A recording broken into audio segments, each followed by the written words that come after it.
you hear that? I am.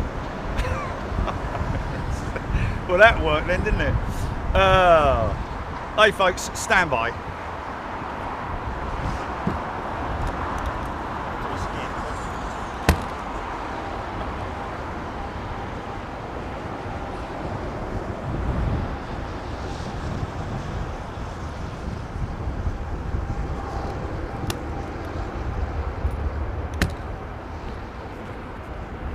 Okay, I'm on. Anyway, hey folks, how you doing?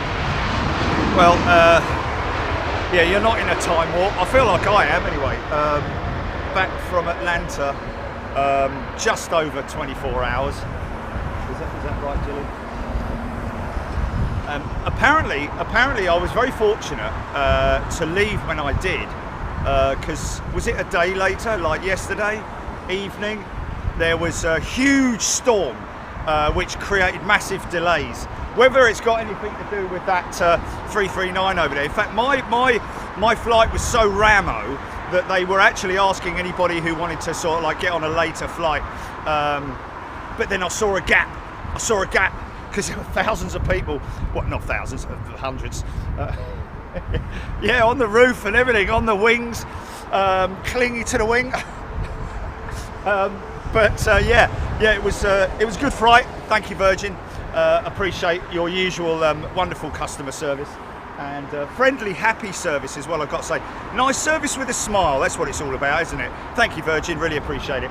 And yeah, well, let's get on with it. London Heathrow. Welcome back. Good to be back.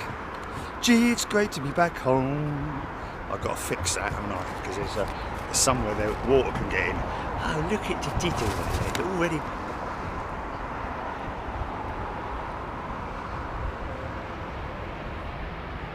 Oh, easy, son, easy. Nearly had two for the price of one there.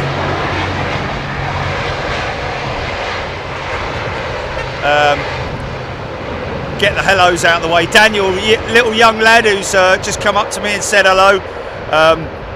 His dad has said that he's so inspired with aviation that he wants to be in the industry at some point. I told him, listen, mate,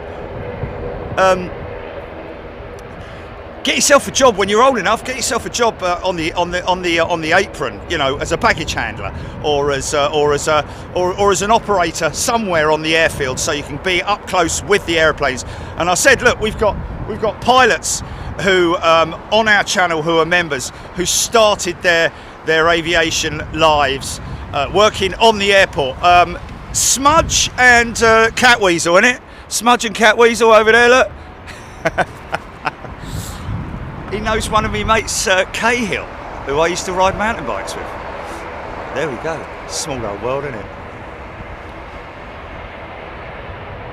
I think I got that right.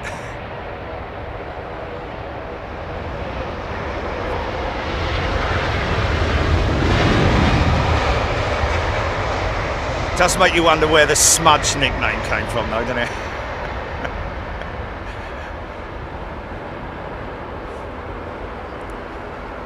Oh yeah, there we go. Smudger.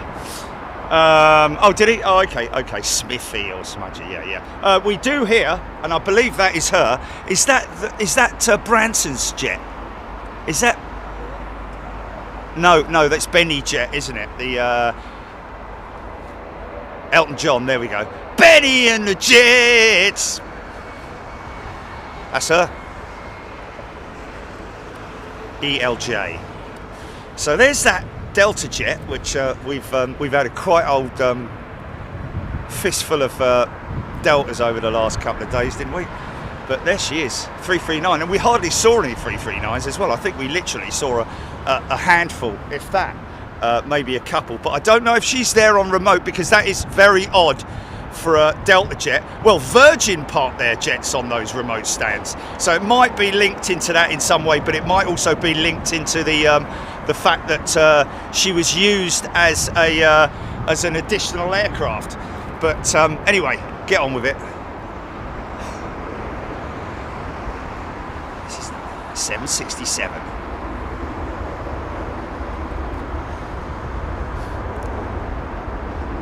put a little piece together from Atlanta, about 4 minutes long, just as a little sort of like thing for. You'll have to forgive me, folks. I'm going to be very far more than I normally am.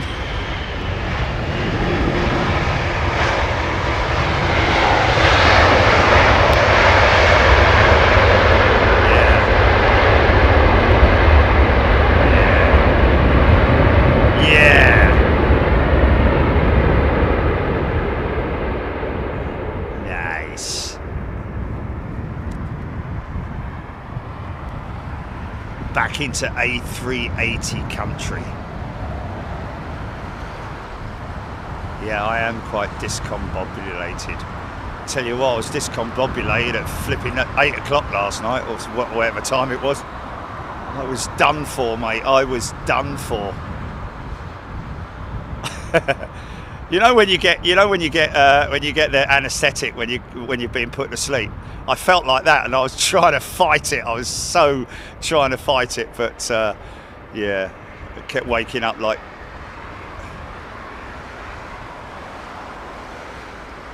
Wow, what a great shot, man! American triple. And you saw little 320s and 737 Maxes of these guys.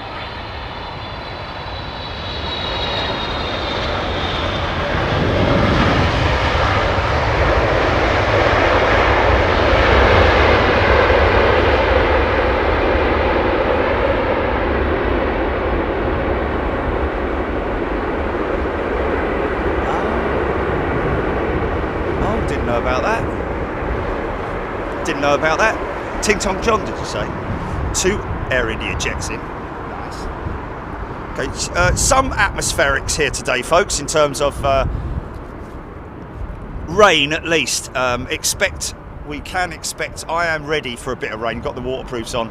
Well, not on the top, but on the bottoms anyway, just to be ready for it if it happens.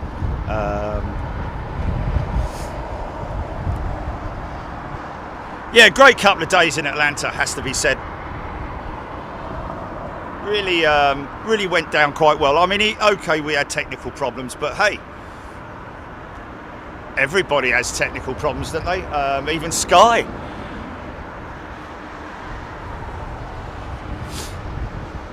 Watching a program the other day on Sky, and the audio was miles out.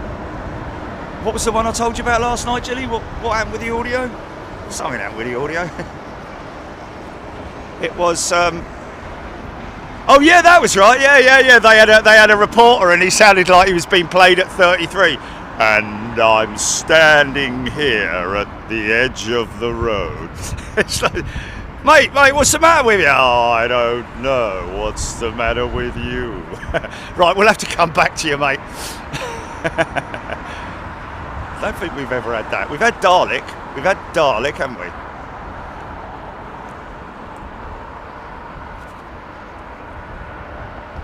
Steph, agree, Atlanta was great, but it's good to be back at Heathrow. Oh, I have been slowed down before, have I?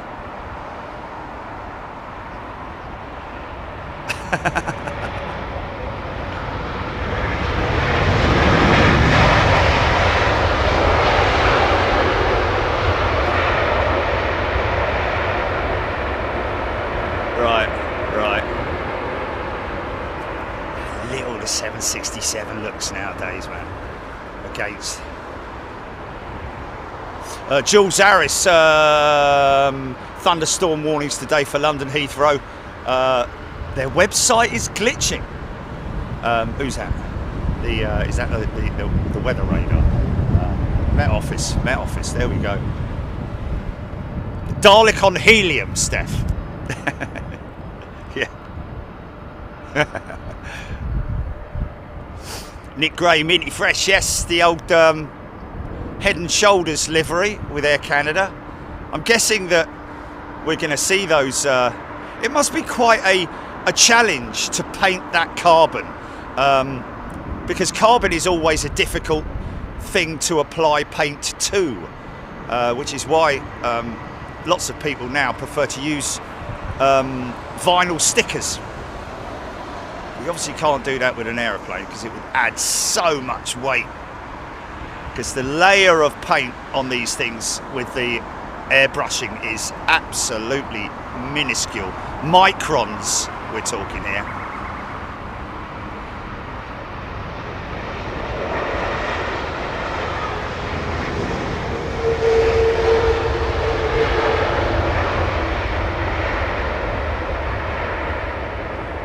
Why would I want to know that?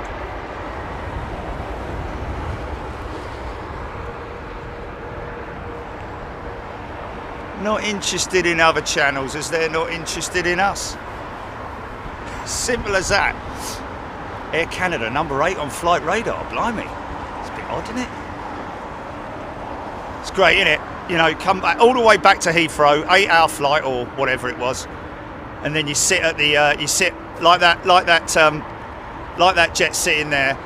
We were sat for about 20 minutes whilst somebody from the ground teams had left a generator on the parking area. I mean, fair enough, we were about 30 minutes early, so oh, smell that Dunlop. We were about 30 minutes early, so but even so, and the jet bridge wasn't ready or something like that. It's just annoying, isn't it, when you know all that effort that Virgin put to getting us there. You know, even though we left. Here's a perfect example. We left an hour late, but we arrived half an hour early.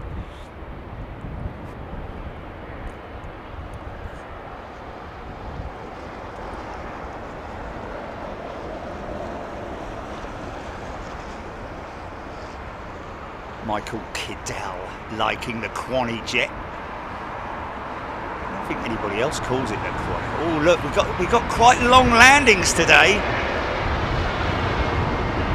Fire it up! Up, bus.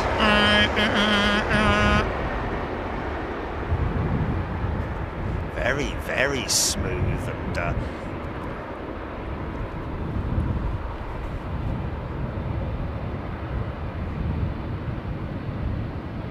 oh my God, yeah, you see things like that do happen. The jet bridge failed. 90 minutes he had to wait. Insane. 90 minutes. I mean, that is just... And you know what, at the end of the day, it's nobody's fault, is it? It's just a technical problem. When we have a technical problem, nobody can be blamed, really. You know, when you have something like that happen, it is just the technical gods that cause these issues. And especially with a jet bridge, when you consider how many moving components there are in a jet bridge and how often they're used as well. You know, it's got lots of mechanical components, like I say, moving components. You know, the wheels at the base. You know, the extension of the jet bridge itself. You know, there's so many different parts to it. That, you know, one little tiny thing goes wrong, then you've got the jet bridge is inoperable. And obviously, you know, I've spoken with Heathrow Engineering. I know what these guys have to go through in terms of continually being out there on the airfield trying to sort problems out. And, you know, another thing is, of course, is that a situation like that they may have had nobody available to go and look at the jet bridge, but they do sort it out pretty damn quick once they do, because they know what they're looking for.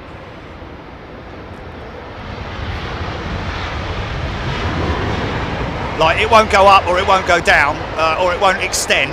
You know these guys are so clued up on what potentially needs to be done that they're already off. They've got half the job done before they even get there, because they know what needs to be addressed. So you know it's but leaving a generator out on an apron, you know, something like that, you know, just left. That's not Jenny, obviously, but just leaving a vehicle out on the apron. Heathrow airports in general don't leave anything unattended unless it's in a designated area.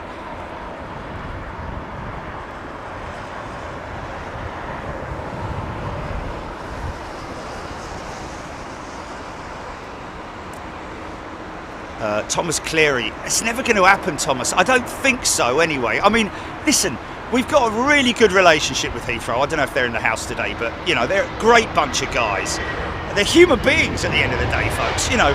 And when you talk about a city, we're talking about being good friends with the mayor's office. You know what I mean? Someone's got to run it, and in terms of the media and the, you know, come on, brain, come on. Come on, brain. Just call him up. I'm sorry, there's nobody at the brain to answer your call. Please leave a... I'm on my own.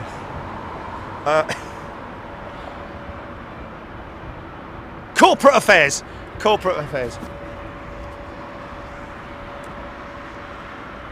Is it? That wouldn't surprise me. EGPX had half an hour wait at gate at Heathrow last year. Arriving early isn't much of an advantage. No, you're right. It isn't, because generally there's always an aircraft still at the gate that you're due to go into.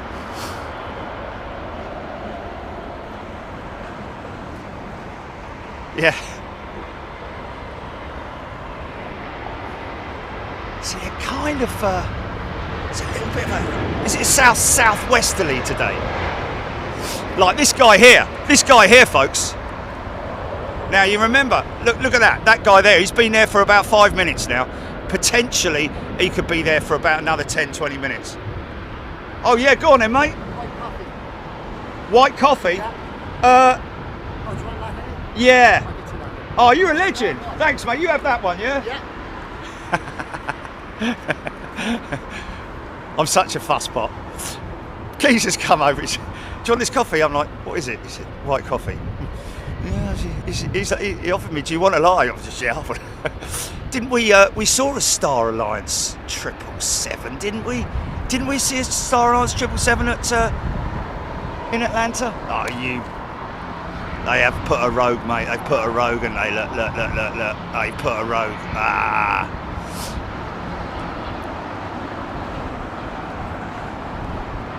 Oh yeah. No, it's me head's all over the flipping place. So I probably saw it last week here or something, you know.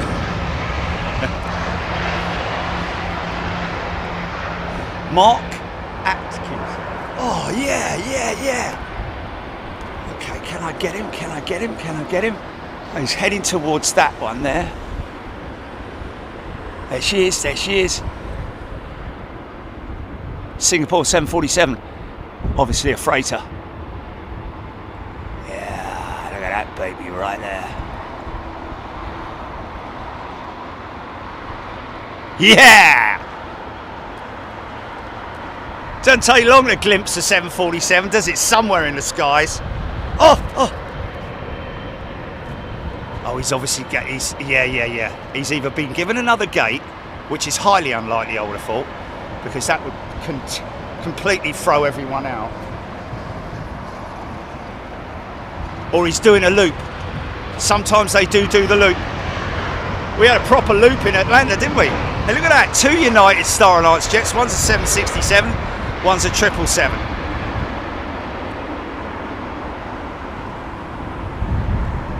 Oh, we'll get a bit of that 380 put on that bleeding runway 4, eh?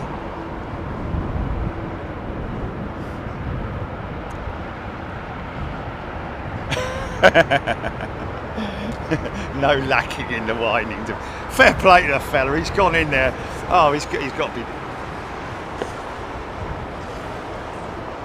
I better hurry up and finish this one then. Yeah. Okay, let's get her from a distance. What? No, they're not. No, man, Nats, come on, man. Tower, what are you doing?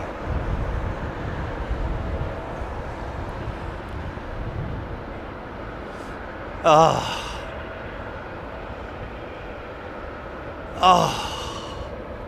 Seriously, mate?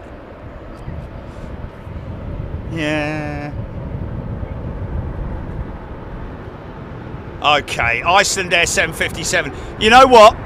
If I was given the option, if somebody said to me, okay, if Nat's called me up right now and said, right, what do you want? Do you want a 380 or do you want the Iceland Air 757? I'd shoot for the 757 all day long, mate.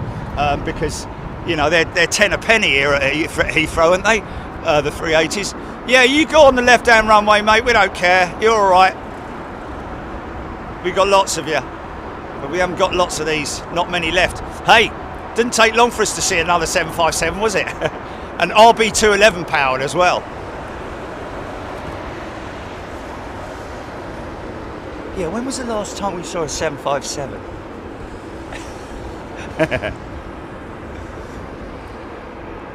Oh, we didn't see 138 in Atlanta yet.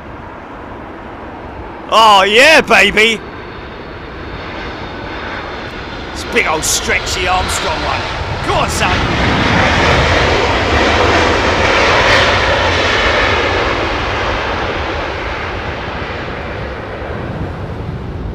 Yeah, that's made all the difference. Turn it round, point the other way. Look at that. Oh my God. You're within, you can literally reach your hands out for it. Yeah, 757 all day long. Dorset Aviator, both A380s going rogue. Nick Gray, you got it. SNN gets 2 daily 757s, Nadine. Aviation in 4K, good afternoon. Ellie Morgan, Atlanta was absolutely 757 heaven. It was. It was.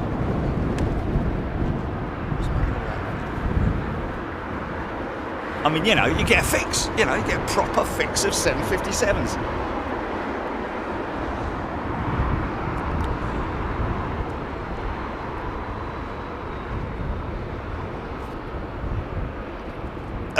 Deborah, they're not doing parallel landings. Well, they are at the moment, but well, they do from time to time because of if the holds are quite busy, and apparently it is quite busy. Oh, he's nailed that one, hasn't he? Or she?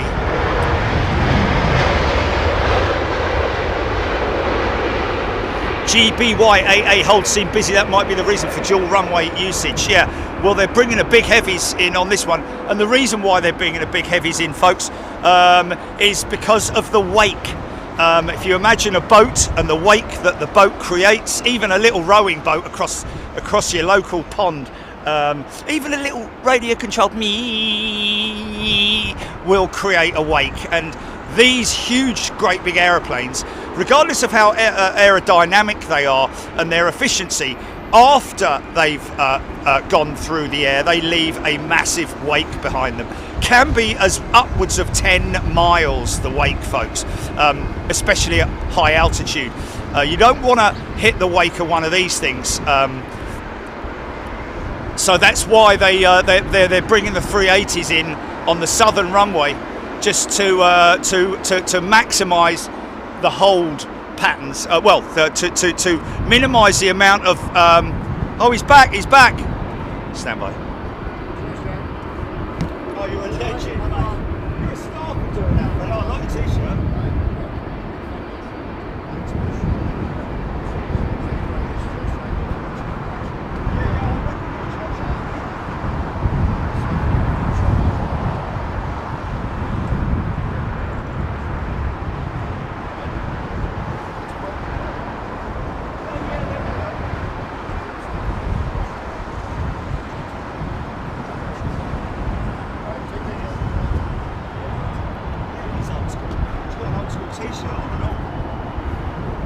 Good old boy. Cheers, Michael. Look at that. How's that for a switch over? Oh.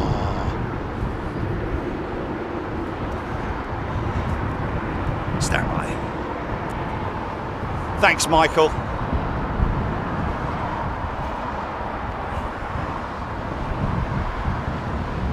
Yeah, it's interesting because if you remember on one of the on-air shows recently, it's ironic, isn't it? There's no flipping traffic at all on this northern runway at the moment. I did try to explain the whole vortex thing, and we eventually managed to bring it up. Whoa, here we go, long landing, long landing.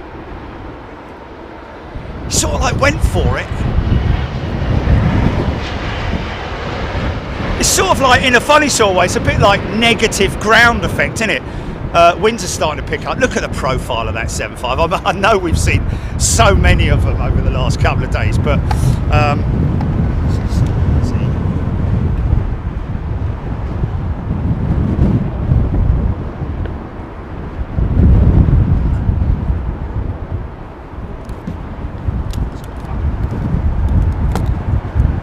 Let's get him on camera. Cheers, mate.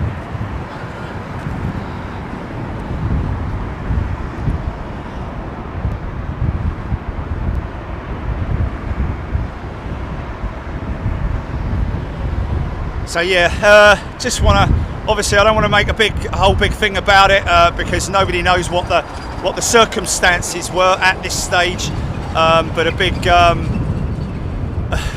condolences go out to the family of the Spitfire pilot, of the BBMF pilot that is, who was flying yesterday, and unfortunately I don't know what the circumstances were, whether they were just conducting a flying test, or whether it was for a show or whatever it was. Unfortunately, Spitfire came down very close to Coningsby. A real shame, a great loss for the family and the BBMF as well, because those pilots, oh look at this, it's quite nice. Those pilots are highly skilled. A lot of them are also pilots with the Royal Air Force as well. Some of them are ex-civilian pilots as well, so there's, but I don't know the details on it, but a great shame, a great loss, always a great loss. It is obviously a, you all right, mate? Can I ask you, my wife's sitting in a car and it's just the same. Lisa Johnson, could you give her a shout out? She's a big fan of you. Okay, mate, yeah, Lisa Johnson. Mrs. Johnson, Mrs. Johnson. Still waiting over there, isn't it? Thank you. Cheers, mate. Yeah, great shame. Real, wow, look at that. Matt Weaver has gifted 10 memberships. Thanks, Matt. Yeah, a real sad day for all concerned.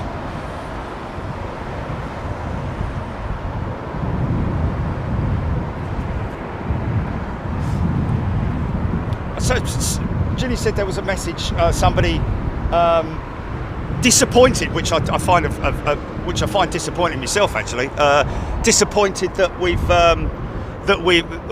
all, we always just seem to do Heathrow shows for our domestic shows. Well, first of all, it's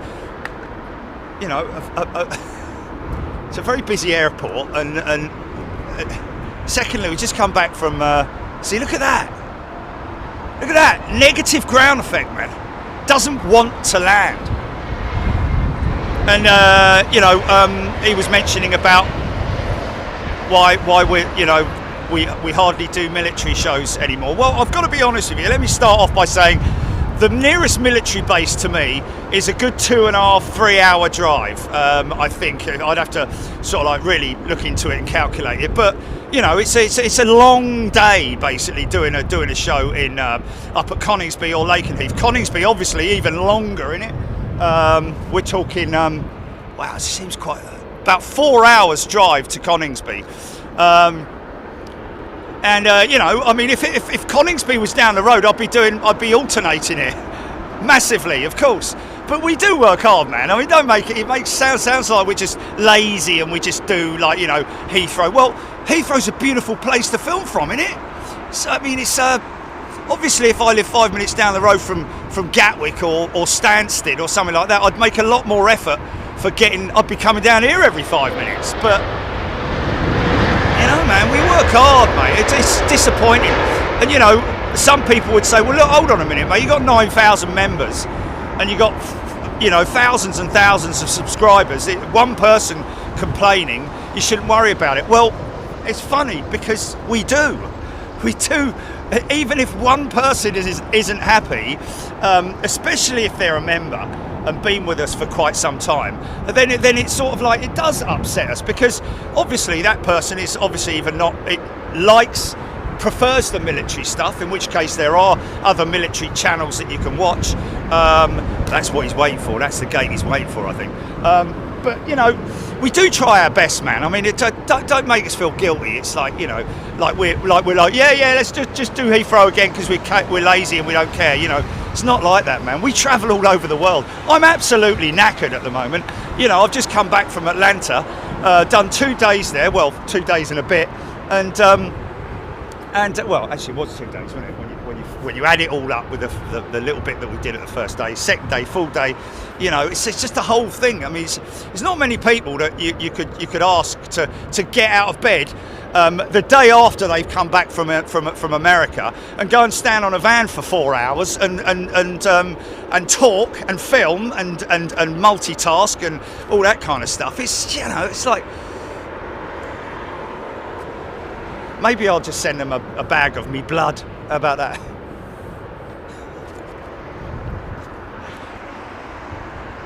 But you know, that's how much we do care about our members, because our channel members, because they, you know, they're great people.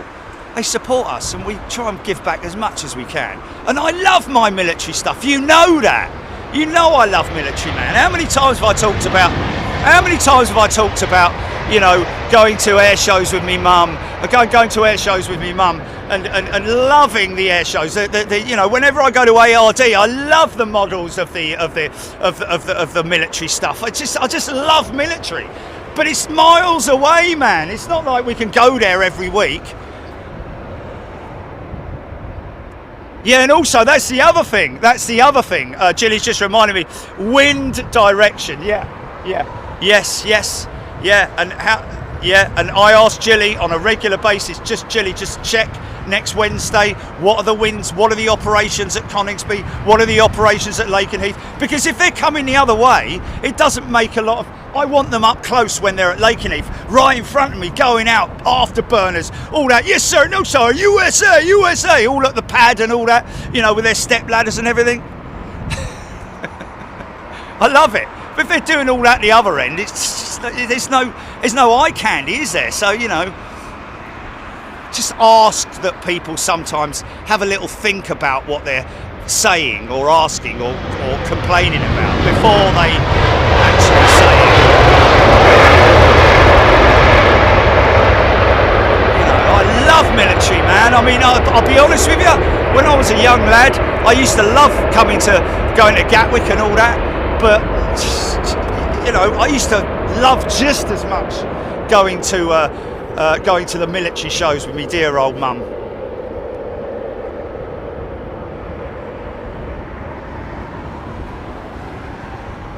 Chilly, check your wind.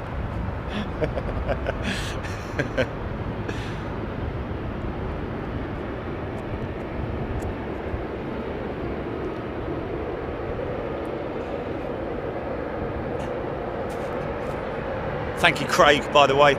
We did get your email. I really appreciate it. Thank you to everybody who writes to us, of course.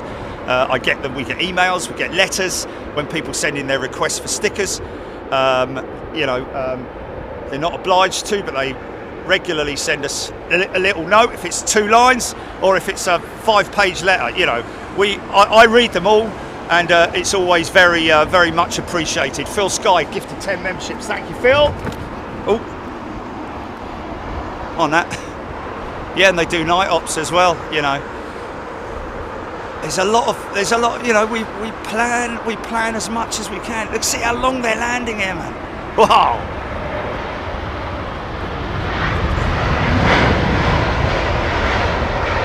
Hey, who saw the post on Twitter last night or whenever it was? I put it out. I can't remember. Of the nose gear camera. Or the belly camera from the Virgin 350. Really cool, man. Especially when you see the gear coming down and extending. Unfortunately, when that happened, there was sunlight all over the screen, so I couldn't film it because you wouldn't have seen it. But fortunately, when we were coming into land, on finals, it was a lot better. So managed to get that. And the guy, gotta be honest with you, man, I've talked about this before, where the hardest part of flying an aeroplane, a big aeroplane for me, was taxiing. Was mastering the art of taxiing, whether you're using the foot pedals, which itself is a very difficult thing to master, because everybody expects to steer a vehicle using a steering wheel, don't they? But of course, on a plane, you either use the rudder pedals, or if they've got a tiller attached, then that's definitely the gate he was waiting for, wasn't it? If they've got a tiller attached, then you use that, which is a little bit easier because it's kind of like a wheel, because it's like a half wheel. But even so, steering in one of these big jets on a runway at speed when you touch down, it wants to move. It's just the inertia, the whole weight of the aircraft. We've got the little Joey going out. See you, mate. All the way to Perth. I've got to be honest, I'm not keen on trying it. I'd always prefer to do a. Oh, that's why he turned round. Yeah, with no Wi-Fi. Yeah.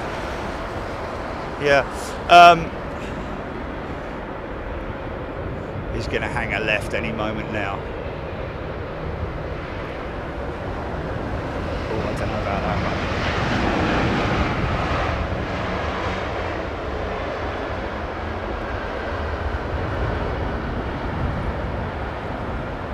It's all gone a bit Kate Bush, isn't it?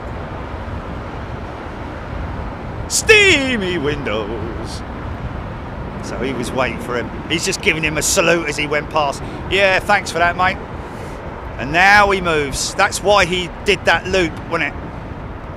Where's that Delta jet going? Where's that Delta jet going? Back to Atlanta?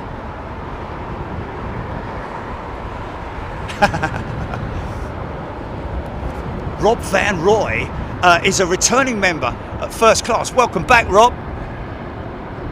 Good to see you, mate.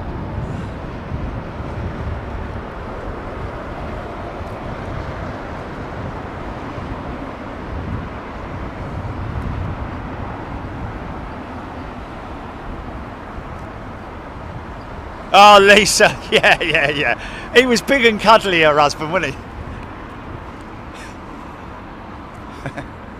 It's alright, mate. You don't have to come back and give me a cuddle. Like a big bear, like a big cuddly bear he was.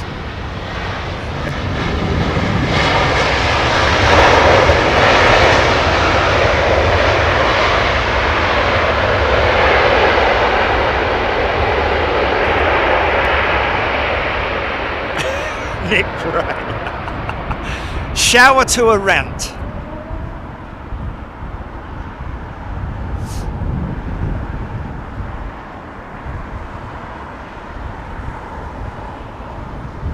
I think if you're a pure aviation fan, you've got to love your military stuff as well as your civil stuff.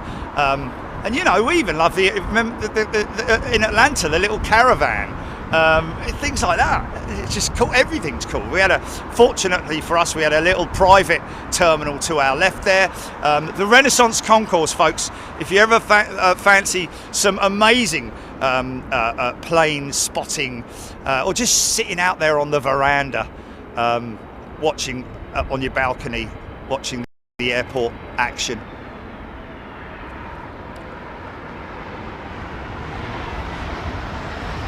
But I'm hopeful that next time we head to Atlanta, that they're on the opposite operations.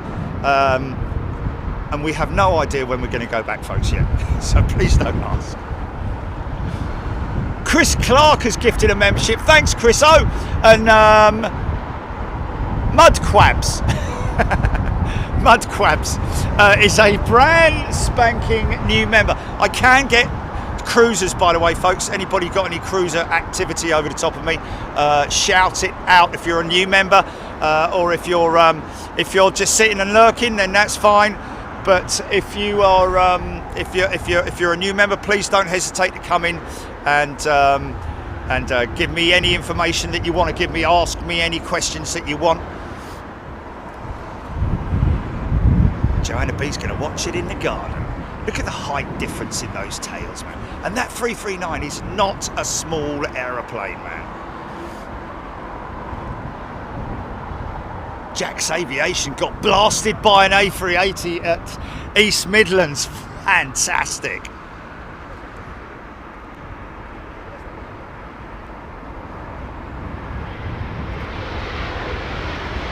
No. Oh, that is fantastic. Who's that? Is that on the... Kevin Beasley just saying, where's that?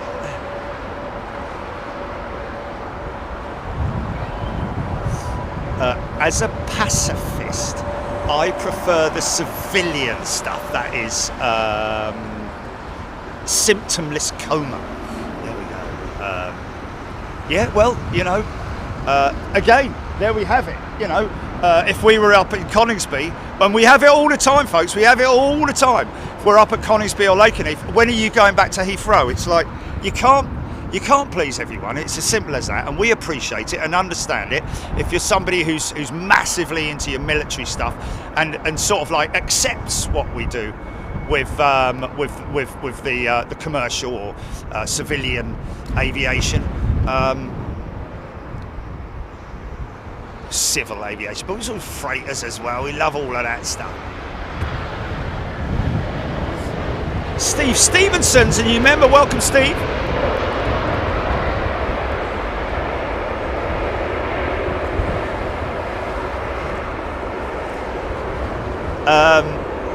So just hearing it, apparently there's a new airline that's starting up called Bark Air. Who put that up? Chilly? Was it who put that up? Kevin Beasley. He had to double take and make sure it wasn't like an old April Fool's or something like that. But yes, apparently there's a new operation. Specifically, what aircraft are they operating? It can't be a very big one. It must be a relatively small one, I would have thought. You know, like a Citation or something like that. Oh, I'd love to see what a tail livery's like, mate. Oh, like loads of dogs' heads on it. Or one with a big tongue hanging out of it, going all the way down the fuselage. That's what I'd do anyway. Gulfstream G5s, there we go. Wow, it's a lot of money. Well, it must cost, there must be people with a lot of money then. Because it's not cheap anyway to fly your animal. Just Theo. Yeah, apparently it is National or International Paper Aeroplane Day today. What was the longest flight, Jilly? Oh, easy, son. Go on, get it down. Wow, man. Oh, this could be a late reverse action. Is he gonna open them or not? Wow, that must be quite light, that aircraft, because that was quite a late landing as well.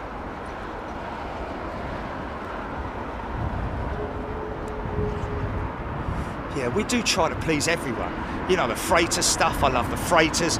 We do try our very, very best to provide you guys with entertainment as much as we possibly can. Appreciating every view of aviation. So around about 6,000 feet, they're going to start configuring the aircraft. Sometimes a little bit earlier, but around about 6,000 feet they'll start. You'll hear them as the winders start working the leading edge slats, the flaps themselves down to one specific segment, and then as they descend, they will increase that right to full flaps if they want to. Of course, they don't always have to, but. And then the gear, then you'll hear the gear come down, which is, again is a big clonking noise. Doesn't even the newest aircraft, the A350s, you know, they have a big old noisy clonk especially as the gear doors close. That's the biggest noise that you get, actually, is the doors of the gears closing. I remember an A350, BA350 pilot. He just, in fact, it was that one that I flew on to Madrid with BA when they were doing their pilot affiliations. Short flights across to Madrid. When I went on the flight deck, I said, "Anything you notice about it?" He said, "Yeah, one thing that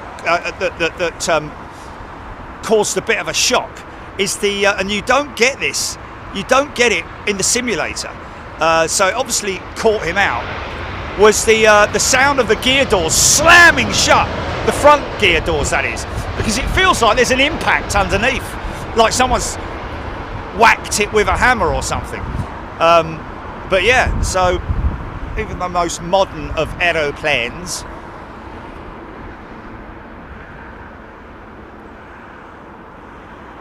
Lowlander, thank you, Gulfstream G5s for Bark Airlines. You got to be barking mad, haven't you?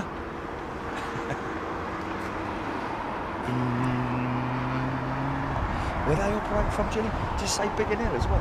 Do Biggin Hill as well? It's Graham, innit? Got a bit of coffee. It's Graham, innit? Is it Graham? I think it's Graham. Oh, Michael. I think I called him Michael as well when he was at Michael, thank you so much, my friend. Rob Van Roy has gifted a membership. Thanks, Rob. Back in as a member. And of course, we're already considering the next international trip for Big Jet TV.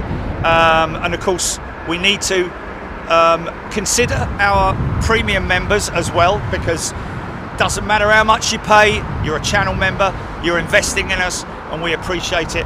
And that's why it's important for us to cater for everybody who's a channel member on Big Jet TV. Now, the one thing that I've already mentioned is that I obviously have a golf tournament. I did have two this year, but one I postponed. I cancelled it from me not going because of Atlanta. So I did that for you guys because I felt guilty about going away twice. So because I don't have holidays, it's as simple as that. I'm not interested. I can't go on holiday because I'll be like, I want to go and film planes. It doesn't really make much sense. But I do have one golfing trip that I do once every year. Long-term members will be fully aware of that, and that's coming up in June, folks. So we're going to cram in a Euro trip. We were actually thinking, yes, a week tomorrow, is it? Oh my good God! So we've got to do something next week. Is that what you're saying?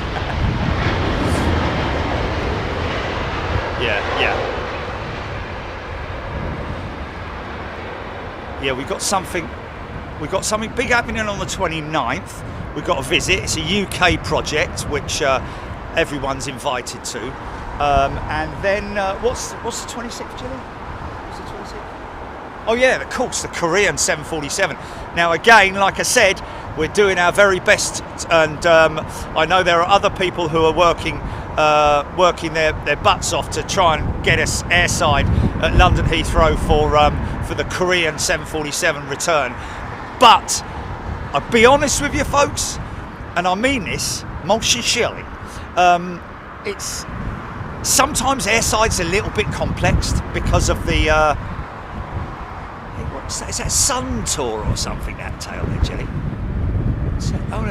Oh, it just looks. Oh, isn't that funny? Plane in the open. I'd be thrown off.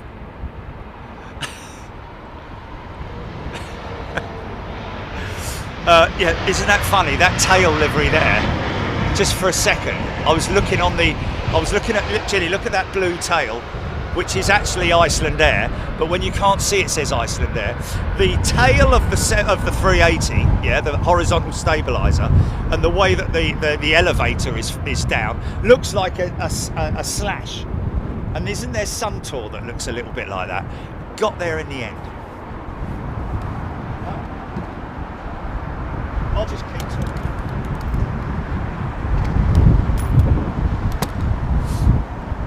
But do you see what I'm talking about?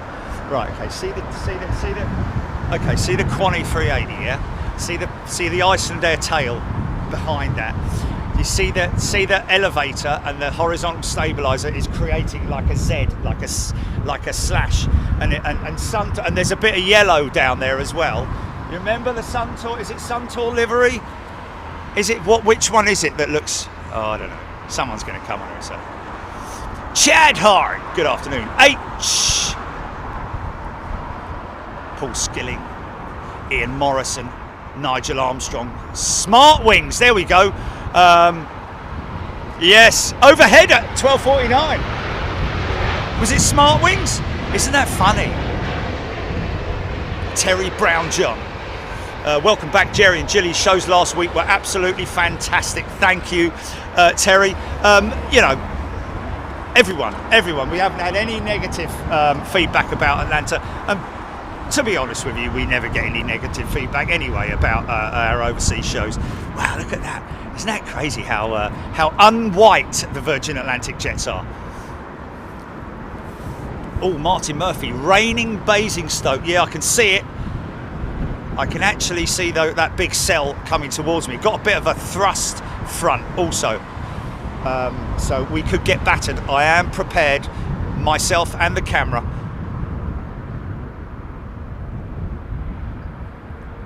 Nadine, Freebird maybe. Freebird, yeah, Freebird. Digital David, good day to you, sir. See, dipping that left wing into the prevailing winds.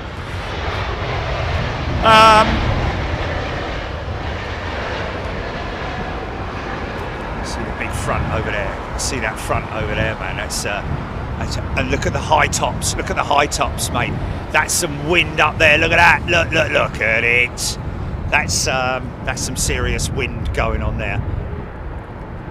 That's the American triple we saw taxiing out. Chris Clark, best flight ever with LAN, Latin America. That's a Latin America, is it? Flying over the Andes. Just Theo. Yeah, just Theo, the only negative feedback is that the show's ended. Thanks, mate.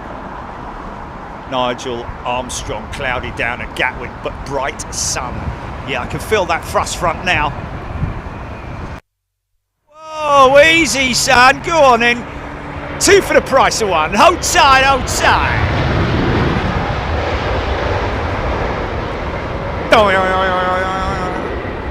Feet jumping around on his.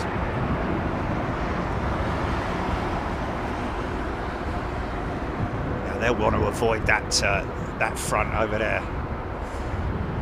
Get up to altitude ASAP. ASP.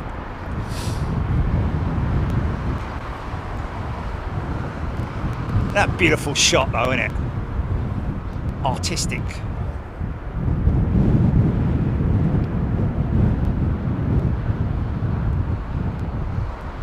Glenn's Aviation.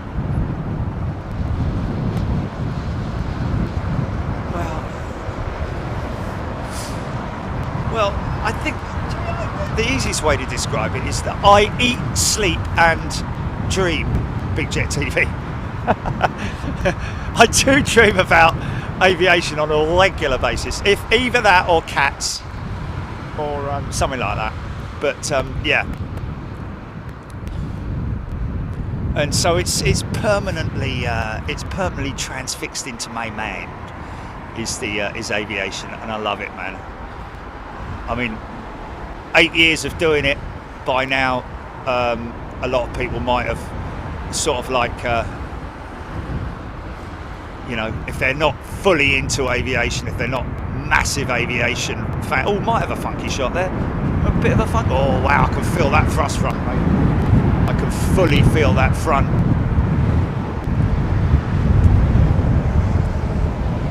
Hey.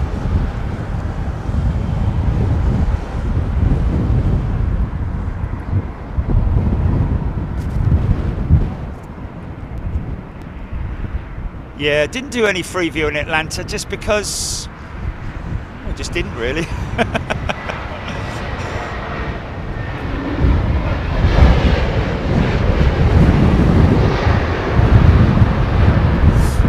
Uncle B Sim channel, I don't know how you find the energy to do the show after getting home from Atlanta. Well,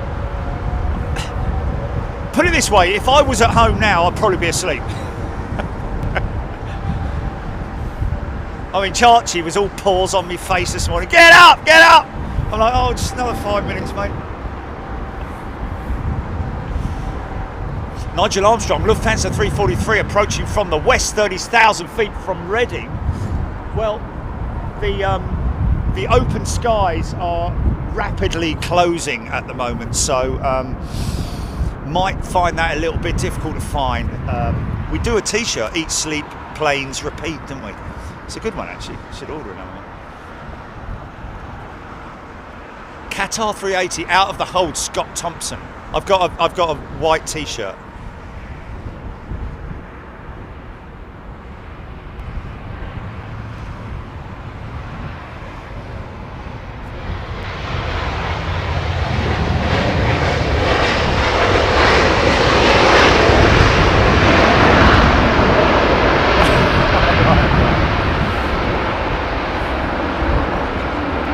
South is nice, loving the funky shots. Oh, we got some great funky shots in Atlanta, man. And they were coming thick and fast as well from those two southern runways for departures, and also the approaching stuff onto the southern runways from the hotel. Some great shots, man. Rich B, there needs to be a big jet bingo. Yeah, we did sort of into that, didn't we, a while ago. Oh, is that rain over the other side of the airfield? Quickly, let me get me jacket.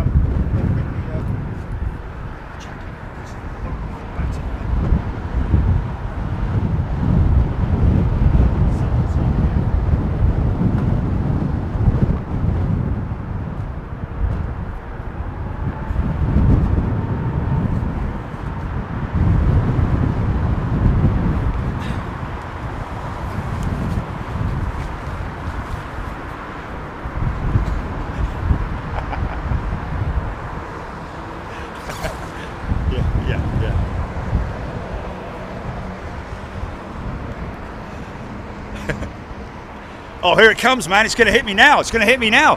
Right away. Oh, yeah. Stand by.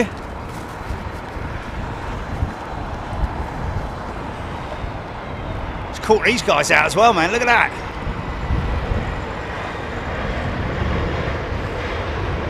Yeah, it's one thing I didn't bring out with me today was the rain cover for the phone. So this is going to have to go down below.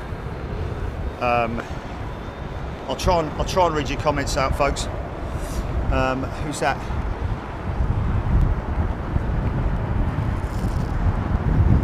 Yeah. Right, I'm gonna have to put the mic. I'm gonna have to put the mic underneath for protection. Okay, it's gonna get a little bit. Hold on. Oh.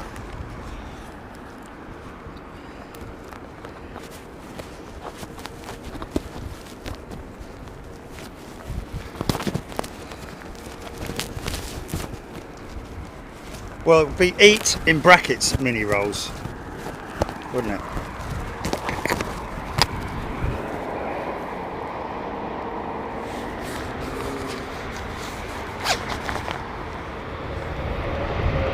Yeah.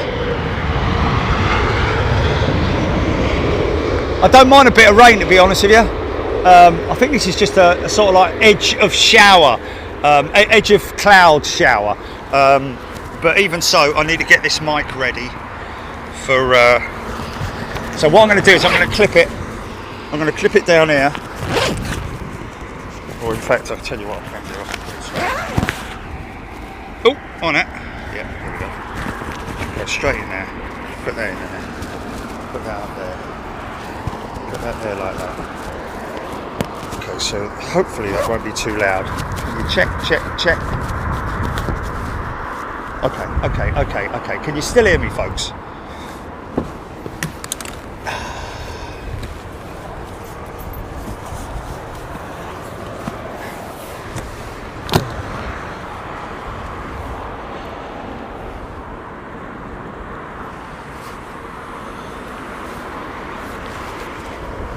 Right, we are actually, you know what, that was such a brief interlude that I can go back on there. Big Jet TV. Oh, bingo, drinking game. Oh my good God, no. Mustn't. Yes, Family Channel.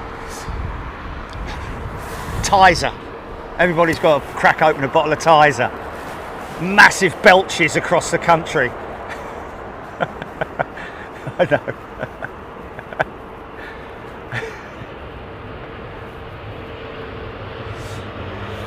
Yeah, the longest paper plane flight startup. Oh, look at that.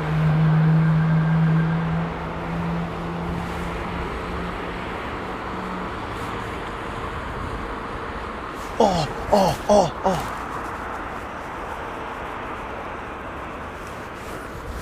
Fully established, 10 miles.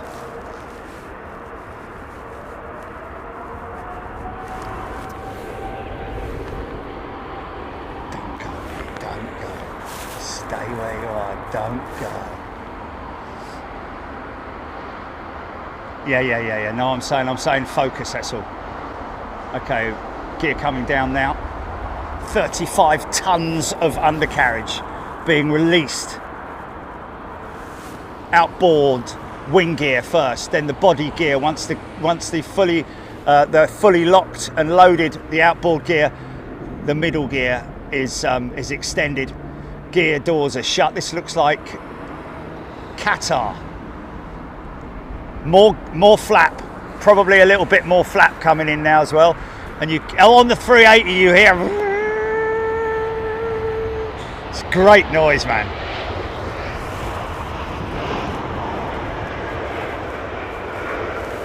Trying to be.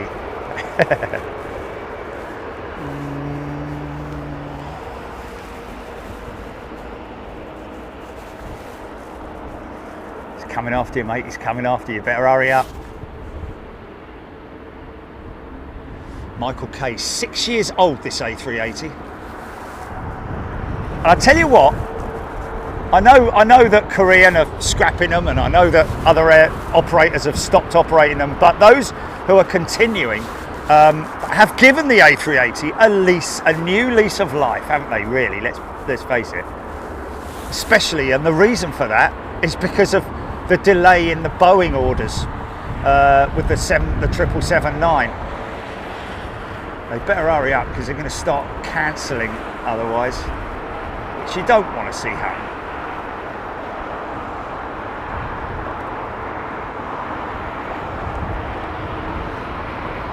Way, there she goes.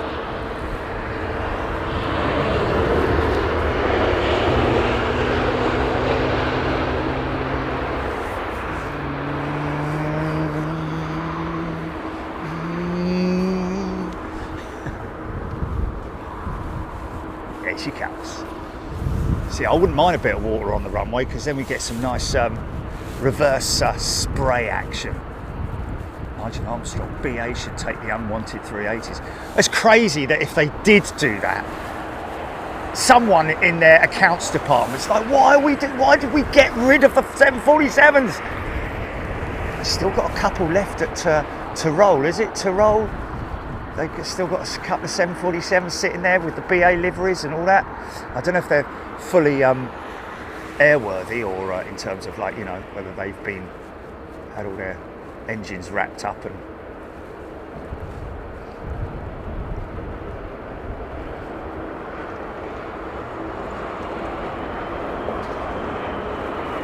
those wings are just about to get a lot of flex coming off of them.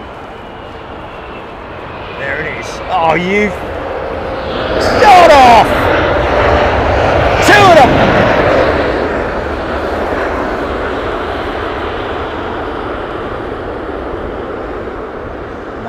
Oliver has just gifted a membership. Very, very idle reverse there.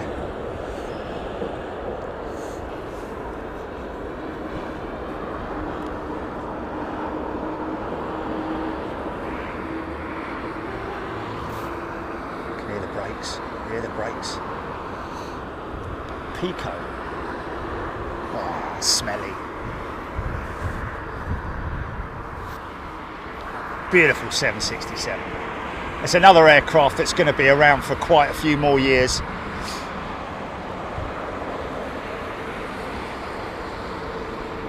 Bus trolls, yes. Coach photo bomb.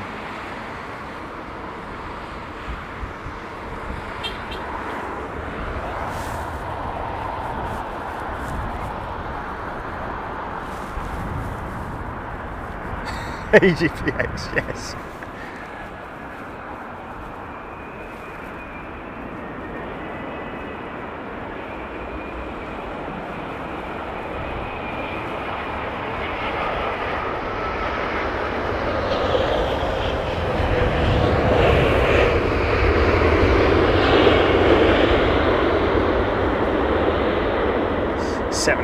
-10. So as long as they'll go. Worked on the same sort of like design parameters as they have done in the past with the 777, the 767, and the 757, of course. Lovely banking shot there. It's great. It's great when you're flying up there and you're flying right close to those big gnarly clouds, man. Especially at night, sometimes when you can see lightning bursting inside the clouds, man. It's like someone flicking the lights on and off. Ellen M, there's an Emirates 380, 45 minutes out. Thank you, Ellen. Captain Bob. Did hear that BA are looking to maybe buy another 18 350s. Wow, that wouldn't surprise me. But again, you're talking about 6 years, folks. You know, Airbus and Boeing are working as quick as they can, literally, but within their parameters. You can't be speeding this process up, building airplanes, fastening them together collectively as so many different components, as we all appreciate, is a lengthy process. They don't just sort of like make them all in one place at Airbus. Obviously all their components are from different places around the world, literally all around the world.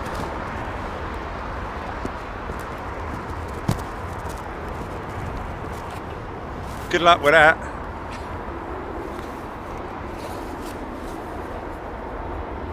Steve Stevens, imagine walking past there just as a bloke is standing on the roof of a van and he starts shouting sod off.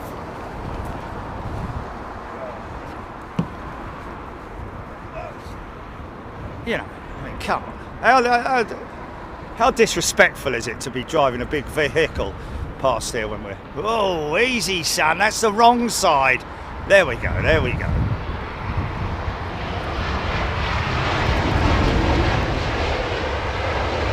Yeah, and also, I don't know if she's watching with her brother, I think. I hope I get this right. I hope I get this right. But can I say a big shout out to Kaz and the cabin crew from VS 103 that took me out to Atlanta. Captain James Ormiston and Senior First Officer Bjorn Valser. Great guys. Asked me to come up to the front after we'd landed and had a good chat with them. And also a shout out to James's kids, daughter and son, I think. It's Emil and Liv, is it? Liv actually messaged him whilst he was flying to say that you've got Jerry on board your aircraft, which was really crazy, man. This Thai's 777 just gone up. That's one we miss, isn't it? The Thai triple. Sorry, the Thai 380. Yeah. We got some fantastic footage from down at 09s when before we got booted out of there many years ago. Listen to that. This will go left.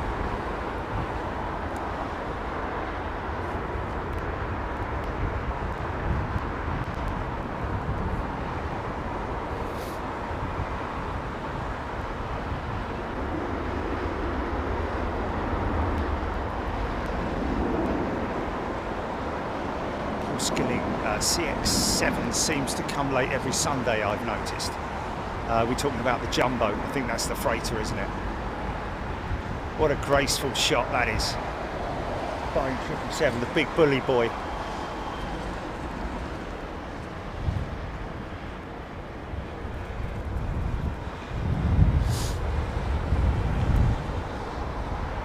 Cassie King, hope Jerry's got his waterproofs. Yes, big fat rain in Reading, 20 miles away. We'll have some of that.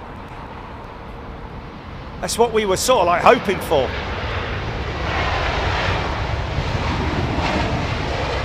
Oh, that's the other thing I've got down the bottom is the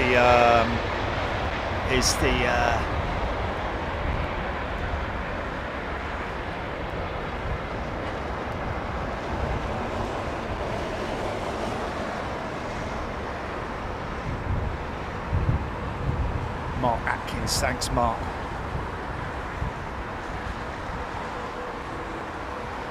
Okay, I think this is a brief look at that big old lump coming this way. Look at the rain, man.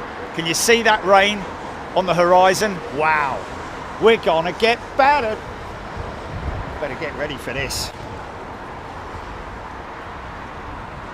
Get ready, because we're gonna get it.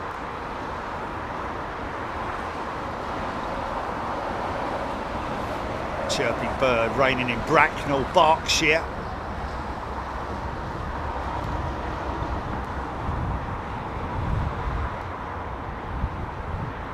Swiss 220.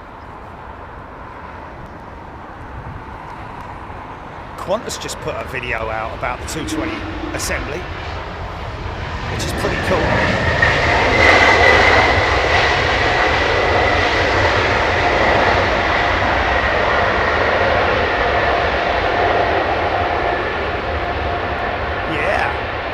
Noisy little thing.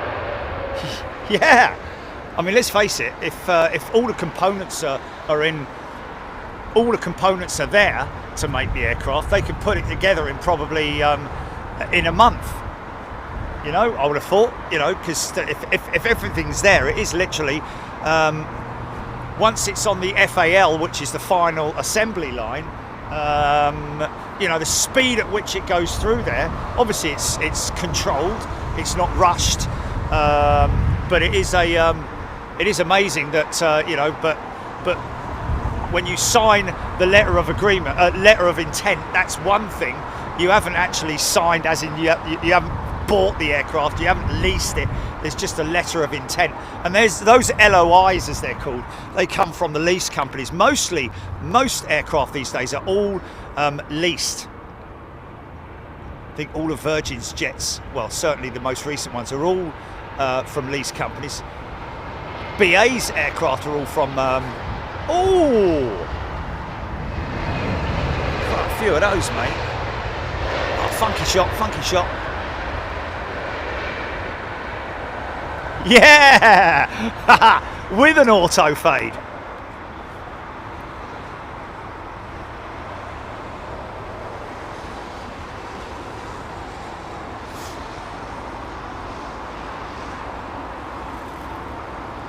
Stand by, folks. I've just got to nip down and grab the towels in readiness for the rain.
Was that about not so funny doing? Huh?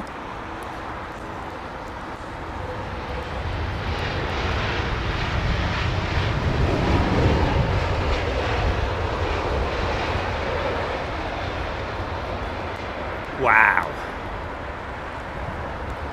Look at that thing, man.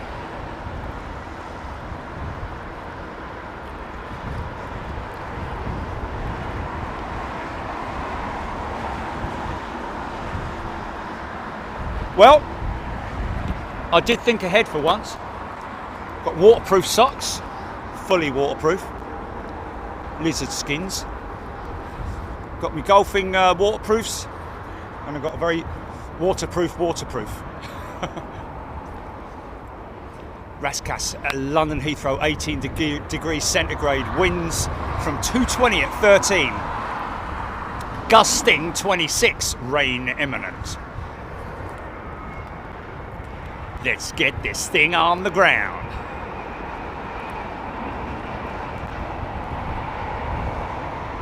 Nice.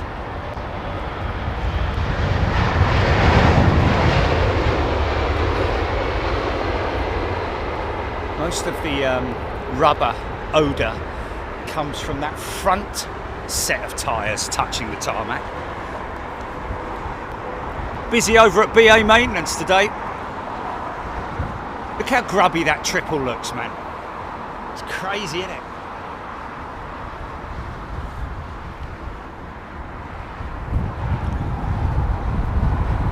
John Grinham, 757, still prefer the old Continental style United livery.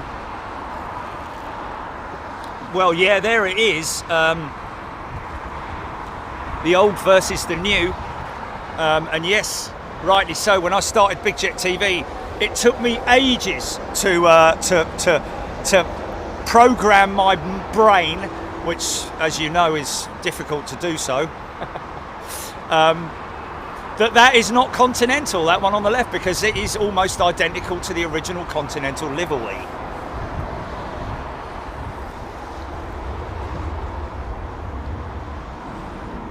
Could have had a bit of a cruiser funky shot there, GP. With one coming from the northeast and another one heading directly west. See it? Lufthansa freight. Oh! I tell you what, though. Oh, wait a minute. We could still get this funky shot. Stand by. Here we go.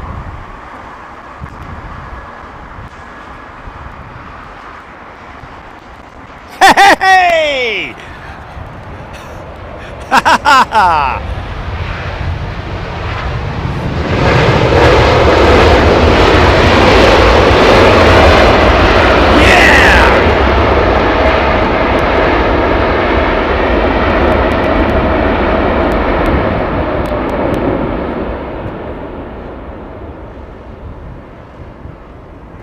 Nice.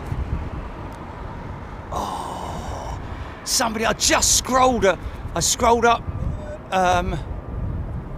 Somebody saying our maintenance at Rolls-Royce. Oh, where was that? Somebody said something. Paul Henry, how much did your camera cost? Paul, cheap, mate. As cameras go, is this 499 quid?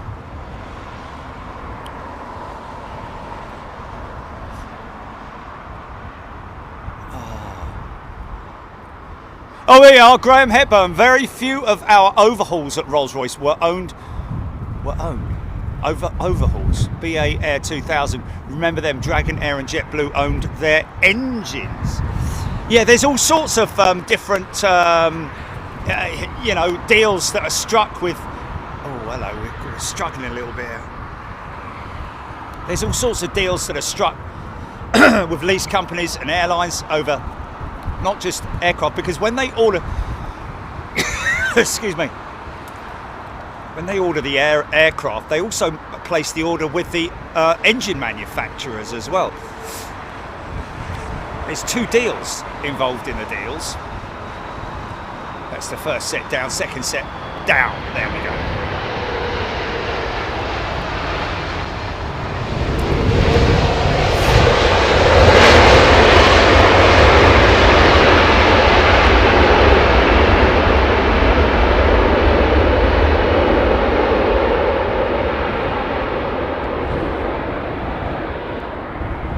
Nice. I do like a 330 CEO, especially landing. Dutch Taurus, next Virgin Atlantic 787-9 arriving from Los Angeles. Thank you, Graham. Great feedback. Yeah, there's you know, when they order new aircraft, they also have to order the engine. It's not like when you go and buy a car, you buy the car and the engine together. It's not like you get right. Well, what engine do you want in this new car of yours? Do you want a Ford? Do you want a, you know, whatever they, you know, the engine, the car manufacturers have their own engines. Well, most of them do anyway. I know there's sort of like the whole thing with Rolls-Royce and BMW, etc. Oh, look at that, 340, 300. Nice. Is that the government jet? I think it is, isn't it? That's quite a rare old girl, that, mate. It's definitely a 343, yeah? I was going to say that's a 345. They've got set Trents on her. Nice. Yes.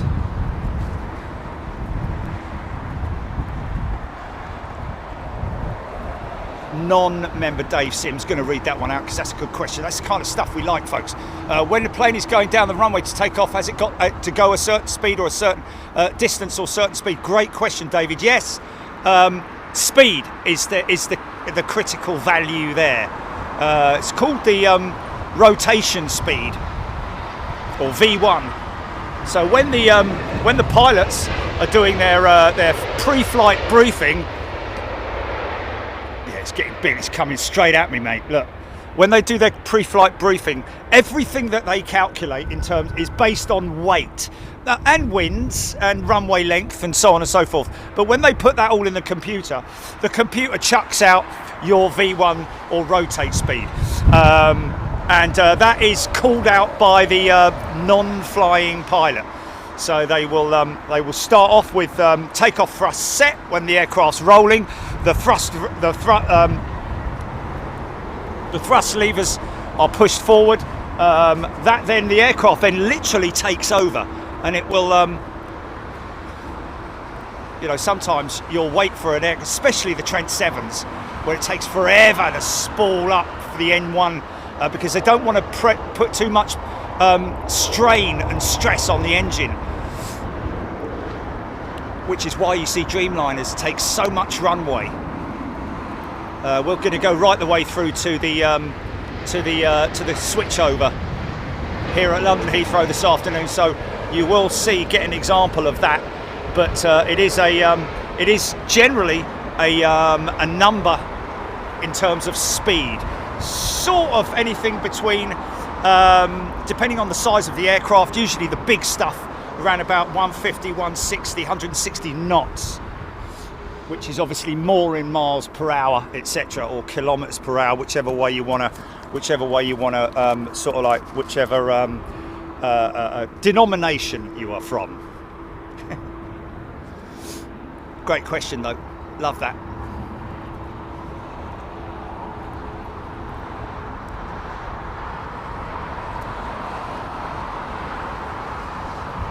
And when you talk about distance, you're actually saying it right there, because distance is the runway length. That is all calculated when you put all those numbers, the weight of the aircraft, the fuel, how much fuel you're carrying, numbers of passengers based on the average weight, which is another thing that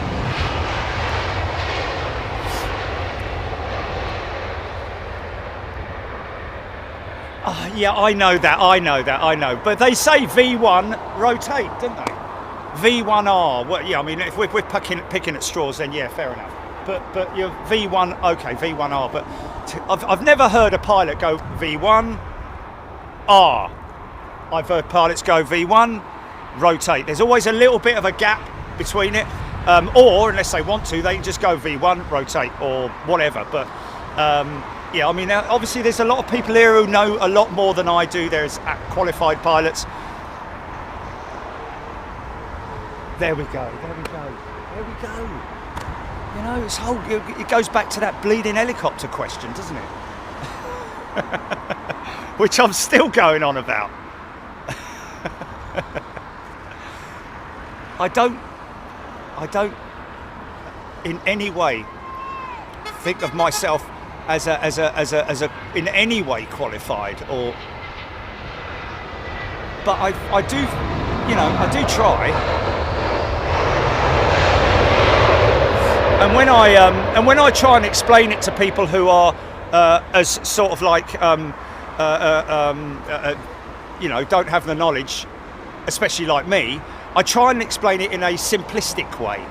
There are obviously, you know, when I hear pilots talking about, you know, this, that, and the other, it's very, very bamboozling, especially for my poor little brain.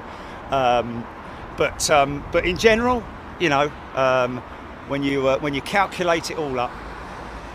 But that's interesting, isn't it? Because the Finnair thing, did that ever come to fruition? Are they still doing it, the average weight? Are they still weighing people? A bit of a high speed here. Maybe needs to bleed a bit of speed here off some, doesn't he? Wow, this guy's coming in pretty hot.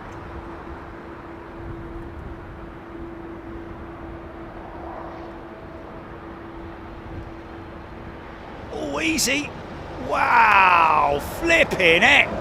Delta 764, wow.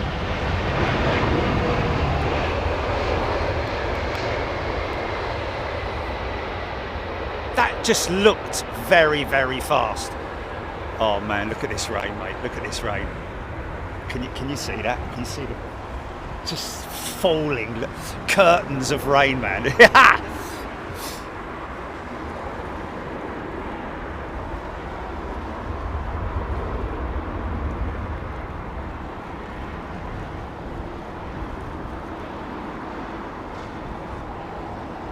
GPX says there's usually an 80 knot check on the takeoff run too. Indeed there is.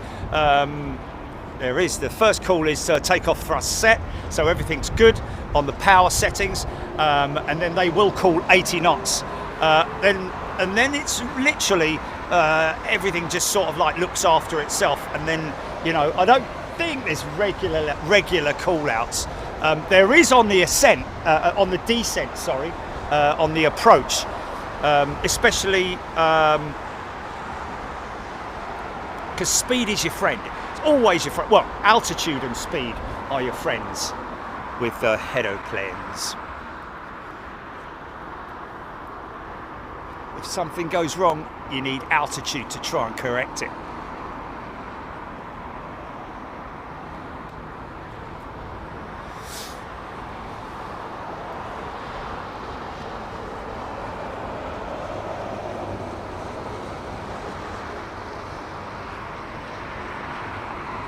Yeah, that's right. Thank you, Peter. Was it Peter?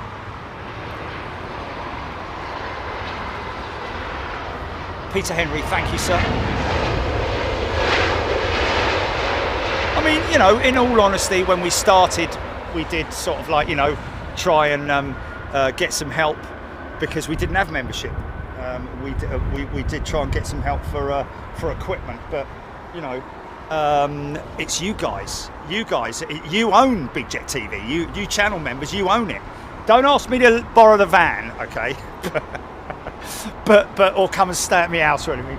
But really, at the end of the day, you are the investors. You are the shareholders, and you know. So, and your contribution goes to pay for the likes of new cameras or whatever equipment and travel and everything else. Chester Jaws has gifted a membership. Thank you, mate. Looks a little high. It's triples.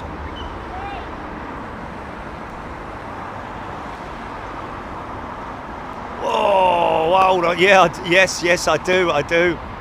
My God, yeah.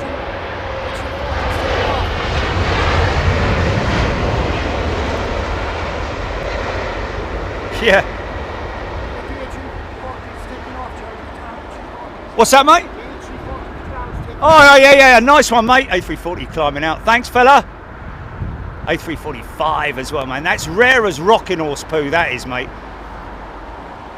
I mean, it's more or less a A346, but shorter. Oh, that was it David? We got any coffee, Jerry? It's David. Michael, that's it. Yes. Thanks, Michael.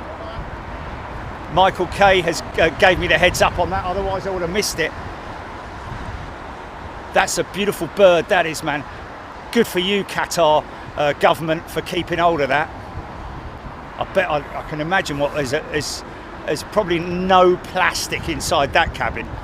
It's all walnut and fluffy stuff.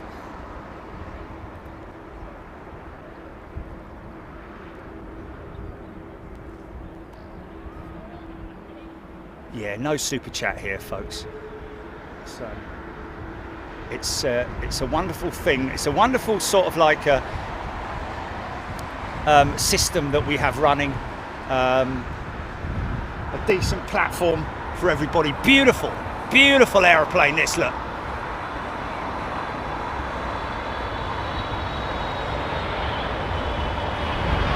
Oh!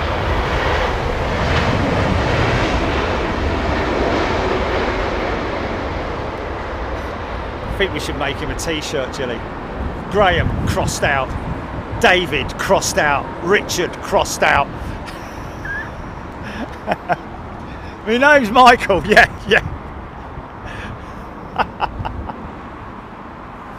Oh man, looks lovely and blue up there. Looks lovely and blue up there. And everyone walking around in t-shirts are just about to get walloped.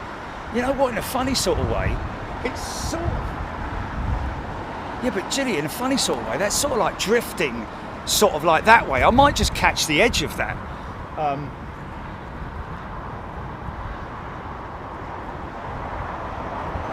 Thanks, Chester. Aaron P. Looks like some big rain action today. Oh, always up for that. Still got me coffee from David. Thanks, mate. No. What, inbound or going? Or inbound or going out? Well, I would have caught him though, wouldn't I?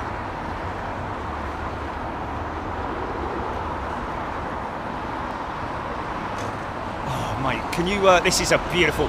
Big order for A321 Neos with these guys just recently. I think that might be something related to the MAX issues.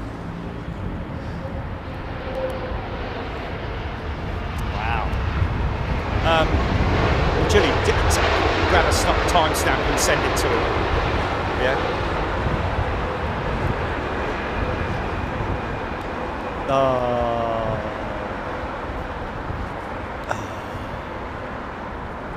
There is so much going on, folks. Not just for me, but for Jilly as well. In fact, if anything, Jilly's, probably got exactly the same amount of workload as I've got. In terms of trying to keep up with everything. We do forget things, or not forget things, but we missed, well, I got his landing, didn't I though, Jilly? Oh, well, that's him just taxiing off now. Oh, okay, well, we got him, but I just didn't give his name out. Is that what we're talking about? Okay. Blair Hilton, been reading up about wake turbulence. It's astonishing how long it can present for. 10 miles. I did mention that, didn't I? I mean, at high altitude. Okay. Especially on trainer aircraft like Piper's operating at international airports. Blimey, yes. That's a big thing you need to take into consideration.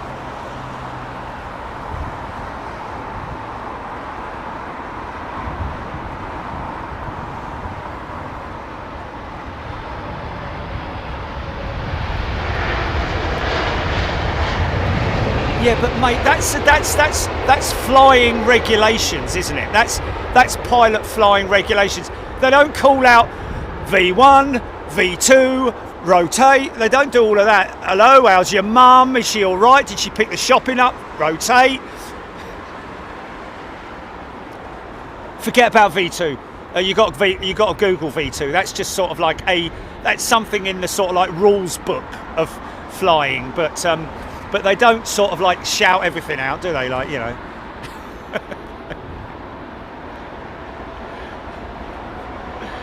Oh dear.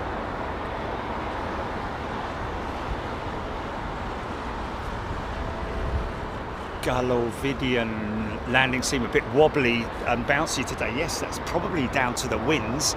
As you can see, slight southwesterly. Well, it's picking up, as you can see from the sock. The old sock's having a little bit of a go there. Sunil P2 777s are the best. A lot of people think that. Now, what's the sink rate on this? Nice, gentle, controlled sink rate. But also, hands over the throttles, auto thrust. Easy, easy, easy! Whoa, son! Oh, I would have felt that in the cabin. Barry's gifted a membership. Thank you, Barry. Wallop, that thing came down heavy, man.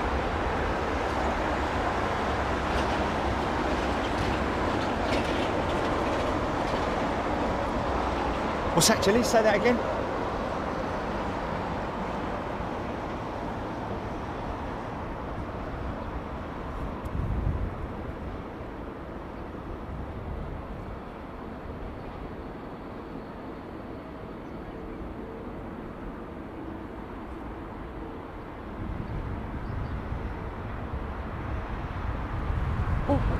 Why are we even discussing it? Are you telling me that Singapore crews don't buckle up when the seatbelt signs go up? Oh, I know what you mean. I see what you mean. Yeah, no. That happens. That actually happens. That confuses me sometimes when we're going through heavy turbulence and the seatbelt signs come on and everyone's sat down, but the cabin crew are still wandering around with. I mean, obviously they have to do the checks and make sure that people have got their seatbelts on, which is a little bit silly. What they should do is everyone sit down, including the cabin crew, everyone sit down and make sure that the cabin crew announce it.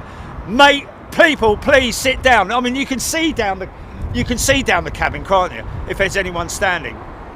But if there's anybody there with no seatbelts on, you just if you don't put your seatbelt on, it may and we go through very heavy turbulence, this may result in personal injury. We are not responsible. That's what they need to say on planes now, isn't it? So if you smash your head against the top, you've got no one else to blame but yourself, mate. The amount of people I see just getting out of their seat, ignoring the seatbelt sign. You bloody idiot. Who do you think you are? Jeff Capes?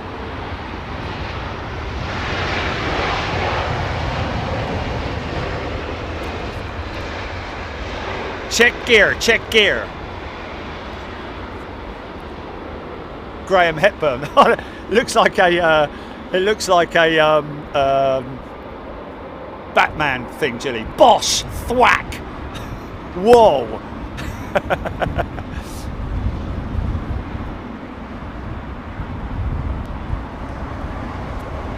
Oh, Sideshow, thank you. 80 knots is to verify airspeed indicators are working properly.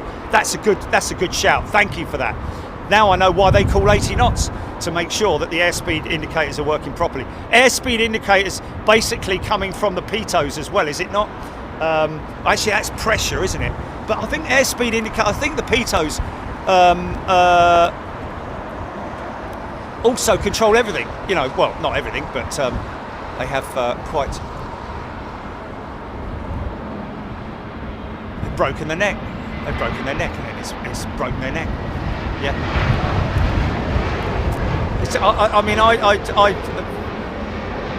I've got no sympathy. I'm going to be honest with you. I've got no sympathy for anybody who thinks that they're higher and mightier than anybody else. But the airline and airlines in general should, especially nowadays with the you know, these climatic changes. Don't want to get into all of that, but you know, with all these things going on, if there's certain winds, oh, look at the peak coming out the back of the engine. Look at that.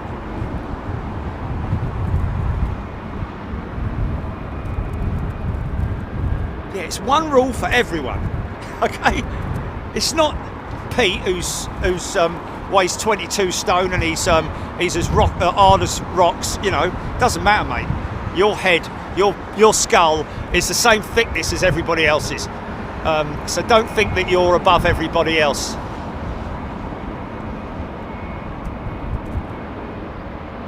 Long landing. She's down. You get in your car, don't you? You get in your car, what's the first thing you do? What's the first thing you do when you get in your car? Apart from obviously, you know, maybe putting your handbag on the other seat or whatever it is you do, but before you drive away, what is the first thing you do? Put your seatbelt on. And if you don't put your seatbelt on, what does the car do? Keeps going ding, ding, ding, ding, and gets worse and worse and worse until you get, you know, that's what they need to introduce, and maybe they should do this, is that when the seatbelt sign comes on, there also needs to be a big flashing light above the person that doesn't put their seatbelt on. Oi, oi, this one here, there's one here, he won't put his seatbelt on. So everyone looks at him. I'll do the voiceover for that if you like. Chuck Tannerhill has gifted 5 memberships. Thanks, Chuck.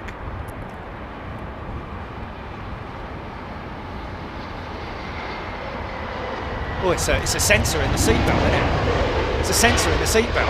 If they put the seatbelt signs on, that activates the sensor, and if the sensor senses that person hasn't got their seatbelt on, ooh, yeah. Yeah, but they can go straight to that seat. They can go, seat 26H, please put your seatbelt on. Like, oh God, that's me.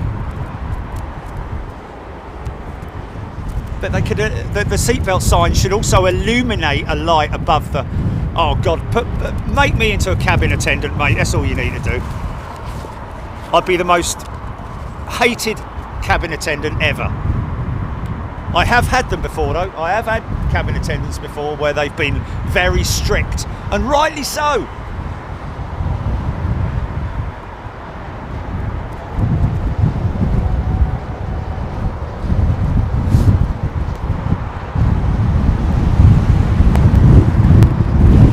Oh, big thrust front, here goes the winds.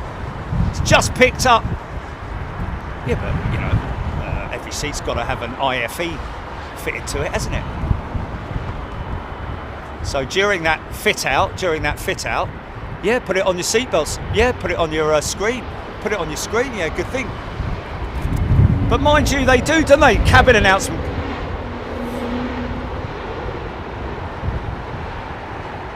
Yes. Yes, exactly. That's what I just said. That's what I said. Above, over the top of them. But they should have like a big disco ball with lots of lights on it. Look at this idiot! Look at this idiot! Here, look, everybody! Hello! This bloke here hasn't got his seatbelt on. Oh, he's just put it on. I'd love that, man. I'd love that.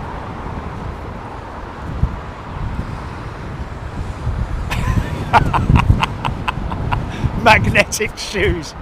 All flight attendants now must wear. Oh, hold on. Here we go. Wait, flipping heck. Wait a minute. Lead boots, diving boots are the new shoe apparel for flight attendants. Might as well put the helmet on and all. Yeah.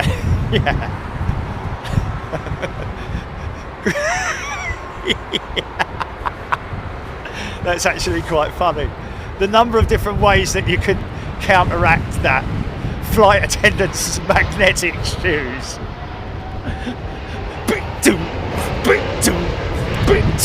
Oh, hurry up, mate. I'm coming as fast as I can.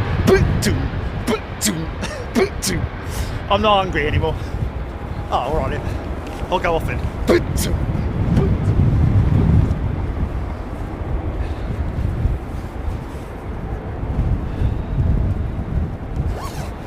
Steve Batty, on a Virgin flight, I had a guy sitting in my seat and he refused to move. He said to the chef, purser possession is 9, said the possession is 9, 10 to the,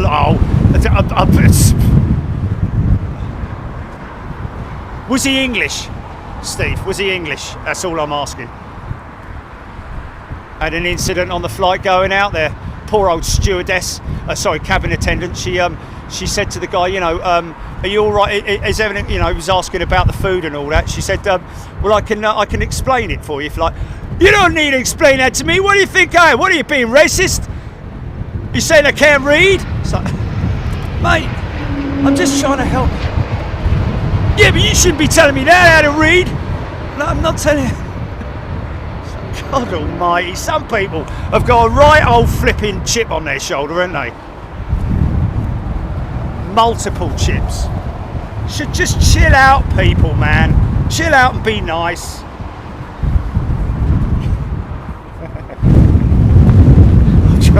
I'm trying to liven things up a bit so I don't fall asleep, because otherwise it'll be like this.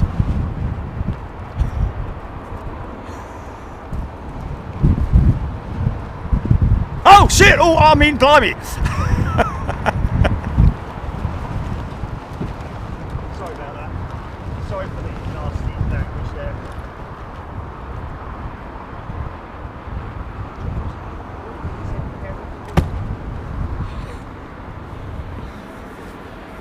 Fell asleep for a couple of seconds.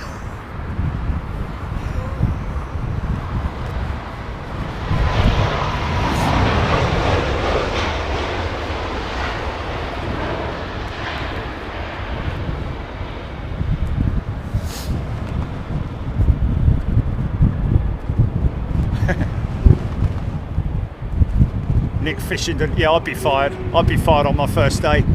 You can't tell someone to do that. What you bleeding? What do you want me to do? Just stand there and look pretty, or what? I'm there to save people's lives, mate.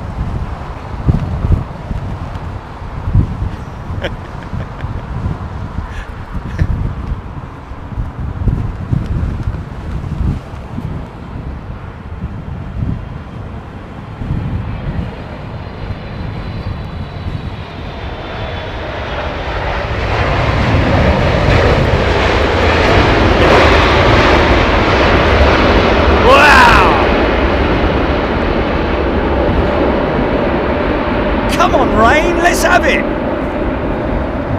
Keep threatening me. Bring it on, son. Gary Lyon have Gordon Ramsay to do the seatbelt sign, call out. Either that or Ricky Gervais. But I'd have a go as well.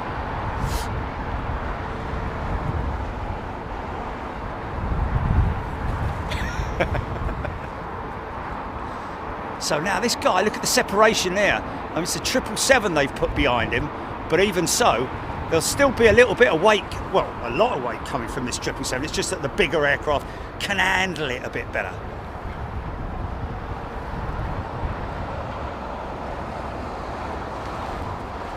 Raptor X, this is BA's 380 from Los Angeles. Sue Taylor, loving a loud triple. Heathrow Arrow's RANT has got to go in for repair. Ding a dong every hour when you take the power. Start singing out of the mouth and make them put their seatbelts on. Everybody, if you don't, you need to all put your seatbelts on. I'm afraid he's just going to keep singing.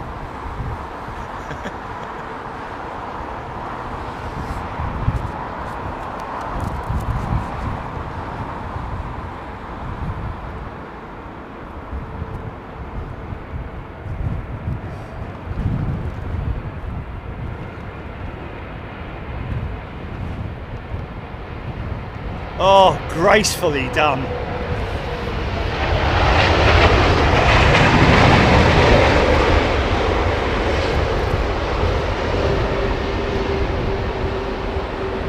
I keep getting all ready and suited up and coats on and everything's ready, and then it stops raining. Look at the horizontal stabilizers shuddering away from the basically more from the turbulent air that's been kicked up by those huge, great big spoilers on the wings. Oh man, there's a lot of wind, I tell you. That was smooth as silk face, senior. crabbing, really, are they? I don't know if they are, because, you know, can't really, yeah. GG, lovely landing, Rascasse greased it. Graham Hepburn, welcome home.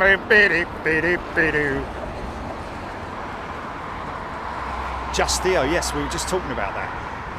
There should be a sensor on the seat buckle that indicates to the flight crew, the cabin crew, that there is a person without their seat belts attached. It's quite a simple thing to do as well, isn't it? Just be a little sensor at the bottom of the blah blah.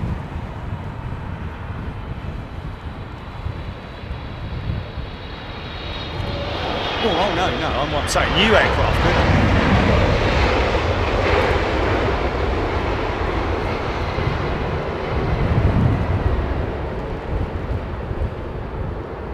Yeah.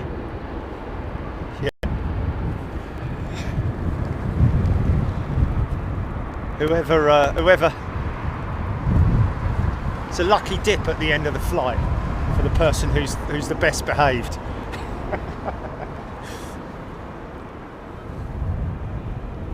.6 years old, that Qatar triple. Yeah, and Nathan, nicest passenger gets off first.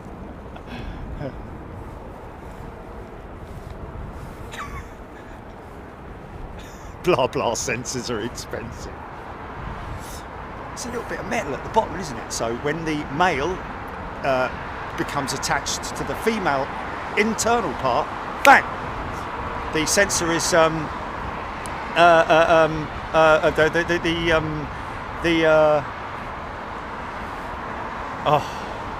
has he gone to sleep again? Oh, bombs are dropping.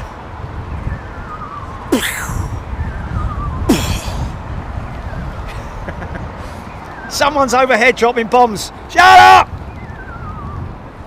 They're very fast bombs, I have to say. Oh, look at the little tarot. Look at him, look. Can you get you right in the wind there, mate? Yeah, you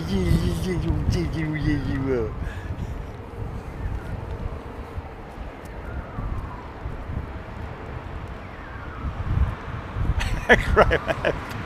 Extra.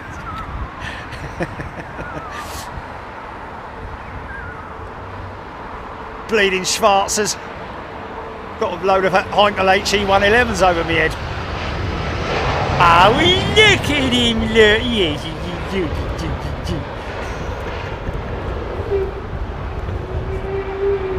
Thank you, Rohit. Yes, we did have a wunderbar trip. It sounds like it's a bird. That, can't you hear that? It's like, sounds like bombs falling.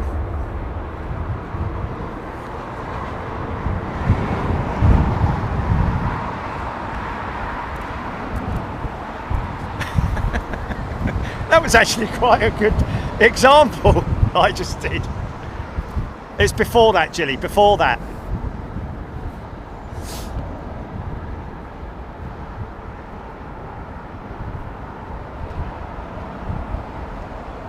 This is Fueling's new 321 Neo.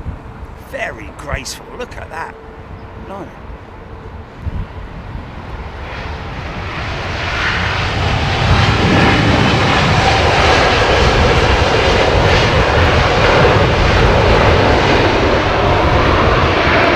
Yeah! I mean, let's face it. You can invent anything you like for bird scaring, mate. But it doesn't matter. They're not stupid. Birds are not stupid. They'll go, oh, what's that? Let's quickly fly over there, figure it out, and then when it stops, we'll come back.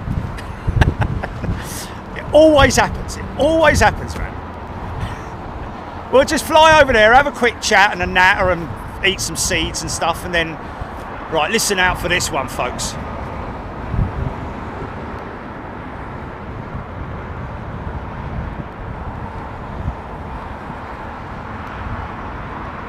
Oh, new livery, new improved Emirates. Oh, Nicely done. Here we go.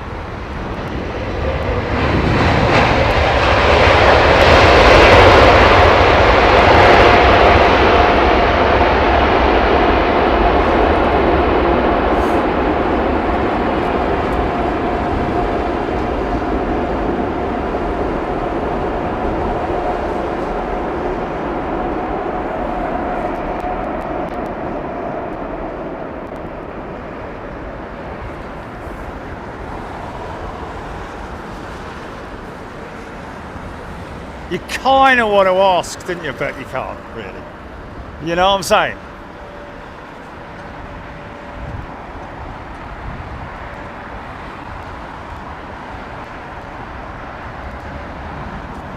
Yeah, that was way over 2 years ago, mate.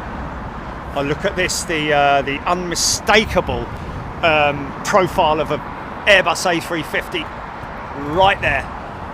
One thing I noticed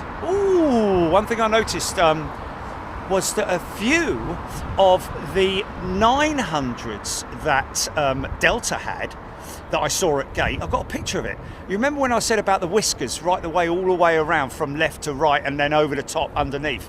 The sensors, which are basically sensors, airspeed indicators, pitos, angle of attack sensors, etc, etc. On the original variants, they had 3 of them over the nose, but they've since put those sensors on board the aircraft, so they don't have to put them on there anymore. So it goes to show the age.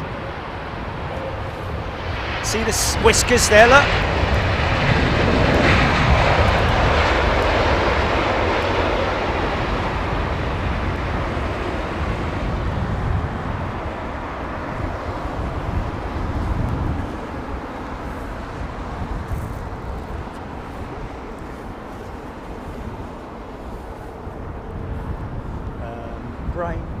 Brain engage, please. Hello. Oh, he's asleep. Wake up, brain.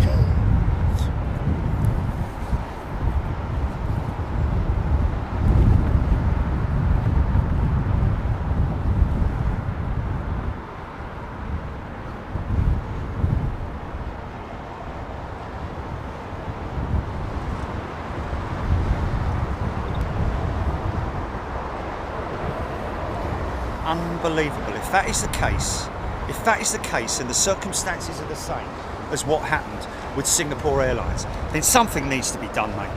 It's very easy for an airline to implement fines or something like that, isn't it? Or, you know, if there's an unruly passenger, doesn't that classify as being an unruly passenger? Even though it's silent, it's still, in my eyes, you know, well, yeah. Start up.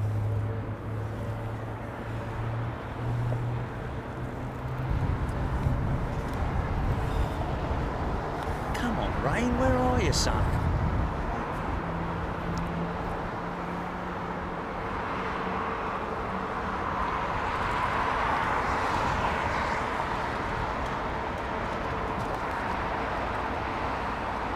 Wow, I had to make a bit of an adjustment there. It'd be great if we were down at the western location.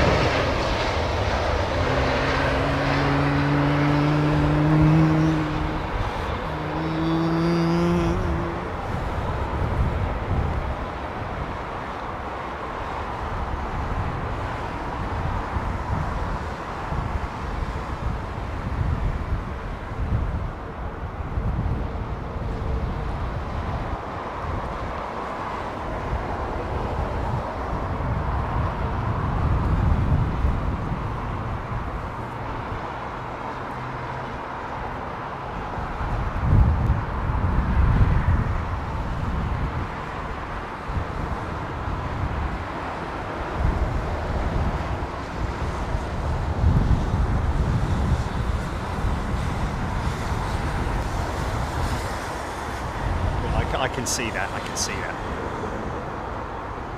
can see that. Yeah. Anybody's, you know, in for a penny, in for a pound, isn't it?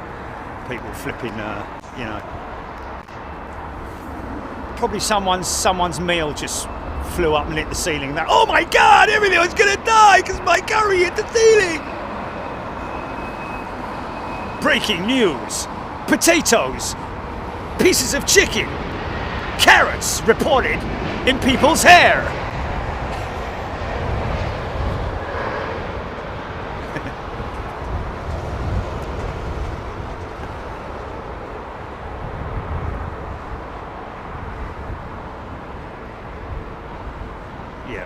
Yeah, anything related in any type.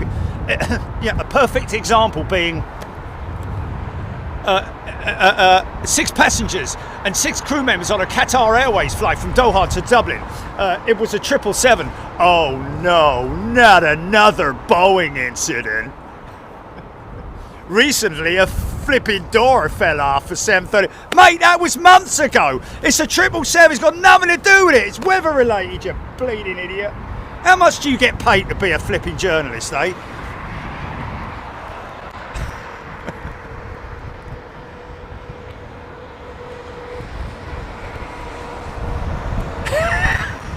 Steve Bass might have to get crew members to strap themselves in like mountaineers. Start wearing big, like, massive boots with spikes in them.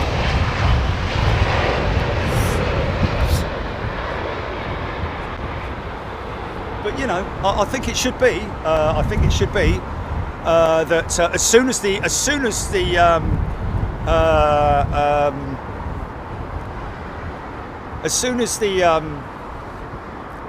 hello, brain, hello. As soon as the seatbelt signs go on, all crews should just automatically, cabin crew should automatically sit down now. Sit down and buckle themselves up and then get on the tannoy. You've got a tannoy to do your cabin announcements. You can quite easily, you know, where you sit, you can look round, you can sit down, you look down the cabin. You know, if you see anyone standing, you give them a right old mouthful on the intercom. Oi! Who do you think you are? What, me? Yeah, you, the one standing up. What does it say above your head? Flipping idiot. You can't talk to me like that. I bloody can, mate. When you're on my plane, you're in my hands. I'm going to save your life, son. Oh, well, yeah, but I have rights. I have rights. Oh, sod off. Flipping rights. You land your phone in so nobody can flipping get on their phone at a golf tournament.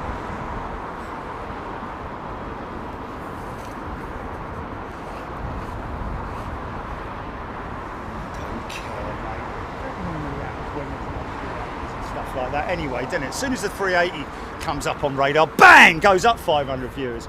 I don't care, man. Oh, do you want me to be all nice and sympathetic with that person?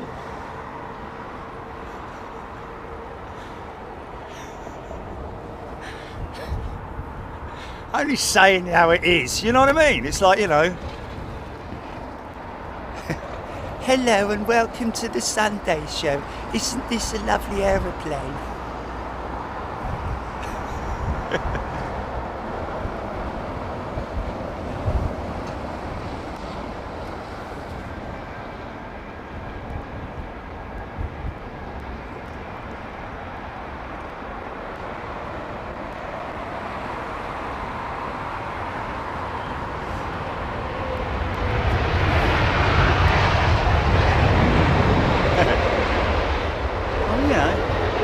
Don Blackbird's a new member. Welcome, Don. Brand spanking new, Don. He's still got cellophane wrapping on him. Channel member, that is. Yeah. I mean, you know, some airlines spend millions of dollars or pounds or whatever on their cabin announcements, you know, about, like, you know, I mean, some of them are actually, I wouldn't say off-putting, but you don't actually. You're looking at the either the actors or the artistry or whatever it is, and then you forget about what the subject matter is. What was that about seatbelts? Well, we told you at the beginning. Sorry, mate, I don't remember. I just remember seeing a cartoon bloke running around doing all these sort of silly things with, or I remember seeing an actor acting somehow, like with a bloke on the ground shouting up at the. I just got no idea what you're talking about. Why don't you just do a simple, proper cabin announcement for crying out loud? Take it back to the old days. You're not going to get more people coming on your plane because you've got some actor playing a role in your thing, paying them an extortionate amount of money. BBC. So, Raskas, GV Who, Mystery Girl. What's that? One that just landed.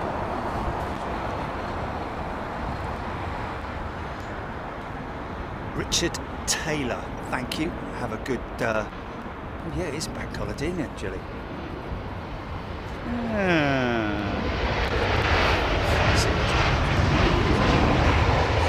Just literally, you know, yeah. There's going to be a lot of people sitting around twiddling their thumbs, isn't there? What's the weather like?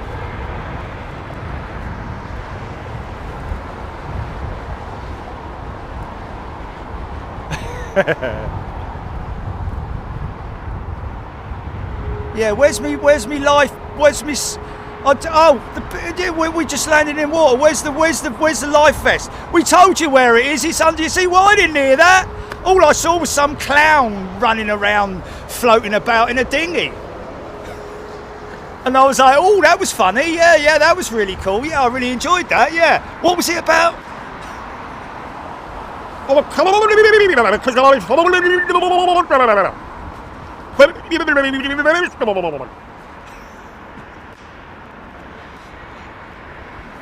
Virgin from Miami, Raptor X, thank you.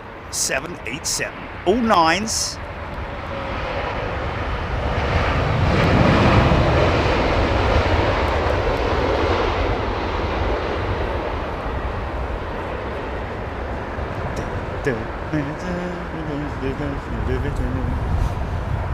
He likes to keep his aeroplane nice and clean. It's a clean machine.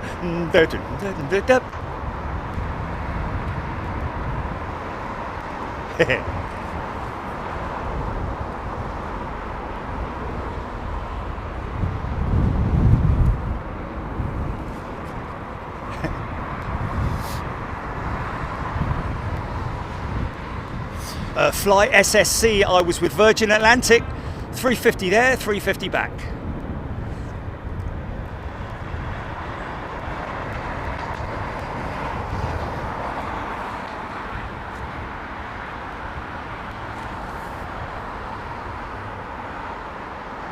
Oh, blimey, some people ain't got flipping much of a, you know. Turn it off then.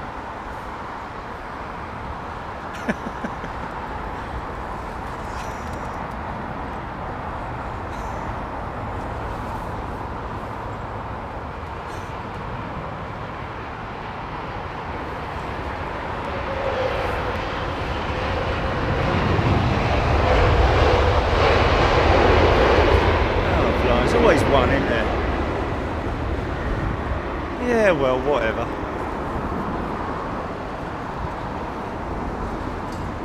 Lose one, game 5.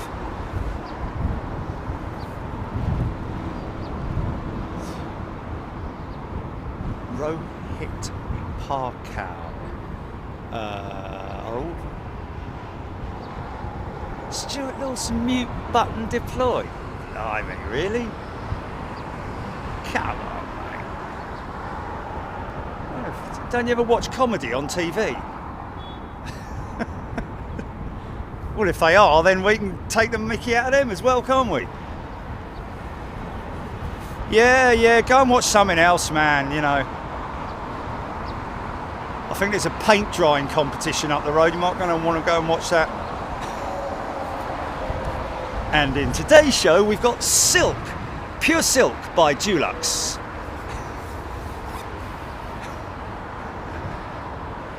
I know, man, I know. I mean, honestly, don't you ever laugh? Don't you laugh? Raptrex BA319 from Lisbon. Andrew S. on a BA flight to Munich last year. The guy next to me saw me reading the safety car and said, "Are we going to crash?" This is the same person who was chatting through the safety briefing. Okay, there we go. Are we going to flip it then? Oh, he thinks Cheryl thinks he's muted the moaner. Sorry, my apologies. I just slagged off one of our own members. Sorry, mate. I'm sure he understands. Yeah.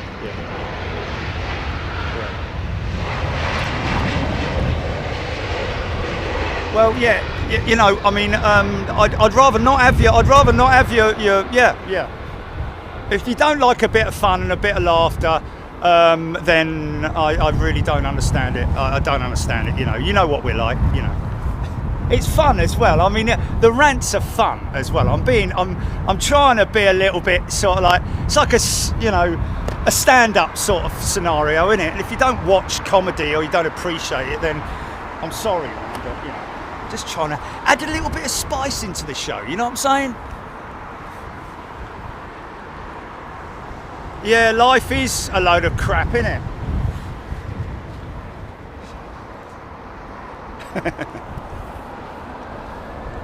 JT the trucker.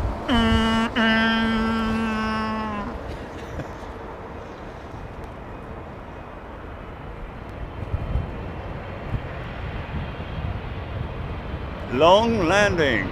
Nice, look at this. See the way she sits down. Wow. See the brakes come up there.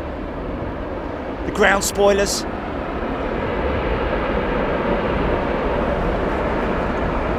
Yeah, we hit a bit of descent. Oh, she's going heavy, man. Look at that.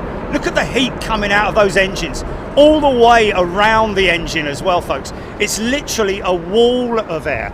Subject to, or contrary to belief, the reversers don't push the air forward completely. It's got a slight angle of forwardness, but if you look into the engine when the reversers are deployed, you'll see that the channel, the guides, the little guides, which there are hundreds and hundreds of them around the engine, which basically they push a door, they shut a door behind it, so that the thrust, the main forward fan of the engine, when it's on power, it basically pushes the air, it diverts it sideways out of the engine, which is why it's like a wall of air, and that's more effective than throwing it forward, because it's literally, well, we all know what a sound wave can do in terms of its power.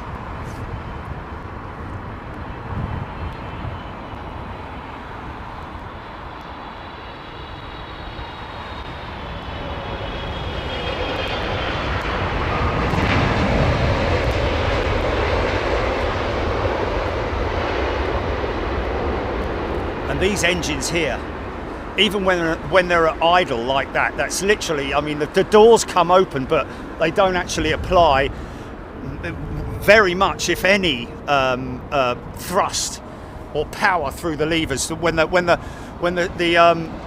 thrust, the reverse thrust levers are positioned separately to the main thrust levers. They're at the front. They pull them up, and then. And based on what you have already asked for, in terms of, like, you know, brake to vacate, for example, these aircraft are very, very sophisticated.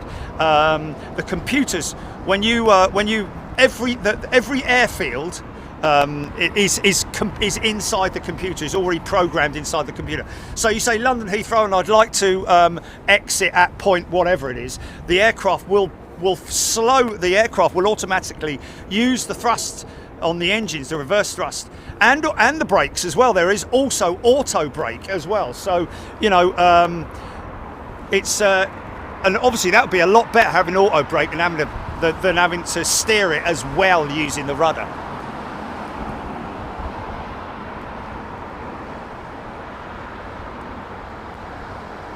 Aidan Campbell, Emirates 777. 20 minutes was that? You won't get any thrust, not very much.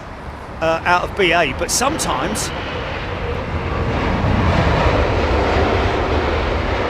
you get a little bit like that.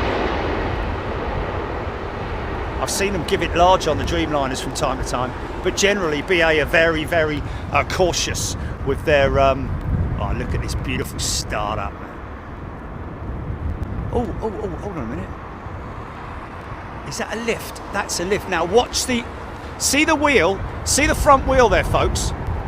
It's lifted in the air. See the tug there. This is what we saw at Atlanta, a very close-up version of it. But basically, the front of the aircraft is lifted up into the tug. Okay, so they are basically pulling that aircraft forward, and then they'll drop it. Literally, instead of using a tow bar, I think that might be. Oh, we're going to get photobombed, mate. Oh, United's. Oh, and he's using a tow. Oh, that's a shame. Might be able to see under her though. I don't know. Is he going to drop it? Come on, son. Get it down. Get it down. This is quite interesting. Don't get to see this very often, folks. So he'll drop it, and then the jaws will literally open at the back.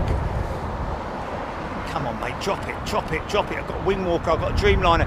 Just about to bounce it. Here we go. Here we go. Here we go. Dropping it now. There it is.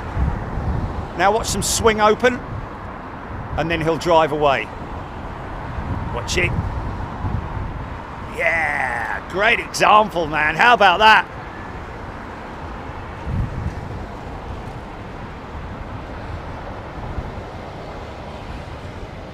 Yeah, man.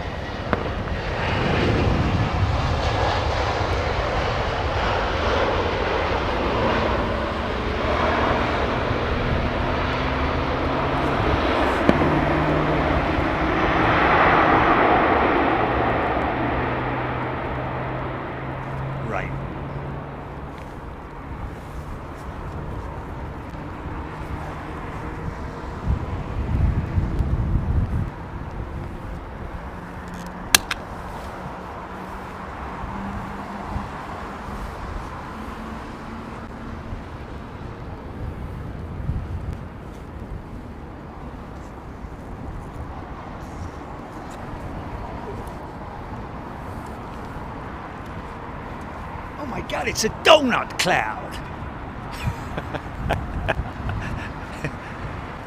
Perfectly shaped donut cloud there, CJ. Is it?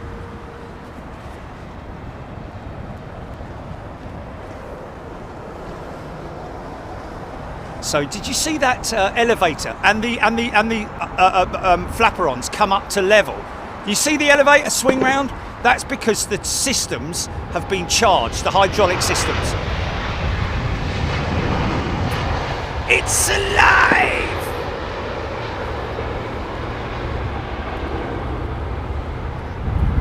TK Llewellyn. Great question, TK. I will explain shortly. Okay, TK, this is especially for you. Oh, look at that. Hold on. What's that coming in? Back of the stack.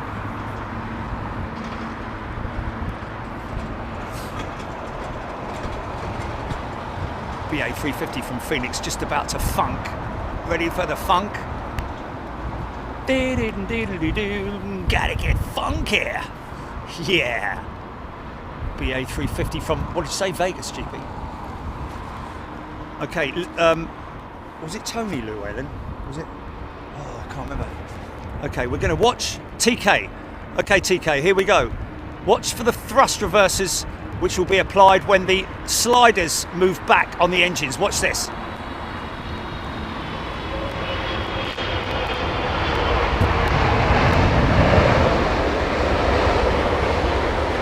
Now that, TK, is one of three different usages of braking, of slowing the aircraft down. Stand by, I just got to move the mic because the rain has started. So I shall put the microphone. So yeah, so you've got the brakes, the wheel brakes, which are very, very effective. You've also got the ground spoilers, which are also very, very effective. They're the things that you see come up on the wings when the aircraft lands. So you've got the wheel brakes, which are very, very effective. The spoilers on the wings, which are like it's like putting your hand out of the car window and then turning it on its side. It's literally an air brake.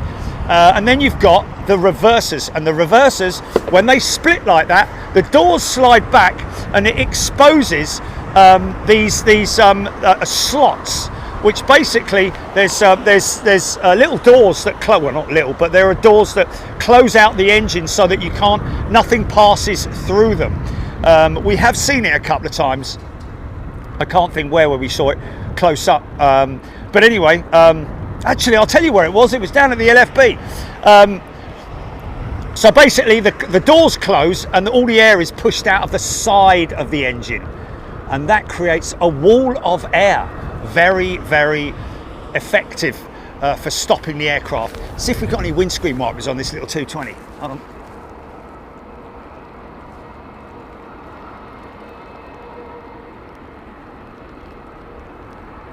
It's not 220, it's a 320, sorry.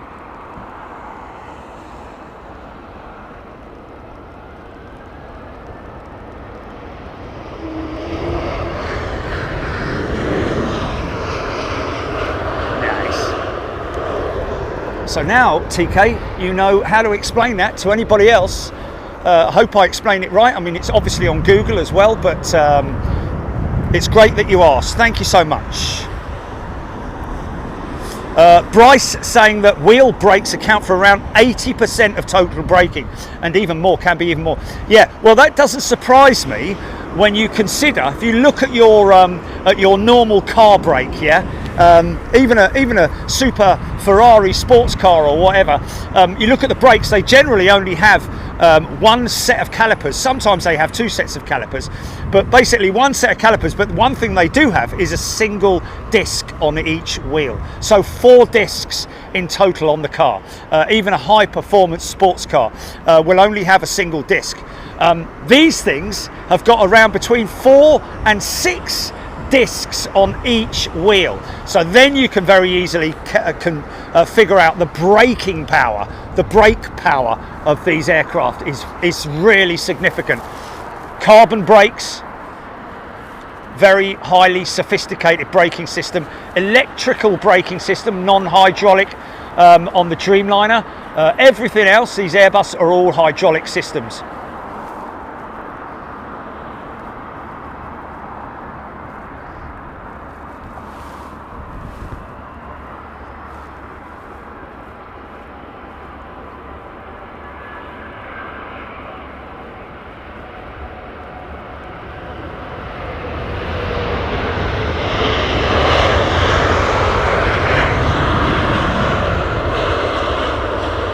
That was very smooth, man.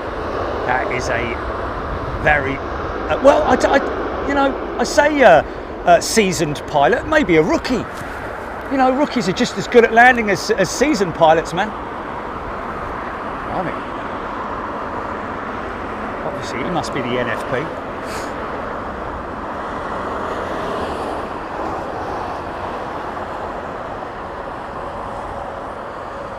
Well, I don't know. Maybe not. All right. Oh yeah, go on then. I've just finished that one. What you want? Latte. Latte. From in here? Yeah. Or McDonald's is if you want to go to McDonald's, you want some food? No, you're right. You're going to McDonald's. You're going there, are you? Yeah. Oh, okay. No, you're fine for the food, but a latte will do. Just a medium. Yeah. Thank you. Don't mind getting you a burger or anything. I'm fine. Thank you so much. Really appreciate it. Get you a drink from McDonald's. You're lovely. Thank you very much indeed. Ta-ra. Yeah, incredible. The braking power. Bleeding Rain, come on, mate. Don't keep threatening me, Rain. Let's have it. If you want to have it out, let's do it right here, right now. Because you keep spitting and spotting, and I keep putting everything everywhere to protect myself from the rain, and then you don't do it. So, you know, you've either got it or you ain't. I think the rain's being a bit of a keyboard warrior today, don't you? Mother Nature's a new channel member. Everyone's saying what they want. Yeah, extra shot. I need to stay awake, folks. This is why I'm trying to be as lively as I can. Cup of tea and a stack of sherry.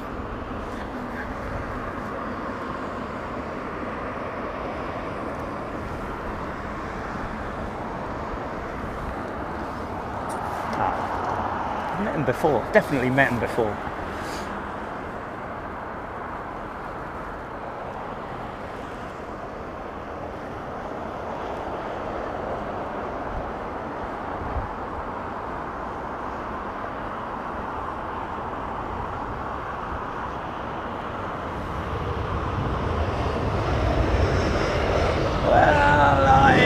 About that, Jordan, I'll be honest with you, I have to disagree with you there. And I'm not naming any names or anything, but I do question people's commitment and love of aviation. And I'm not mentioning anyone else, but you know, if you're going to do something like this or anything else for trains, for trains, planes, or automobiles, or whatever it is you're doing it for, you've got to have a pure love and compassion and love for your subject matter. You must do, and sometimes that is clearly obvious when there isn't that love and commitment and passion, deep-rooted passion as well, man. And as far as the word competition goes, we ain't got none. There is none. We don't see it like that anyway. We're not in a race for anybody. It's not a competition. We just do what we do for the love of it. Whether there's 1,000 other channels out there or we're on our own as we were up until about 3 years ago. You know, we love what we do and we love you. You know, no, streaming is not about money. It's not about money. I've been there, seen it and done it in my life. You know, I've been headhunted to America. I've earned a lot of money in the past. Of course, I bunged a lot of it into Big Jet TV right at the get-go. Nearly went broke, literally. But I carried on regardless. Thank God for Jilly coming along, I have to say, because that's when it all really started to take off. Yeah, and she did it for 3 years for absolutely nothing. Absolutely free of charge, you know. She was struggling, I was struggling, but we made it work, man. We made it work because of my passion, my commitment, like love. It literally runs through my veins, folks. And that's why I do question some other people. And I'm not mentioning any names because that would be totally unfair. But, you know, you can kind of work it out yourselves as adults. They do it for the money. They do it for the money. Simple as that. Some people. Not just aviation either, folks. It's just any opportunity to to make money. Only saw their 737s in Atlanta, didn't we?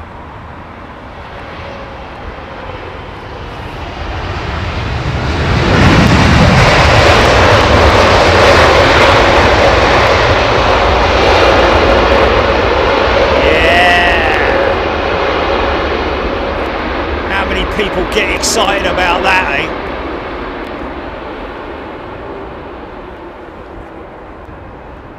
Oh, look at the rain coming off that jet. Wow.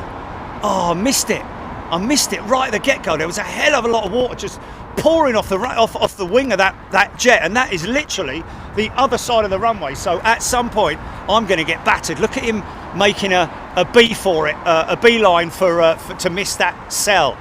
I mean, it probably isn't. Probably is general flight path. But sometimes when they're about to leave, it's last minute. Some of these cells when they move in, so it's not like something that they can obviously do what they can in terms of predicting their path out. That we're going to turn right. We're going to climb to 40,000 feet. We're going to head up north over Scotland, then down to the south side oh mate, look at it, it's coming right at me. Hold on a minute.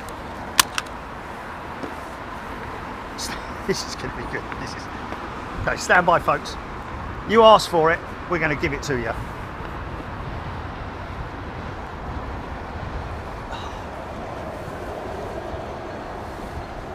Anyway, I'm not interested in talking about that anymore. I want to talk about planes. Oh man, yeah, this is going to be good. I'll just leave it, Jordan. Just leave it, mate. Just forget about it, mate. We're not interested in that anymore. Not interested.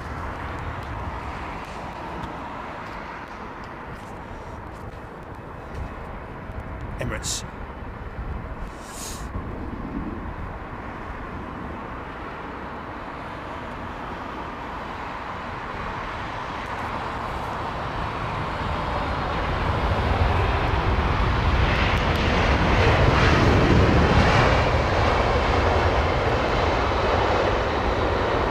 Yeah, well, that's just one to monitor, isn't it? Basically. Wow, it's literally at the other end of the runway. It's coming closer and closer. Right, now I can put this microphone. Yeah, I know. Toys out of the pram sort of like springs to mind. Let me just quickly throw this on here because... Ooh, here we go. Wait a second.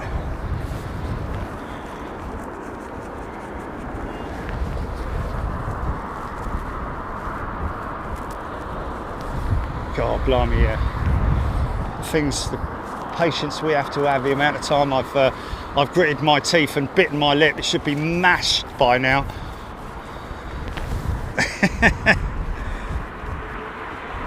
Andrew Herbert.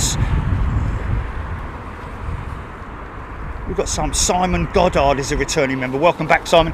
Phone is now underneath, folks, because the rain is starting to hit hard. Thankfully, finally, I'm ready for it. These poor people who are coming over here with the coffees. If you can hear me, keep yourself dry and don't worry about me. You just guys keep yourself dry.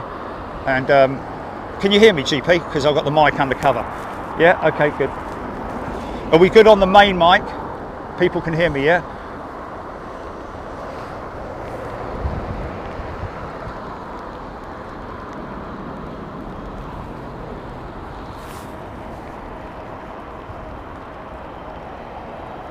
Watch for the windscreen wipers, folks. Definitely on the next one. Looks like a... Say it a bit. And normally you can actually figure out who's flying the plane and who isn't. Look, it's just about to get hit. Wow, this is going to be crazy. I can smell the tar off of the roads, man. That's how much it's being hit. Stand by. Hot tar with fresh water. It's a bit like freshly mown grass, isn't it? That initial smell that you get makes the roads very slick. Be very careful when you're driving your vehicle. With a sudden downpour, the roads become very slick because of all the oils and fluids that are on the... All right, mate? All the, that's on the roads makes it very, very, very slick. Here it comes.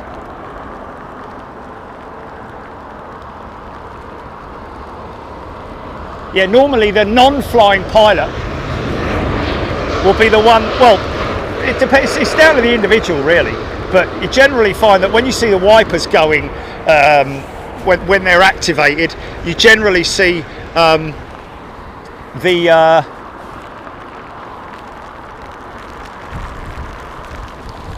that is the flying pilot that has the windscreen wipers running. Can you see the rain? Can you see it?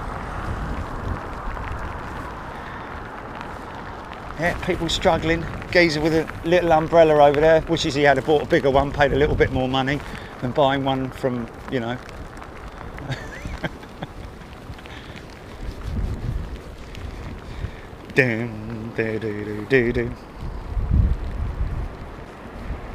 Yes, hydroplaning.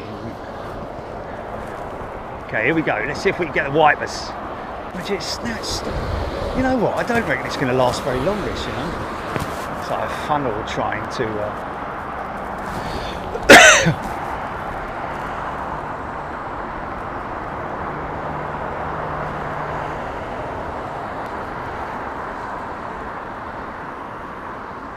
Of course, the airflow, it clears the screen anyway, and some of them run that water repellent stuff on the windshield as well. And it stopped right. Oh, go on, son, get it down. Wheelie King. Yeah, he was a BMXer once, or she. There she is, parked over the airfield there. Look. Just a little reminder that we love her. Raptor X, that was from Bologna.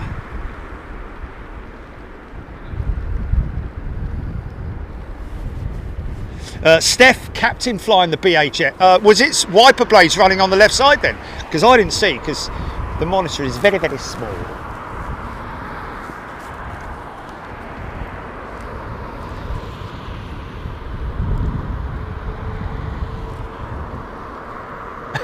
Snakes on a plane. I said wipers.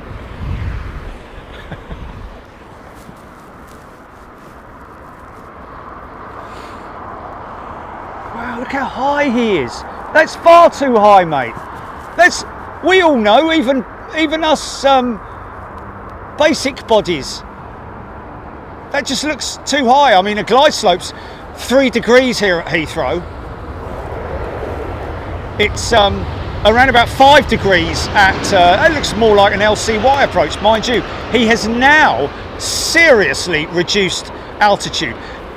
Watch that back on flight radar, folks, and you tell me if that jet suddenly made a, not rapid descent, but descended quite quickly. Have a look at that and watch it back on flight radar 24, which you can.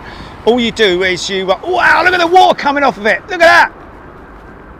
Wow, how cool is that, man? So they're just hitting the rain that I just hit. That's nuts, mate. That is nuts. What is, Jilly?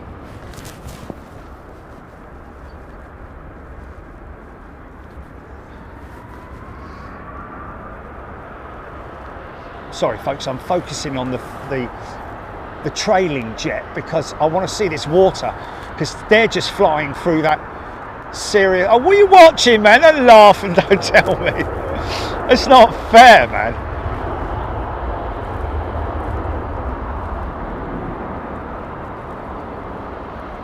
Okay, yeah. Oh, right, yeah. Yeah.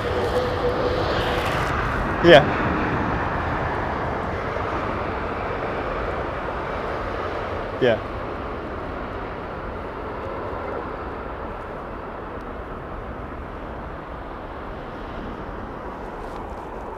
Oh, that's fantastic. Charlie Boone! Oh, I thought it might be a go round then. That was just a little bit of a power up, wasn't it? But it's speed up. That speed is your friend right now. Altitude is like you're kind of committed. You don't got a lot of altitude, but speed now. Maintain that approach speed. Get yourself over the line. This looks like a Neo. I think it is.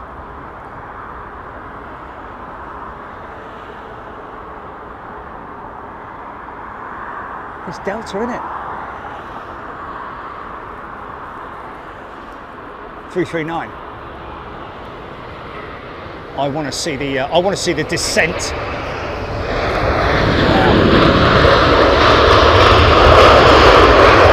There you go.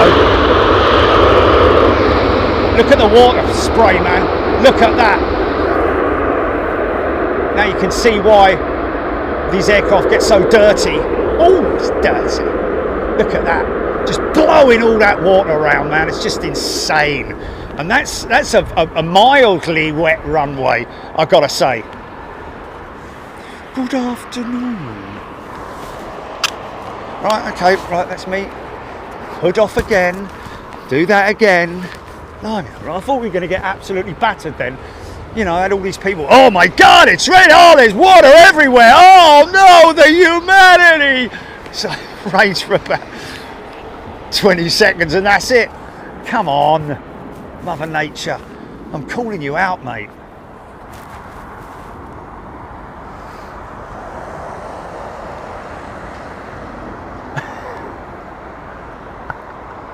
Isn't it great? Oops, I had the sound up in church. We've all done that on a plane. Well, you've got your headphones on and you can hear it because it's so loud, but you don't realise that it's not coming through your headphones. It's actually, you listen to it, dancing away, ooh, la la la la la. Someone taps you on the shoulder, excuse me, excuse me, excuse me. We can all hear that. Oh my God, I'm so sorry. Oh, greased it.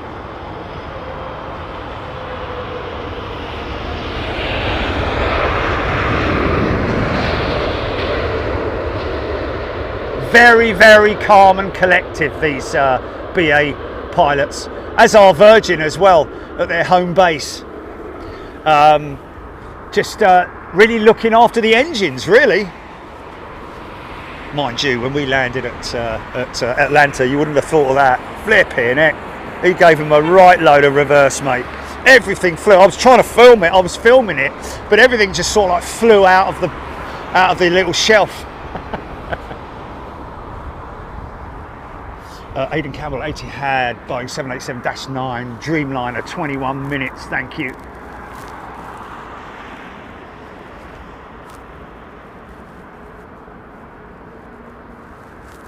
Ellis Chernoff, g'day. Welcome to Big Jet TV Sunday show, Ellis. Just waking up in Southern California. KLAC 141, meeting you in the morning, Southern California. Welcome.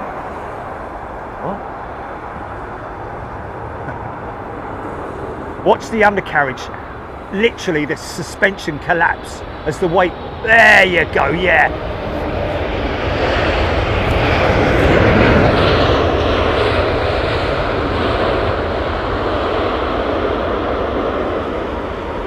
Moxie 1974. Wow, nice. That's a nice push, 220 push, isn't it? Isn't that a beautiful aeroplane, ladies and gentlemen?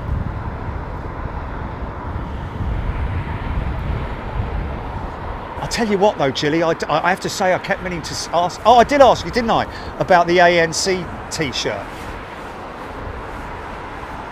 I was walking around Sainsbury's yesterday with it on, big ANC emblazoned, which is airport code for Anchorage. But lots of people were like looking at me like, African National Congress? That's a bit old, isn't it? Well, because it's the ANC, innit? It's like, you know, against apartheid and all that. Yeah, man, yeah. When I lived in South Africa, they came into power, didn't they? Yeah. So I was like, I was walking around Sainsbury's going, why are people looking at my t-shirt? ANC. I'm sure I've heard that. So, oh my God, it is the ANC. Hey, how's it? I know. Hey, anybody like tractors?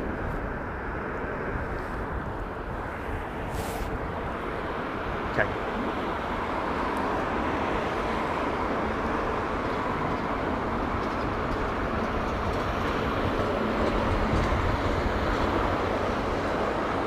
Oh, Ellis has got to visit his mother. That's nice on a Sunday, isn't it? I used to love going down and seeing my mum on a Sunday. Bless her. All right, son.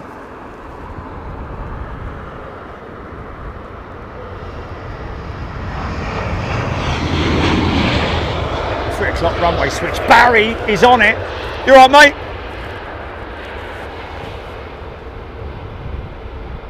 Little flight check there. Check of the flight surfaces. Speed brakes.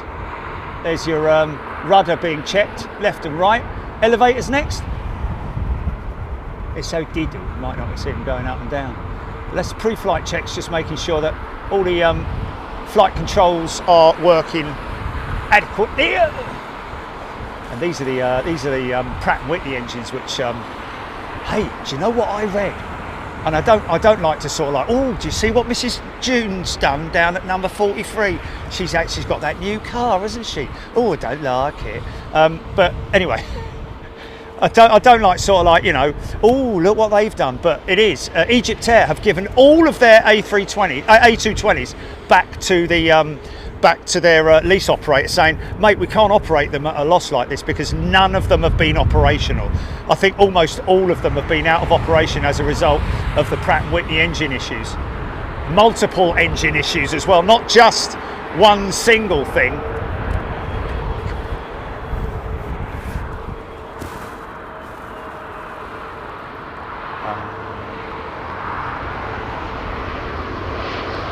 No.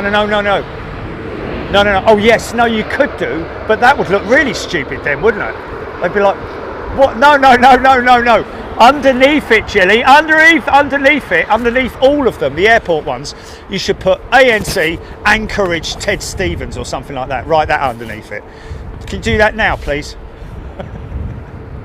Whilst you're doing everything else. Come on, hurry up, you done it yet?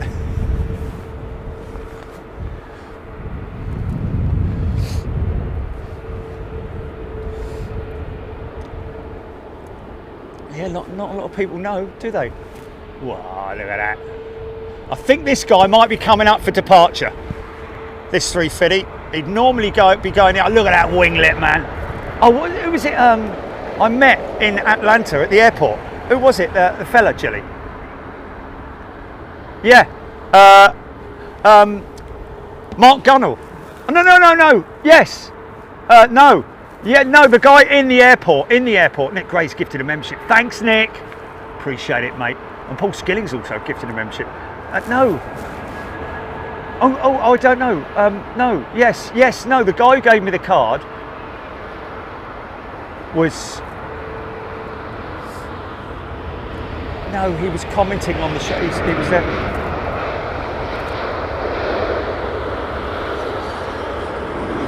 Oh, Michael Field, what a gentleman you are. Thank you, sir. Gifting 5 memberships. Thank you so much. No, the fella that I met in the airport. Oh, he came up to me. He was on the stream. He was on the stream, wasn't he?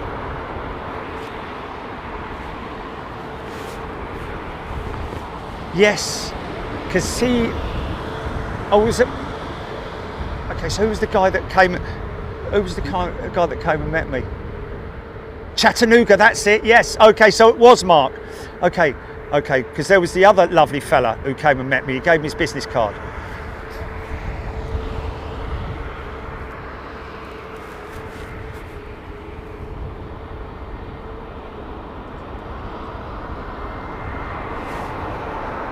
Okay, so all these jets that you're seeing here, folks, they're all coming up to line up for departures on runway 27 right. We're on 27 right arrivals at the moment, but at 3 o'clock every day, you can set your watch by it.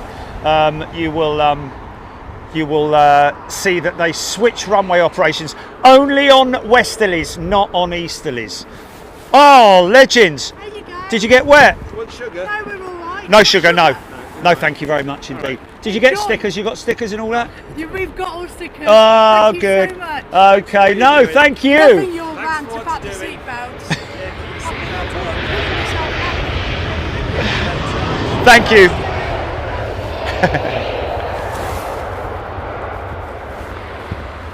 You all right, mate? Lowlander. Yeah, but no, but. And I can't even remember what we was talking about now. Oh yeah, that was it.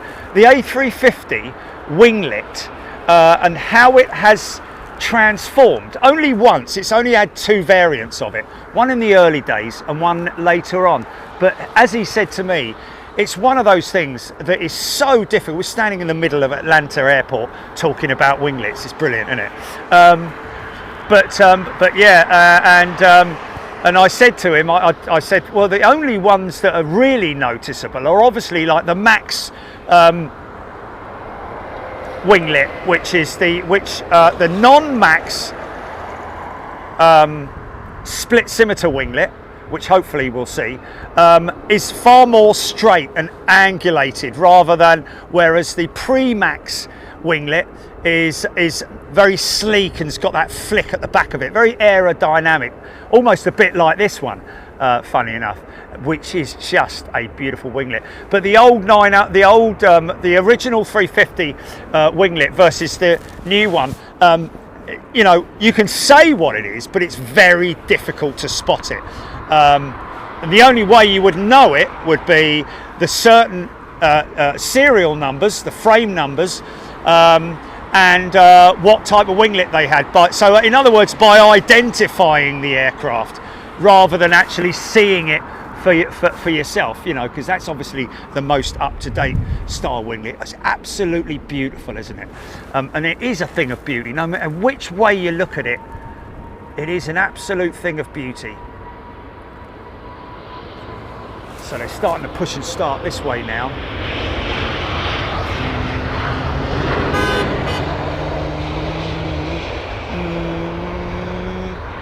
Mark C, 330 winglet pane in the rear to identify.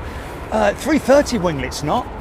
Most definitely 330 winglet, Neo winglet is this one here, which is a very beautiful, again. Look how much of an optical illusion that gives you, because it looks like it dips and then goes up.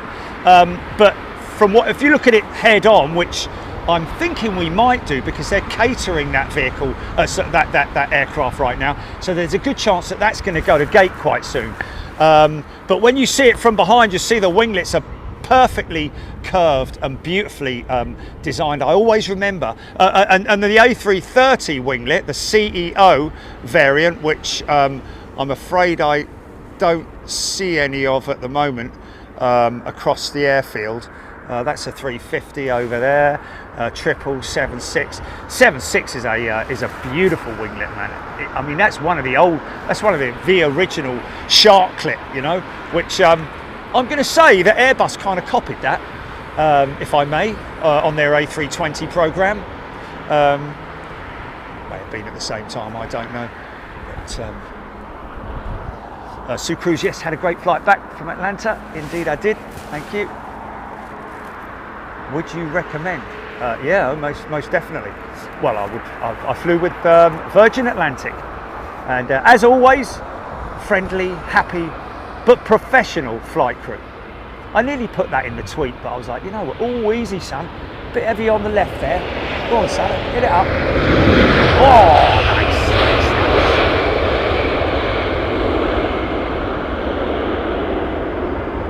See how fast it's still going, man. It's crazy, isn't it?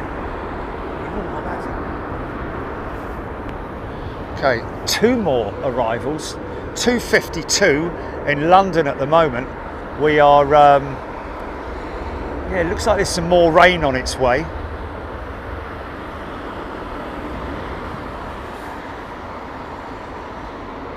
Yes, Brian Stewart, indeed, 11 feet. Now you stand in your, and it's ironic, isn't it? It's crazy that the A380 has the sort of like oldest style winglet you can imagine, because obviously that thing was developed before the Neo winglet, before the 350 winglet.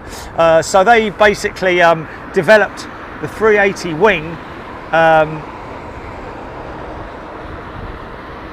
The wingtip technology was very old. You look at an old A300 and look at the winglet.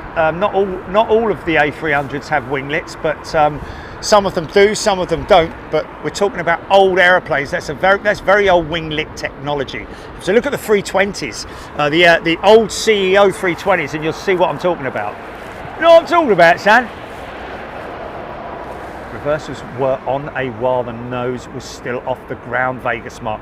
Yeah, it does happen a lot, and you generally find that with skilled pilots. They feel the aircraft, they know how it feels, so they may well pull the reversers up like now. This guy obviously late on it. Here we go. All the wheels on the ground, in fact, very late. Some are quite aggressive on it, others are just sort of like very tentative, very, you know, like that. A perfect example. Still getting spots of rain.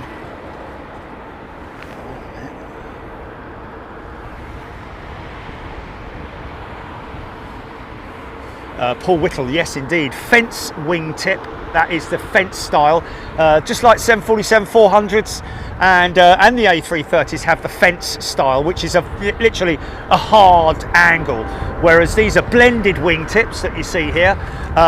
Even though they're not like they are bolt-on, but it's classified as a blended tip because it continues the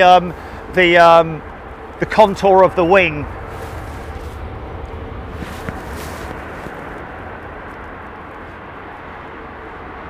Two more on arrivals and that's your lot. Margot Goal, good day to you, tuning in from Syracuse.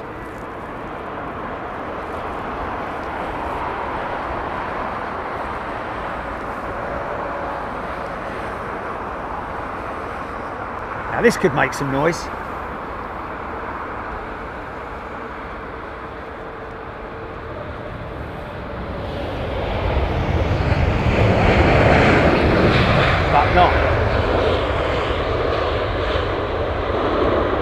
Bit of late. Depends on, you know, runway conditions, winds, weight, of course.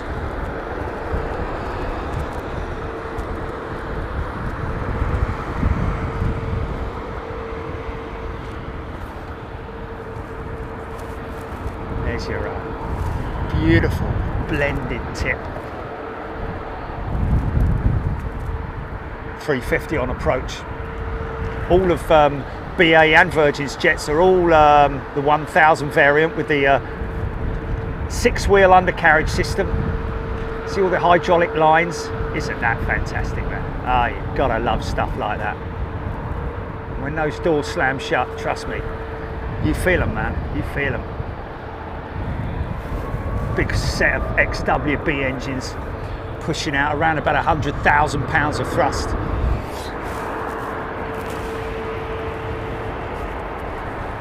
Crews always thought of Avianca as cargo. Okay, last. Oh no, there's still one more in after this.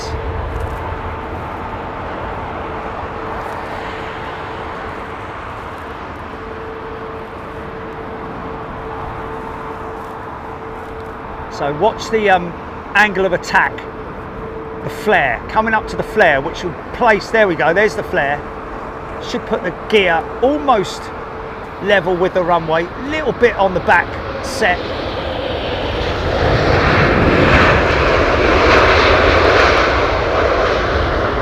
Yeah. I think it must be almost impossible really with the flare to get all the wheels level with the runway. It's getting heavy and busy up this end. Tony Bruce, why don't they use winglets on the vertical stabilizer? You mean the horizontal stabilizers?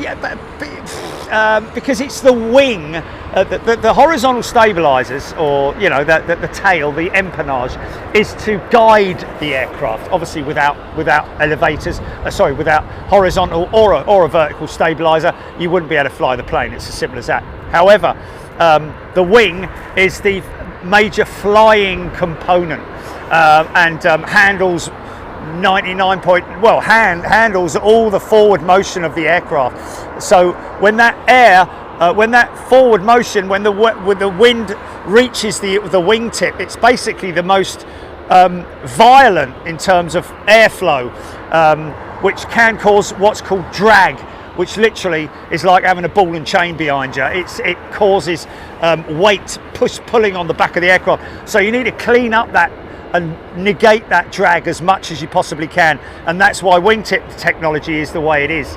And it's it's kind of like these. You can see that's a blended wingtip, or what they call a raked wingtip on Boeing, on the Dreamliner. Look at it change its profile as it turns round. Look at that. Pointy, very pointy.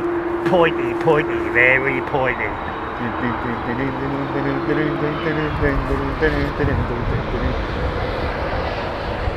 I've been getting found pointy,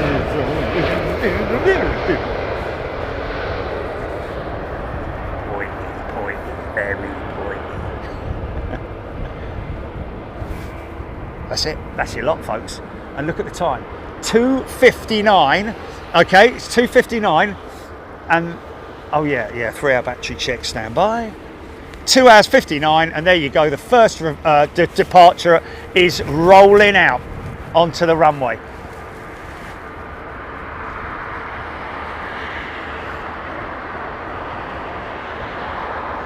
MJH, always feel those 350 XWBs on a full power takeoff, always pins me to the cruise seat. MJH, absolutely. I've got to say, the flying pilot on they gave it absolute full beans on the Virgin departure out of Heathrow, and it was fantastic. Proper noisy, clattery Rolls-Royce engine sound, even on those very modern jets. It was fantastic. And you really do get pinned to the back of your seat, just like you say, MJH. Thank you.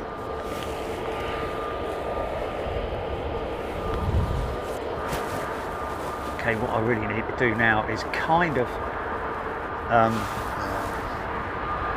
there we go. Now let's just see if we get any, because there's moisture in the air everywhere I look around. Here we go. Shut up!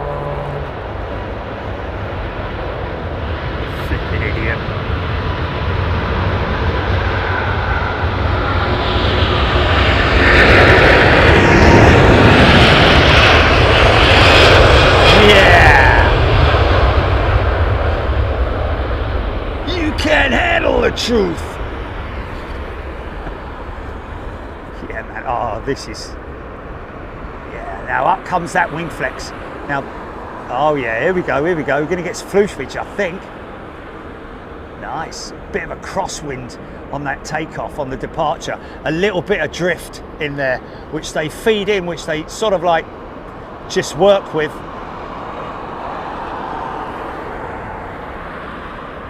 Every sight and every sound.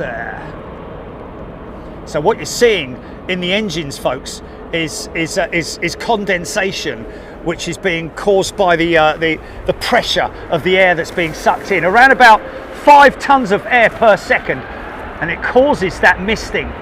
Cloud is being formed in those engines.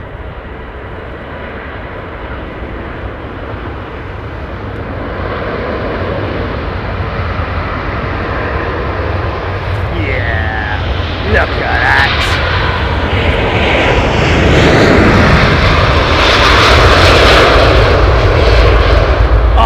Oh, yeah, here we go.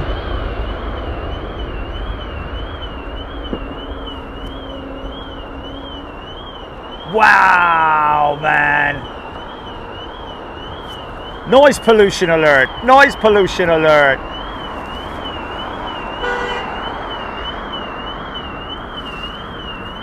Deal with it, son, deal with it. That'll go off, it'll go off, it'll go off. There we go. It only gets activated by the big heavies, doesn't it? Brilliant, man. Daniel Burns just joined the stream after shopping. I see on Flight Radar 24, Airbus AC KC2 Voyager will go over the top very shortly. Oh, okay, well, what? Okay, right literally over the top or what? Oh, what, north of me, south of me, right over the top? Because I've got yeah, but I've got cloud, mate. I've got cloud.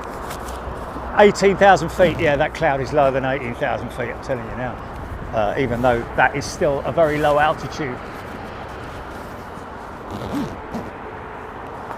It's directly above. Yeah, going east. Did you say? Heading east.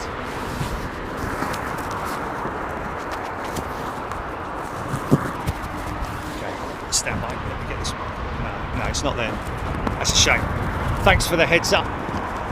Oh.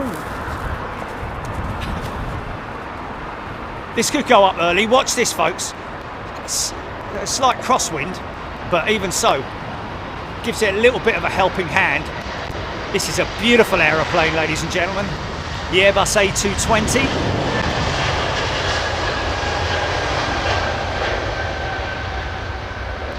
Up she goes. Yeah. If there's one thing one little tiny incy wincy bit of criticism I've got to say in terms of aesthetics, but obviously these winglets were developed, they're fence style winglets as well, were developed for the A220 program. It's a bit of a shame. You look at the E2's winglet, and it is a raked wingtip, much like the Boeing wingtip, and I think it's a lot sexier.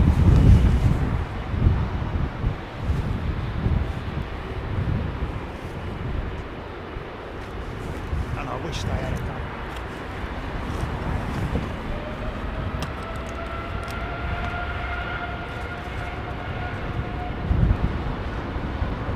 GENX. This is quite derated, isn't it?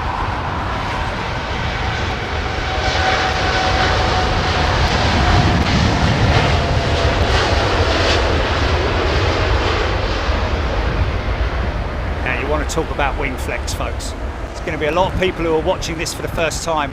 Now watch the end of the wing. It's obviously angulated, but look at that wingtip flexing now. Look at that! Isn't that incredible, man? I mean, as anyone who appreciates, you know, physics. Oh wow, that's something we ain't seen for a while. Well, I've never seen it, Jilly. What's that all about? Is that based on people who work with British Airways? I'd imagine it is.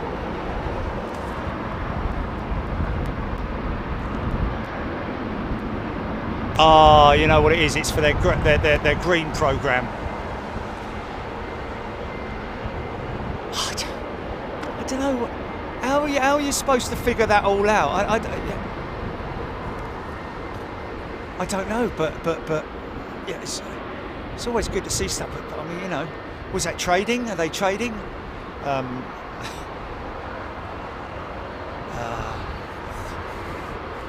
Great British Futures, maybe. I don't know, whatever. Anyway, never mind. They make it up. Lee Chadwick, welcome back, Lee. He's a returning member. Ian Morrison loving the wing flex on the... now, there's an E2 jet, folks. Now, that is a modified E195, basically. It was a whole new aeroplane. All new wing on the E2 jet. Pratt & Whitney power, which we don't talk about very much. These are the lovely old IAEs.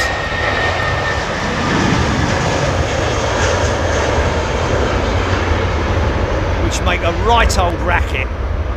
And you know what they did way back in the days, folks, of aviation, when it was like DC-8 707s, DC-9s, 727s, all that kind of stuff, you know, with the loud Pratt & Whitney JT3Ds, 9Ds, 8Ds, all that kind of stuff.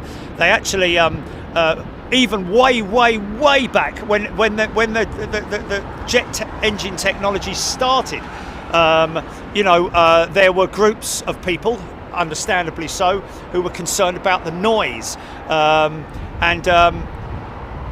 British Airways, or BOAC, were right on it. Anyway, yeah, stand by, GP. Oh, I've gone. I don't know what I was talking about then. I've lost it. Okay, go on then. Yeah, I've completely lost track. No, I didn't. Yeah, that's what I meant. I didn't mean to ask you anyway.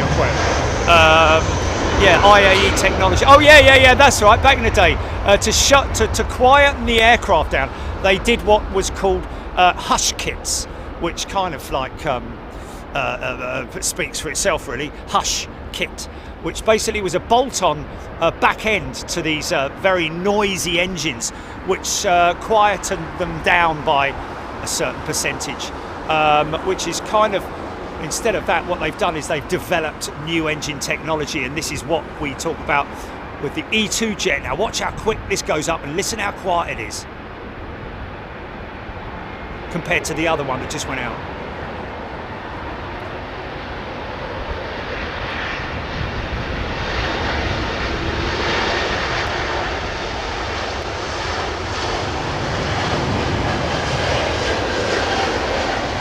That's insane.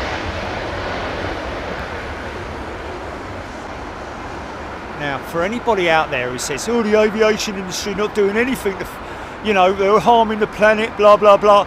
Well, there you go. That will shut you up, won't it? Eh? Aviation industry is probably one of the most dedicated. Oh, here we go. Funky shot, funky shot. Yeah. Oh my God, that plane, it nearly hit that plane. Yeah, beautiful. Here's another example. This might be the LEAP. I don't know if this is the LEAP. Airbus. Customers got the choice of the LEAP or the Pratt & Whitney. I think these are LEAPs.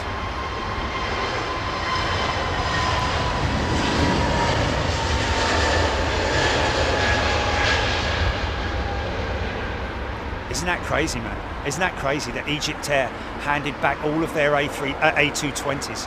That's not good for business, is it? Because that shows how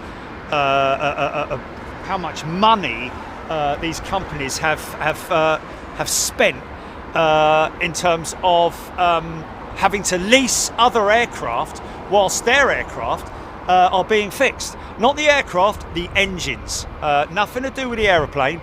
It's to do with the engines. And all the, unfortunately, all the A220s are exclusively. Now listen to this in comparison.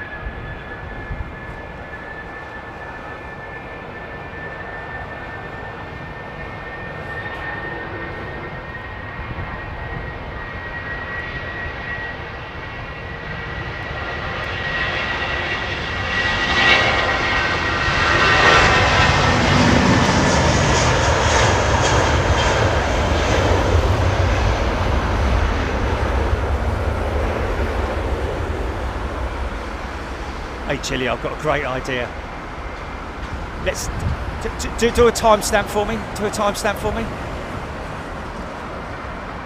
Because I want to put both those clips into Premiere, yeah, and I want to see the sound bar. I want to see the sound bar. Okay, so this is the A330, and this is a CEO, folks. Look at the the fence style wingtip. These are the Trent 700 engines. This will make a right old racket. I wouldn't be surprised if the car alarm doesn't go off with this one.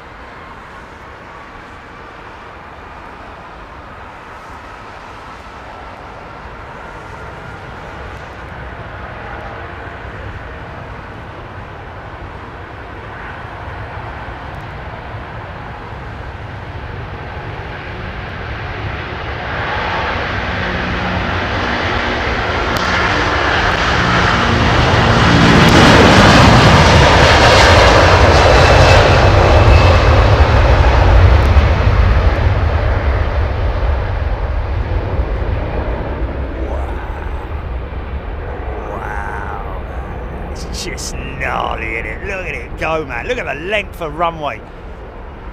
What a shot, man. What a great sound. Rascas. What a flipping great sound. Okay, now watch this. These are General Electrics. Next up, the GE90. This looks like an old clip wing, this does. 777-200, no winglets on her. Might be the LR, but I think this is one of the old ones with the General Electrics. Look at the size of those things, man.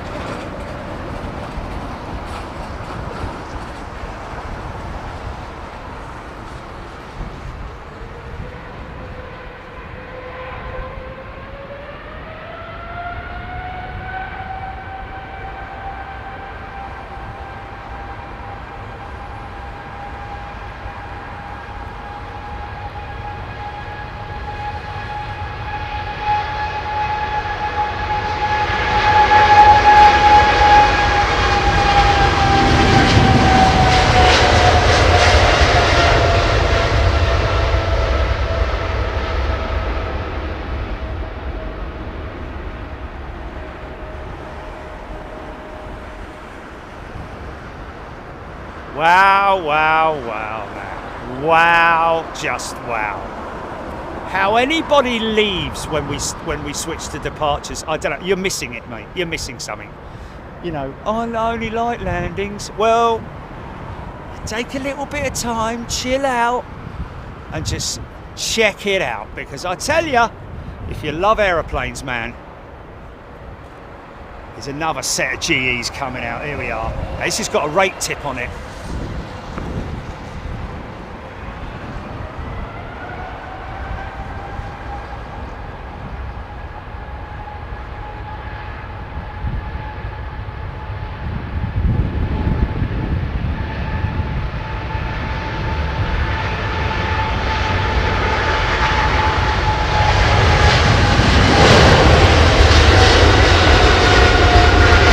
Yeah! 5-door super twin.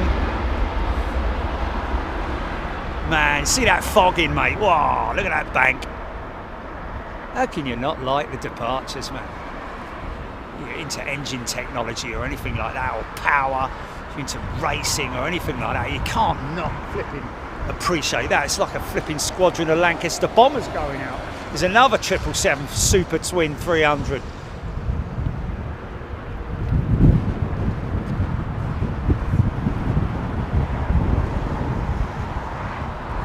Watch for the fogging, man. Okay, we're ready to go. Oh, this is good.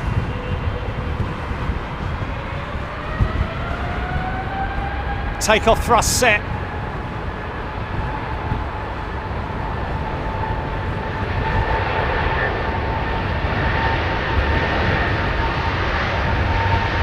$80 knots.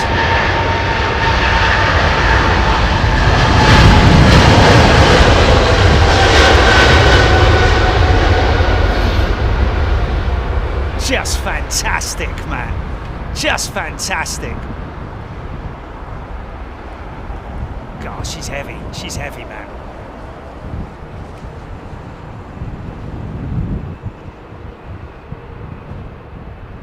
Positive rate, gear up. Relatively quick gear retraction on the Boeing jets compared to the Airbus. Very long and slender and sleek, and slow on the Airbus, especially the 330. Right, I'm going to start drinking my coffee now. Thank you to those lovely people. Wherever they are they up in their room? Thank you if you're watching. Lovely people they were. I don't know why I'm speaking like that, because you didn't speak like that at all. What a great racket, Ian Morrison. Oh, not that bad, am I? Matthew Thompson, GE90s. Oh, it's just unbelievable. Giant BA's 777 fleet leaving all at the same time. Oh, here we go. Go on, son.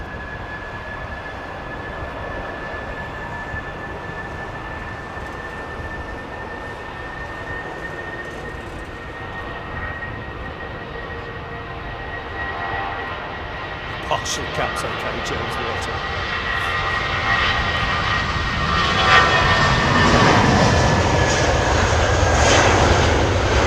Yeah, that's old school, that plane. Look at the speed it's going, man.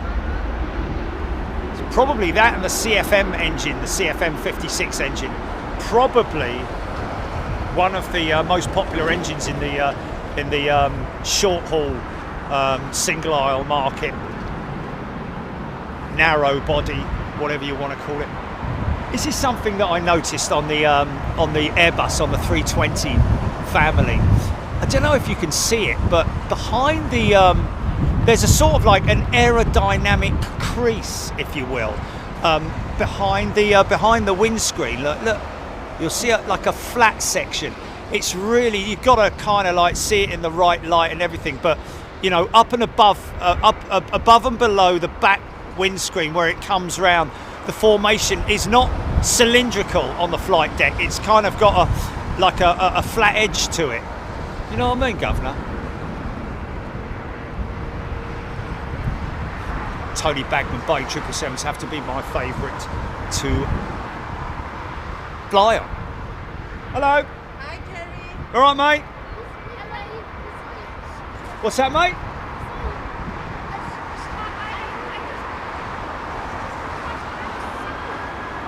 What's that, mate?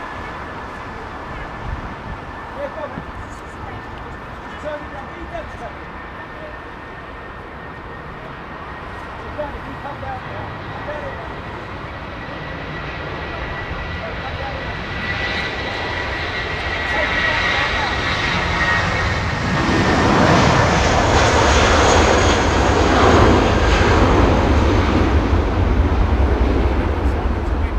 That's a pleasure, mate. Now go over drink about planes. Thank you. Bless him. You got a sticker, mate? No, we're fine. We have a sticker, but Henry wanted to ask you a question, Gary. What do you want to know, mate? Why what? Why do you choose this spot? Because it's great. There we go. Yeah, the other one's over there. We've got another 2 spots over there. One over there, one over there, one over there. But this is really good, isn't it? And because the plane's in the front, you can see it starting up. Oh, excuse me. What? The car that beat, that was us. Oh, okay. You and the 1,000 others. Yes.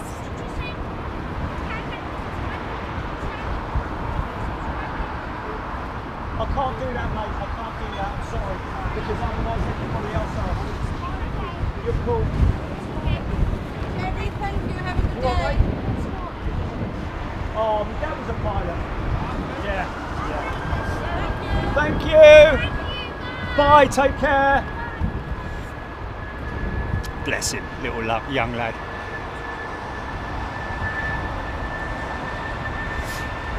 Okay, runway inspection coming up after this little IAE powered jet goes out.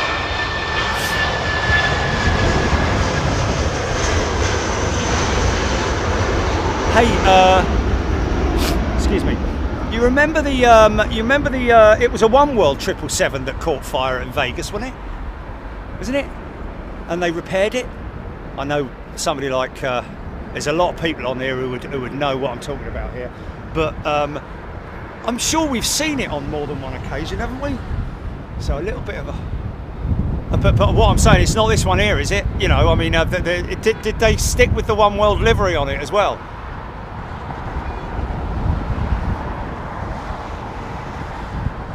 I kind of. Well, you could see the patch when it was, before it was painted. They flew it into Gatwick and painted it, didn't they, or something like that?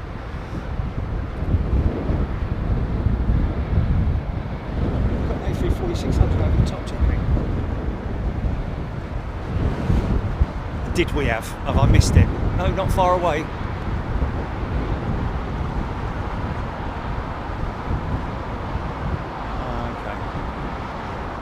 Oh, okay. Okay. Yeah. Oh, okay.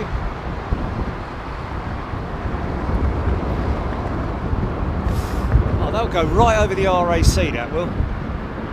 I've seen it on a regular basis. Usually a Saturday morning that it goes over the top. Clever. Hailstorm, but no thunder. Oh, we'll have some of that. Oh, whoa. I just saw something then. And it went out of me a peripheral. Or was I seeing things? I think I was seeing things. I see a plane now, though. Oh, it was GV India Oscar. Golf Victor India Oscar. Okay. Pumpkin's Patch. Oh, okay, it's Pumpkin's Patch who brought us the coffee. Thank you. Lovely people. Hello there. Not from Dorset or Cornwall or Vegas Mark. No, not LA, it was Las Vegas. Okay, thank you, Vegas Mark. This is what you call an intersecting departure here, folks.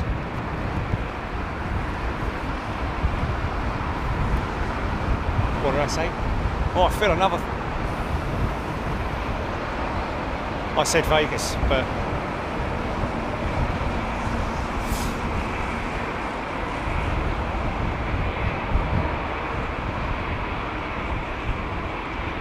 Yeah, because I thought I saw a plane, but I didn't.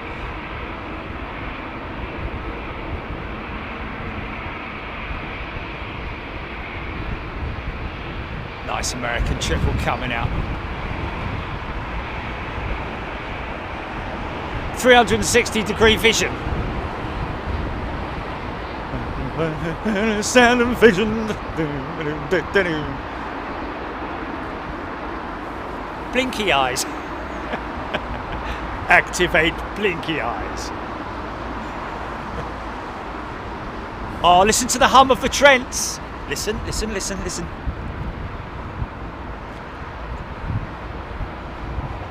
Jill Blakeney, very few airports have paint shops.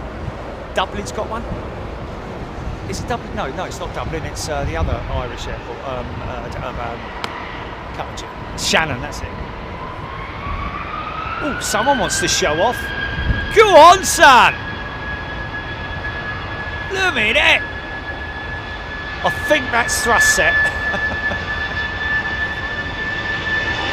That's nuts, mate. Absolutely nuts.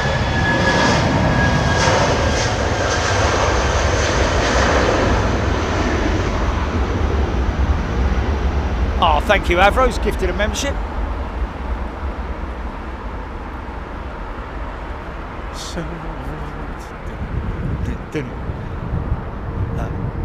Where did you do? Did he coming out? Yeah, he's all blinky eyes, Jilly. Look, just woken up. Look.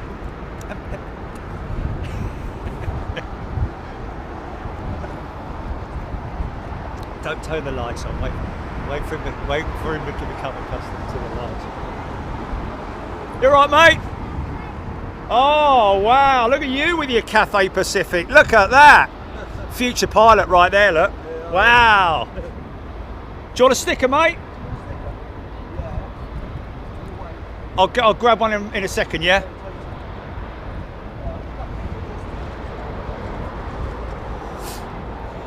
That's funny. Marty fell.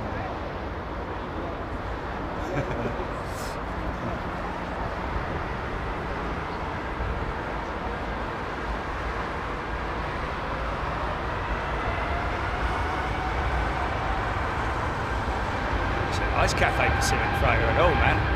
Got a good one there. I think he got it from ARD.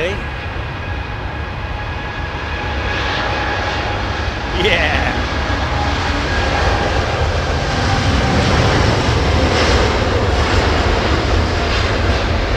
Thank you, Squid Owl. Oh, that's how you get him high up, isn't it? Okay, let me just grab this quick for this kit.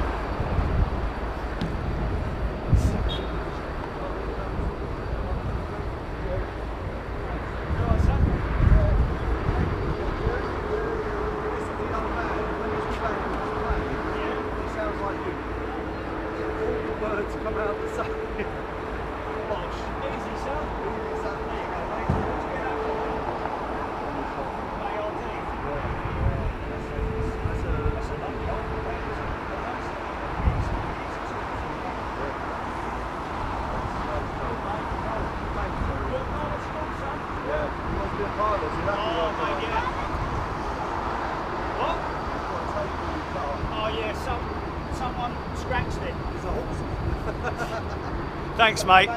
Oh, lovely little lad. Bless him.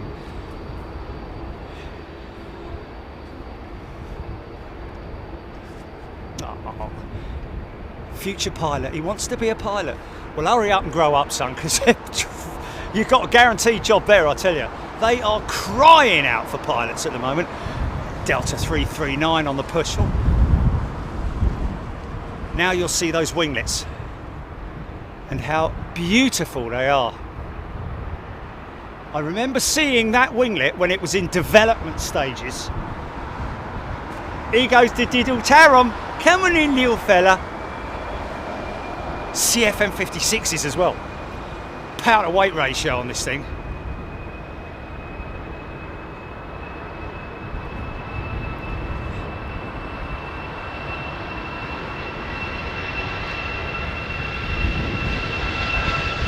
There, see cheekbones.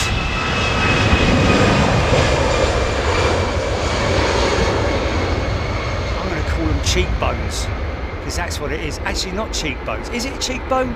Yes, it is. The bit around your eye, just before you Oh, easy, easy. I know it's not your cheek. I know, but you know what I mean. You know what the contours of your face. Yeah, you have that little. No, well, no, not really, not really. No, no. Oh, look at her, fully exposed now. No, what I'm saying is that are they flying that back empty? No, no.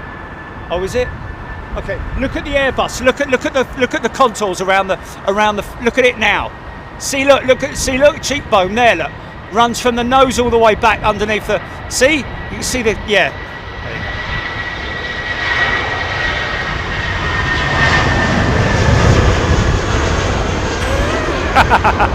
No, I'm gonna have to watch that again, man. I'm gonna have to watch that again because that is just so worth it. Pistol night, yes, cheekbones. There we go. So there we go. But I can just imagine it. Cheekbone magazine. Brian Stewart, I can see the cheekbone. Raskas, quite the tilt. 330 CEO, which we saw landing. Oh no, did we? Yes, we did. We saw that landing earlier, didn't we? This Algier 330. It's got a set of Pratt. Are they Pratts? Now you see what I mean about the fence winglet on that, the wingtip. That's the CEO, the predecessor to the Neo, which is off to gate. Toodaloo! Beautiful Trent 7000 engines. She looks gnarly, doesn't she? Hey, we're back in Atlanta, Jilly! Oh my God! It's all been a dream. It's all a dream. Back in Atlanta. Oh, day 3. Welcome to day 3 in Atlanta. Oh, is it Freeview? Now you see the winglet. Look at it. Look, see how it changes shape as it sort of like goes past us.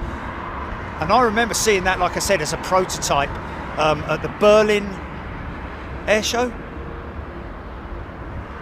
Well, it was at Berlin Tegel, wasn't it? Oh, no, it wasn't at Tegel, was it? Look at it. Look how much it changes shape, man. Profile of the wing just sort of like, and then you look at its side and oh, here we go. Rolls Royce.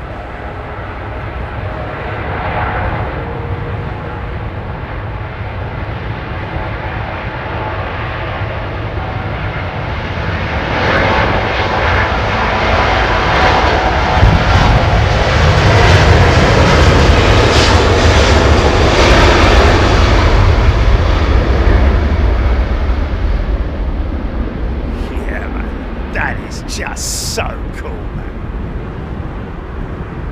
Look at the speed it's going, man.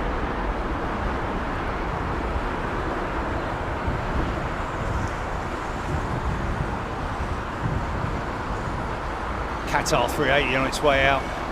Gear up.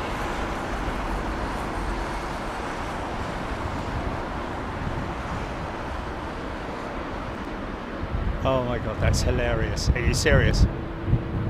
Just from the tiniest mention of Atlanta, the Bond had a bit of a moment. Your turn, American. Oh yeah, more Rolls Royce power.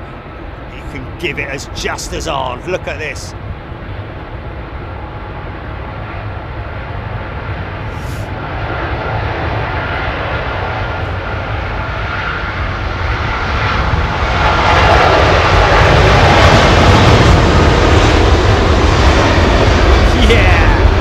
It's the American hour. Oh, look at that. I was hoping it might. There we go. Alarms.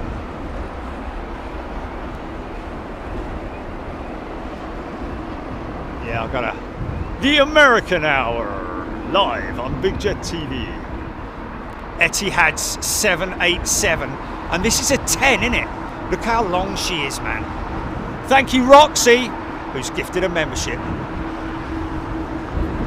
Rock on, Tommy! Bobo, sound is good too. Rolls Royce, it is, isn't it? don't know whether, now you see, unless you've looked at it, and you don't know whether these are Rolls-Royce, unless they've got the logo on the side of them, of course. I think Etihad uses Rolls-Royce, you know, but there's no real way of identifying Rolls-Royce versus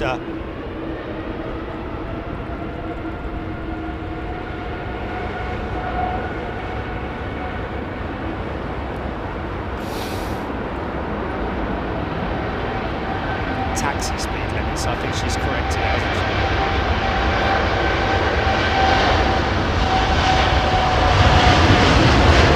Oh, bless.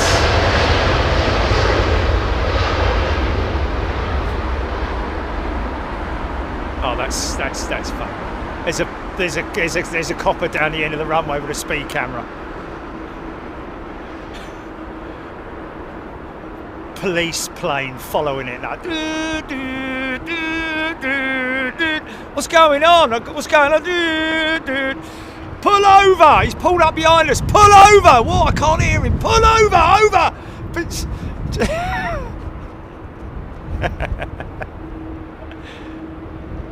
Excuse me, sir. Do you have any idea of how fast you were going? Yeah, around about 160 knots. Ooh, no. Come in the back of my car and we'll have a chat.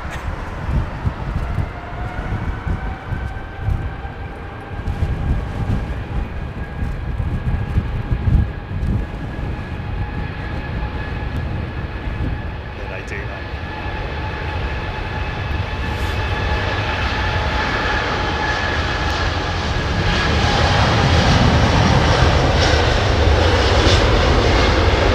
Now that is most definitely Rolls-Royce power. Trent 1000s. See the flaperon? That's quite interesting that the flaperon is down like that. Is that due to the winds, I'm guessing? Because normally that flaperon's at neutral. Now as soon as they take off, that'll start moving around. Watch this. The high-speed flaperon or high-speed aileron. So there it starts flapping around. They call it a flaperon because it's half flap, half aileron, although some people would disagree with that, but you know. Ooh, hello lad. Come on in, how you come? Big old boy.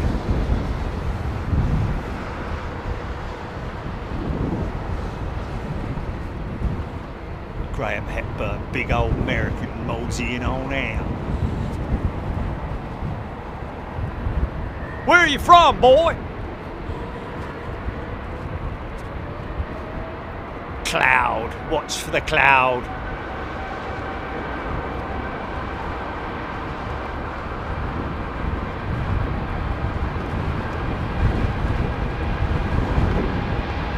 Hey, Bruno!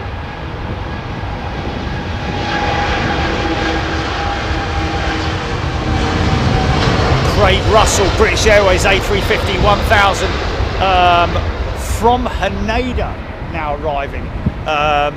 Craig, thanks for the update. Mainly, obviously, earlier we were on arrivals on the Northern. We're kind of doing the departures here, so it's a little bit difficult for me to catch the stuff coming in. Where's this one I flew on, Julie?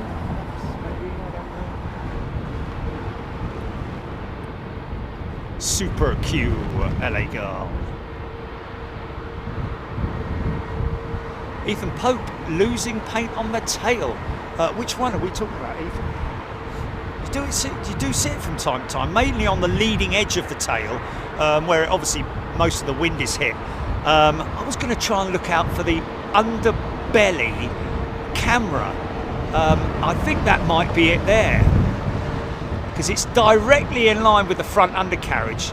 It obviously must protrude some way, but have a little sort of like aerodynamic. Oh, here we go. American Airlines. You want thrust? We'll give you thrust. Oh.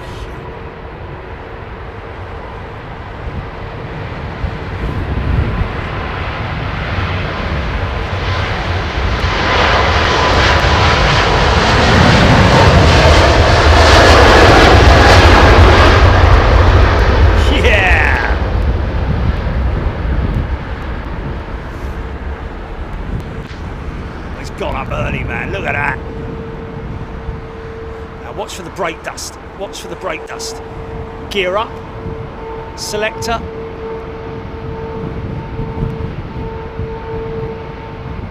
No dust on that one.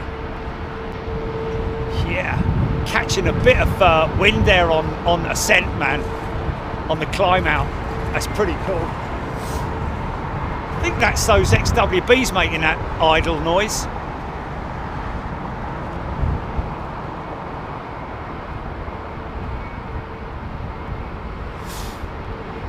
Raskat's 22 flights a day from Heathrow to JFK. It's nuts, isn't it? Wow. It's a huge hub though, isn't it, as well? There's one for you, Craig. We'll get that BA 380 arriving. Or try to anyway. Nice 330 CEO. Slinger's pushing, is it? Oh. Oh, that's Emirates 380, sorry. Oh, why don't they send her a rogue?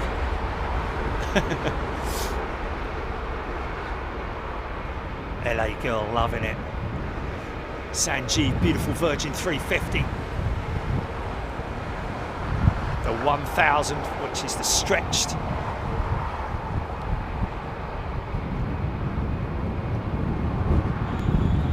HGC EK31 number 10 landing. Got a little bit of time for that as well, because that 332, isn't it?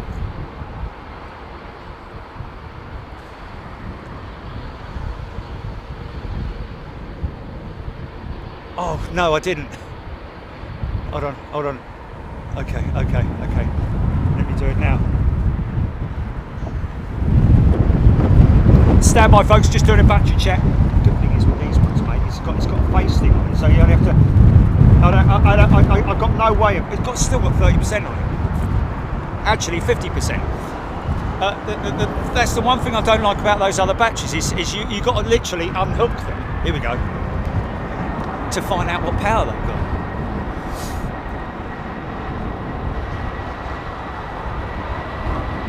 Yeah. No. Only use the other.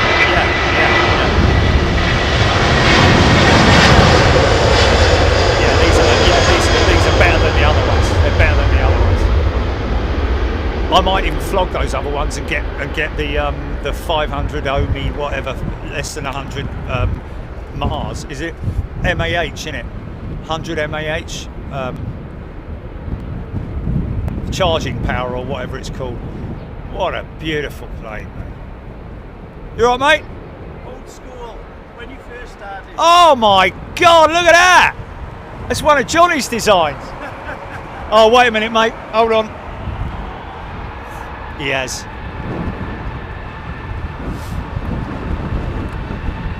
I think these are rollers.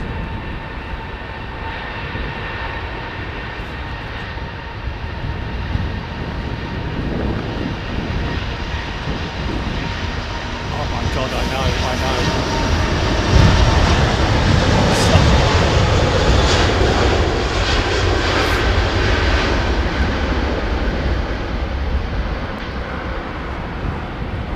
Sure it was your idea, because I remember telling him, mate, we should do a show called Cruiser.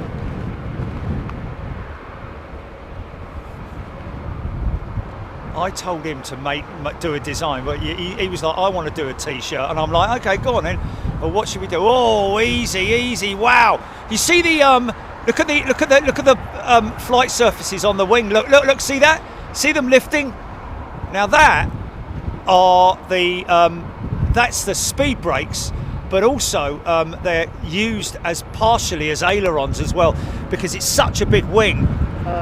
They get used to diminish the twist. Wow, how cool was that? You see them coming up? Look at this. Old school. You know the score. Yeah! Cool, man. Have you got any stickers, mate? You want a sticker? Oh, that's funny, yeah. What's that, mate? Got a badge somewhere. He's got a badge somewhere. Brilliant.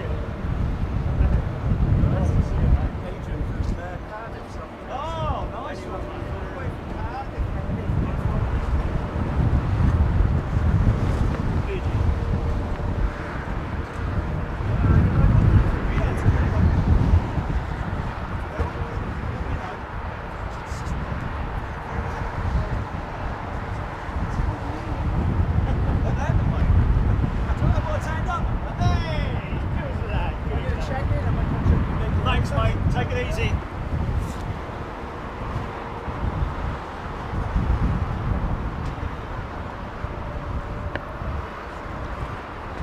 What about her? Singapore Slinger behind Loganair.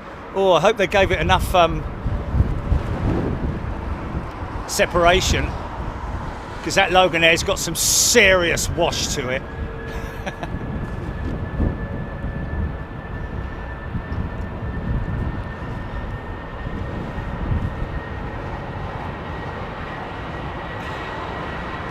Bruno saying today's show is just brilliant. Thanks, Bruno.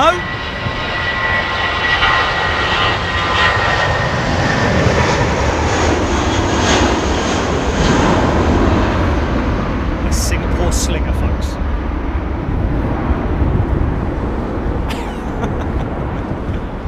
Craig Russell, that one in from Singapore. Thank you, Craig. Kurt Erickson, Ian Morrison, Andrew Rideout.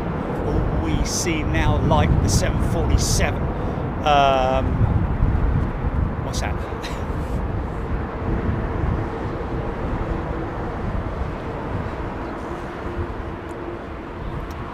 Oh, I'm so glad that I was wondering if anyone was going to notice how tanned I am. Well, not tanned, but you know, I don't look like George Michael or anything. Wish I did. And I never gonna dance again. Can't just forget no feeling.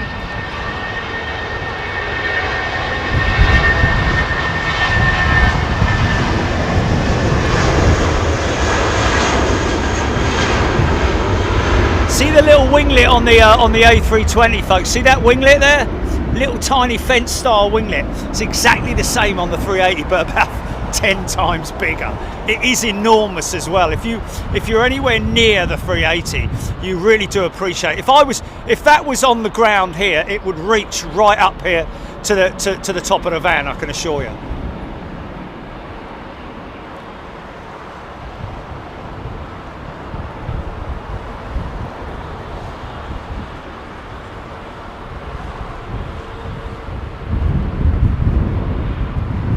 Okay, hold on a minute. What's this, Jilly? Rohit saying, there was a time when I didn't know what Staines International was, and I googled it during the stream. Don't tell me that someone's actually put that. Is it on Google? Has he got a result out of Google? Oh, okay, Andrew Rideout. Freight Jerry, i.e. 747 340. Oh, that's all we can rely on. Yeah.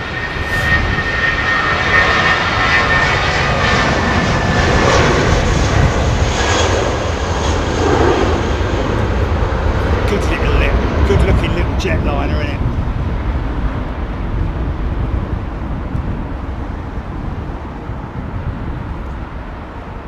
Oh, does it? I understand this is the last year Jet2 will use the 757. Is that correct? Martin Bone asking. I think it is, my friend. Unfortunately, that will be sadly missed. 320 Neos probably coming into service, or they might buy some 321 Neos, or possibly because they'll obviously need to replace those 757s.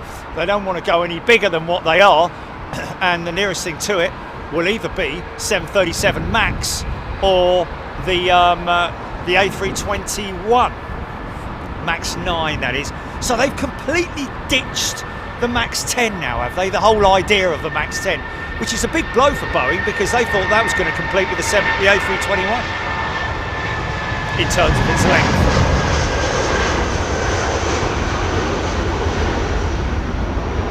Thank you, Rohit. We'll have to do a little.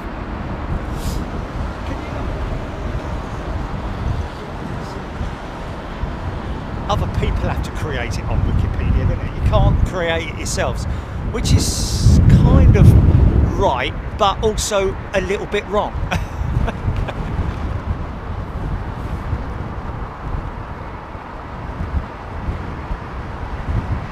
Did I say somewhere else? I said the Jet2s from Manchester. Yeah. Look at this. Every light available to shine is on this. I bet even the tail illuminators are on.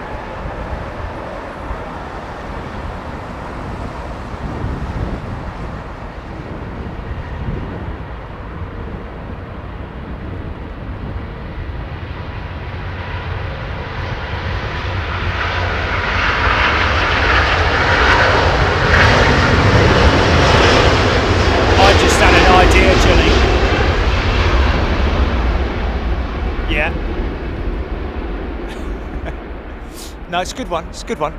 But I can't say it on air. I can't say it on air. But how am I going to remember what it is? Let me write a note.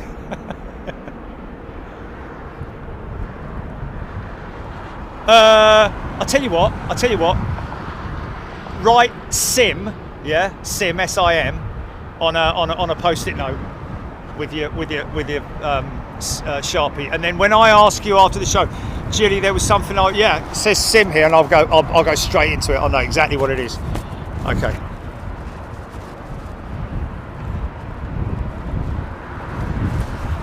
Yeah. Yeah, but I'm sure I told Johnny, he said, oh, I want to design a shirt. And I'm like, okay, well, fair enough. Well, go on then. And he was like, well, I don't know what to do. And I'm like, well, what about Cruiser? What about a Cruiser t-shirt? And he was like, yeah, okay, yeah.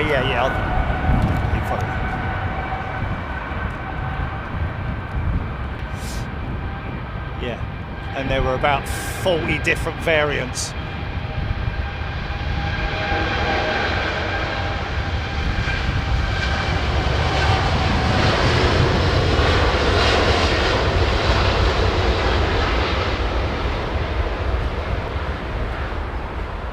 Klaus, yeah.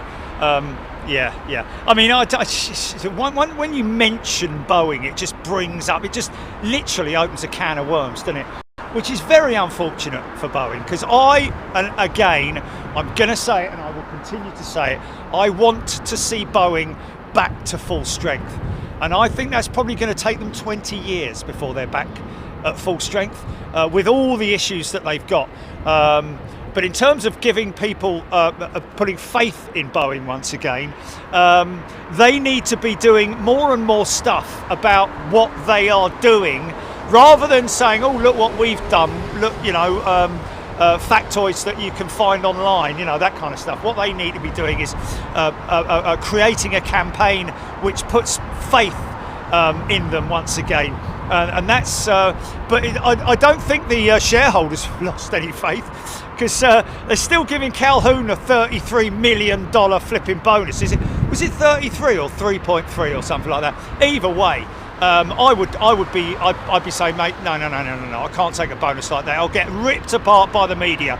So you keep your bonus. Let's give it to development. Let's put it in the development pocket and make, and then get some good news spreading about us. Not, oh, he's got more money for that, for not overseeing, for mismanagement. This year, we're going to give you $3.3 million. Oh, thanks very much. God, blimey, I should have done worse.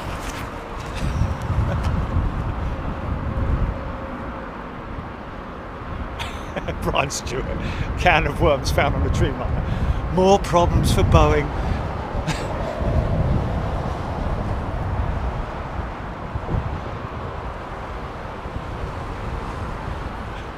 What's that?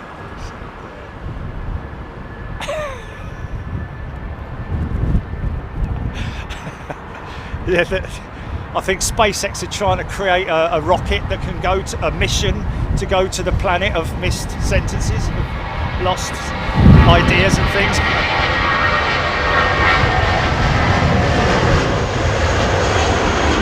Jedi Master Joe has gifted 5 memberships, thank you. Yeah, that's because there's so much going on. Yeah. That's what I'm saying, because that'll jog my memory, mate, afterwards. But you've got to remind me to ask you, what does this mean, this sim here? It was like that, what was that? Was that pop or something? What was that thing the other day that you said? BOP, bird of prey. You had a note in your book. What the hell was that?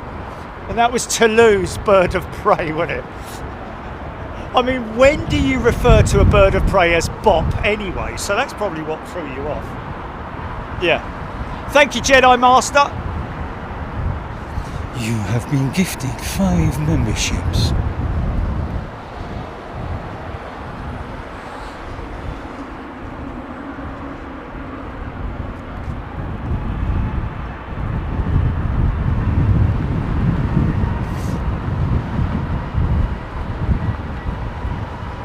Yeah, but they're all little, mate. No heavies. All teeny weeny ones. So this is the 320 Neo, N-E-O.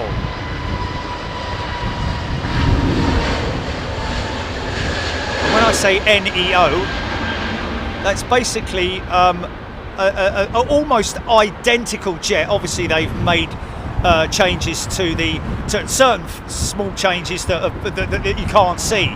But the big noticeable change on the Neo is new engine option. So that's basically what it is, a bigger engine. And high bypass. Well, I say high bypass, I call them super bypass, because these are high bypass engines, but you look at the size, the amount of air that bypasses the core of the engine on the new ones versus the old ones, which these are the old ones. What are you talking about? I don't know.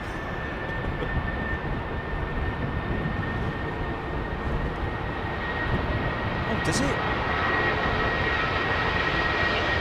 It has. Wow, look at that. Yeah. He's got flaps and slats completely extended. That's very weird. Are they doing something on that Qantas jet? Look at that. Darren Nichols, was it Darren? Daryl, sorry. Oh, for God's sake. Sorry, Daryl. Daryl's very, thank you, come on, hurry up. Look at the flaps and slats. Now you see the leading edge slats there on the wing, and also the flaps are right down. Very interesting to notice that they are fully deployed. Why is that? Answers on a postcard. Is there anybody on flight deck? Are they doing I can't see, you'll have to tell me. But I'm going to keep an eye on that, because if those slats suddenly retract, then we'll know that they're carrying out some technical checks. Hold on. No, they are. Wow, crazy. Jerry, speaking of similar winglets on the CEOs and 380s, also 777, tail fin is the same as the 787 Dreamliner. The top part, that is. See the cheekbone. That's another thing that it's a bit like the smiling 777. Once you've seen that cheekbone, you will not see it. You will, yeah, that.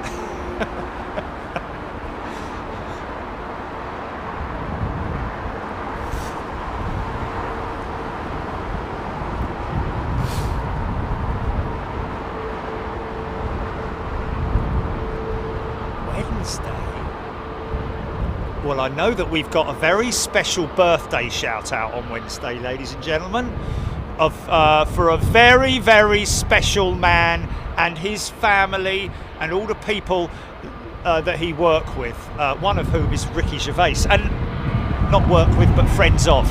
But he's a lovely fella, kind of person that my heart cries out for in terms of humanity and love for animals.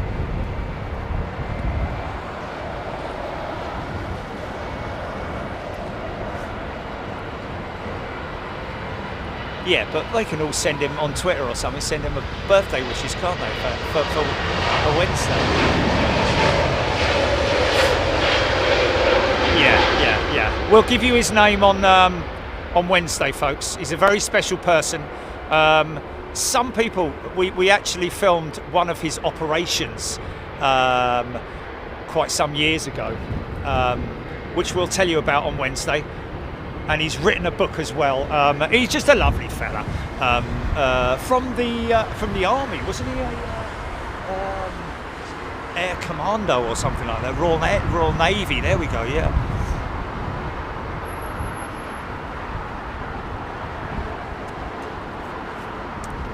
Oh.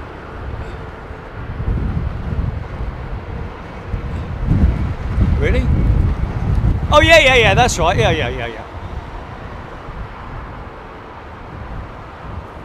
Ah, Air Canada, did you say? Okay, yeah. But I didn't say anything about that at the beginning of the show because I didn't know anything about. Ivana 500. Sometimes I think Boeing might go military and aerospace exclusively. Well, you never know what kind of conversations they have in the boardrooms at these big multinationals. But yeah, Airbus are just streaks ahead. I hate to say it, and I'm not biased, folks. I'm not biased towards Airbus or any other airplane manufacturer.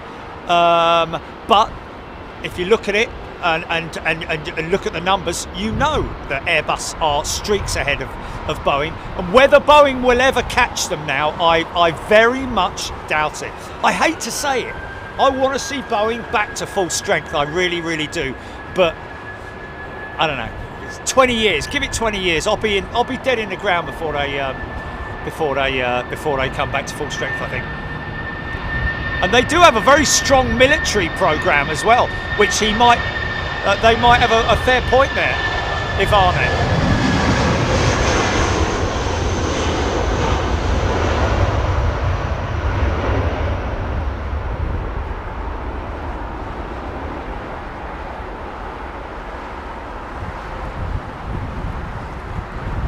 Dr. Dolittle.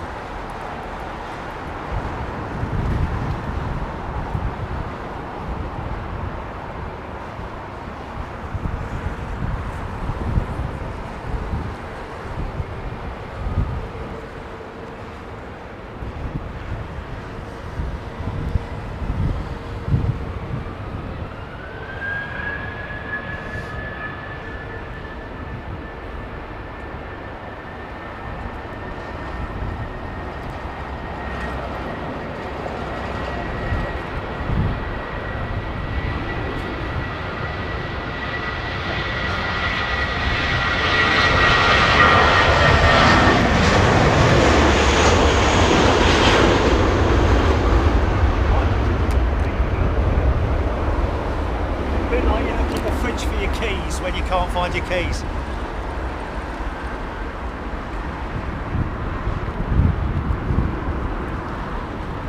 Was there anything in there? Was there anything in there with it?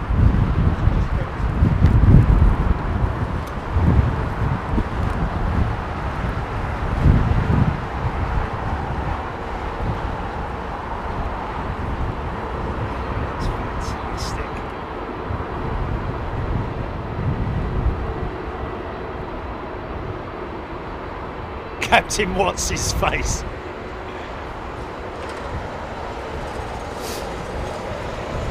Yeah, folks. If you didn't know, we love animals here on this show. Even the little itty bitty ones. Yeah.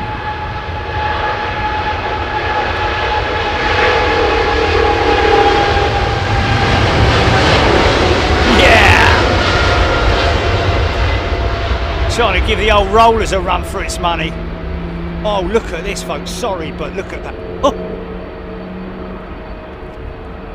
Wow. Funny old startup. Well, it sounded a bit throaty, that did, didn't it? Hold it there, Delta. Hold it there. Hold it there. Oh, he's switching taxiways. Hold it there, mate. Oh, he's going to get right up behind him, isn't he?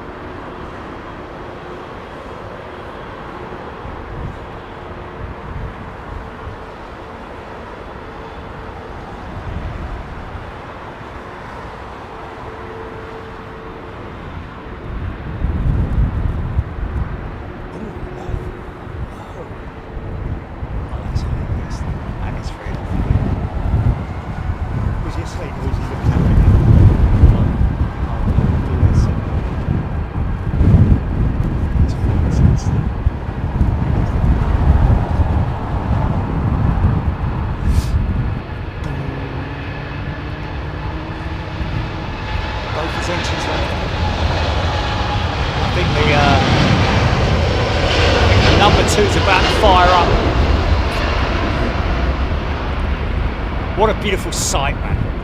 Boeing 767 built like a brick poo house. He would have flashed his lights to the ground worker, not to us. Listen to those engines, man.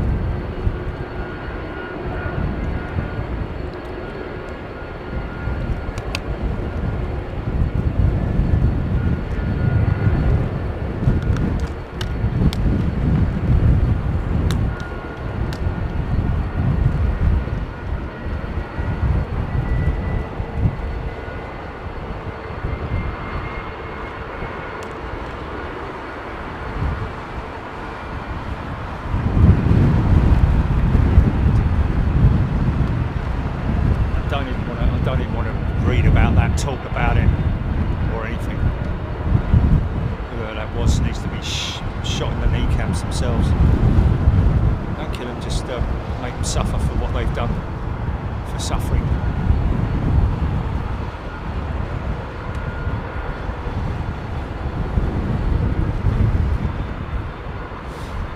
Just make it so that every day they wake up in the morning they regret what they did. That's all you need to do.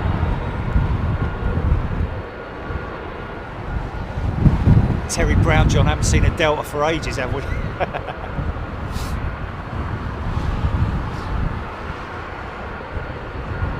Smoky Joe. That is old school sound, right there.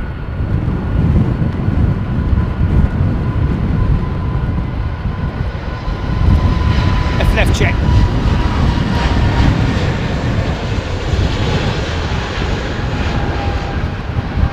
Slats now being deployed, flaps and slats. You see the flaps coming down, see the canoes moving downwards in the back.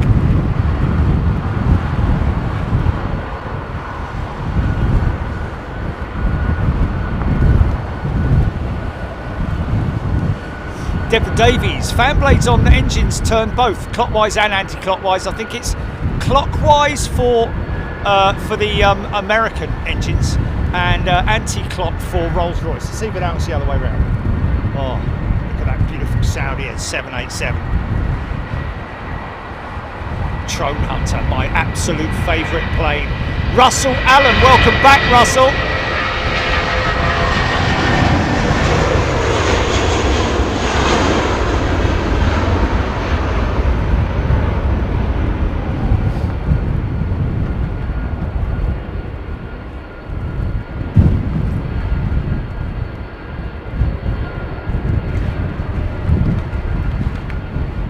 Have to find out about that Qantas 380 having its flaps and slats extended. Never noticed that before. I don't know if it's anything to do with the fact that it's windy.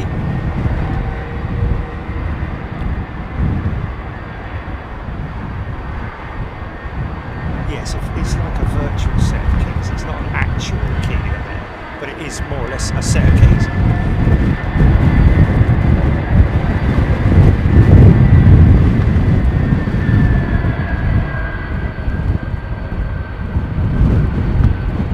MW's 74, 7067s are very well maintained given its age. Well, this jetliner will receive whatever maintenance it needs at any time, as much as goes the brand new aeroplane. They all have servicing intervals. The only times that they are out of service is if it's a maintenance issue.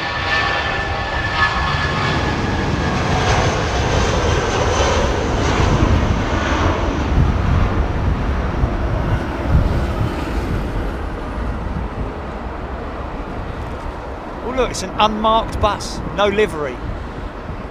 Must be a BA lease. Going to be there. Daryl Nichol, his first flight went to Johannesburg, then via Nairobi, I think that. Second was Tokyo via Anchorage. Last one was, blimey, O'Reilly. What's that? What's that, Daryl?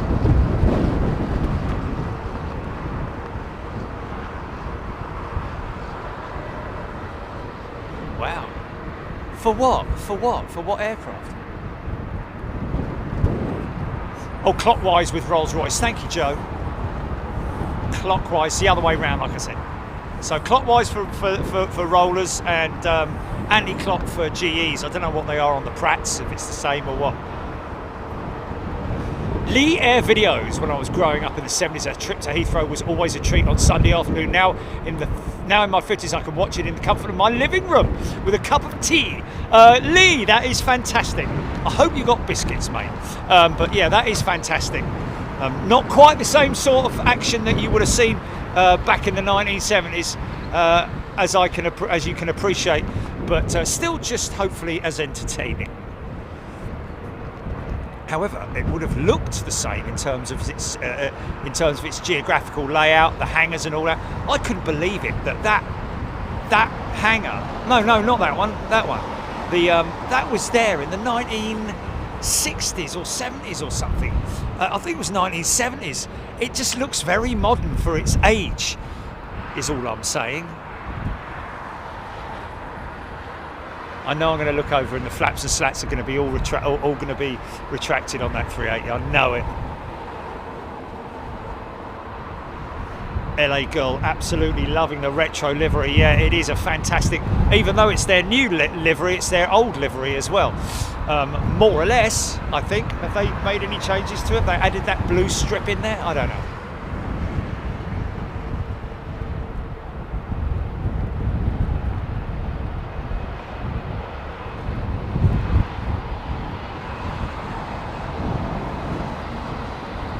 Or maybe not.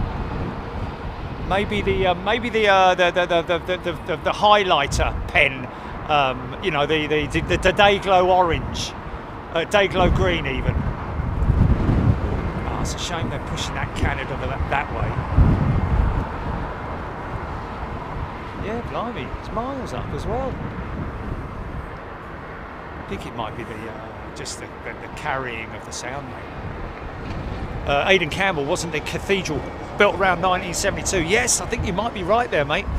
But oh, hello, I was having a go about that Air Canada jet pushing that way, but you look, you got a nice, big, juicy United triple. Now I'm going to keep quiet here, folks, because these engines might be fired up. See, look at the wing walkers. Now, they're just looking down at the ground. I was supposed to look up at the wing to make sure the wing's clear.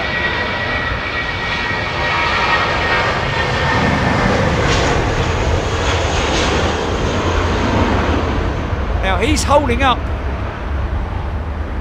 They're holding up their you know, their light sticks or lightsabers or whatever you want to call them. And that's indicating if they're holding them up, that means it's clear. And the guy in the tug is obviously keeping an eye on these two wing walkers here. But oh, he's not pushing the right way. What are you pushing that way for? Anyway, whatever. We still might hear those, I think they're GEs on the 300, aren't they? Pratt & Whitney PW4000s on the 200s. Oh, look at that. Oh, no.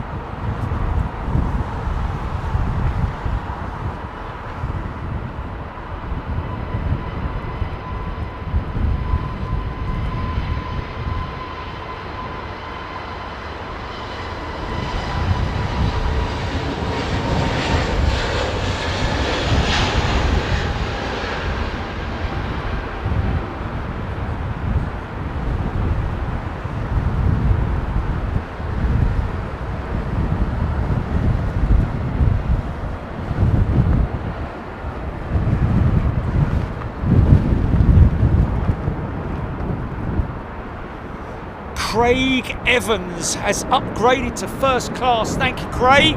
Good to see you, sir. Thank you very much indeed. Thank you to everybody who shows their support on the channel. Obviously, you are great people.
Trev Lyon liking the Saudi RD UK in Morrison, Rascas.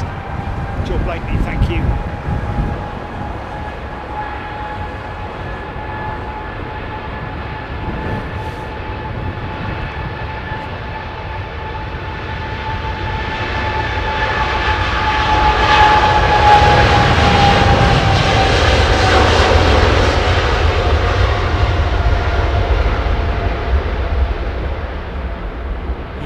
that high speed is definitely in the downward position due to the winds, I think. It's all computer controlled that. Now start moving around, watch it move around.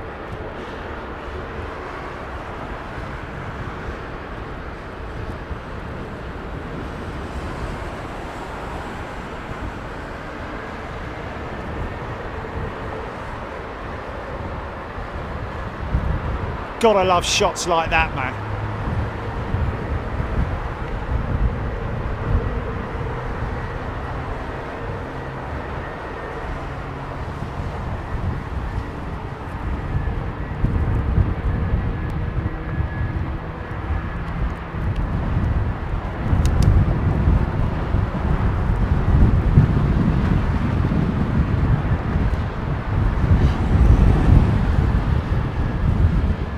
Ronan Fahati, thank you, has gifted 10 memberships. Thank you, Rohan.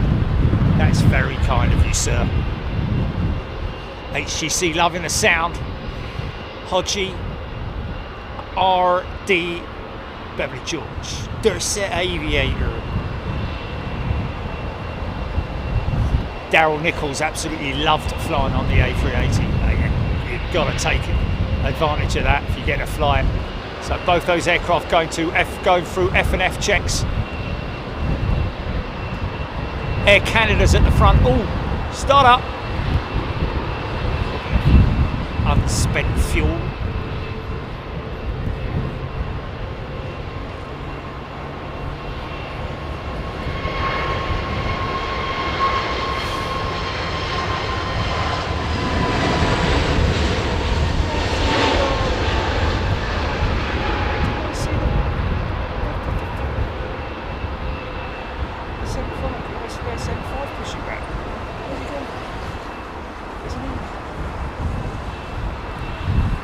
Easy, son. I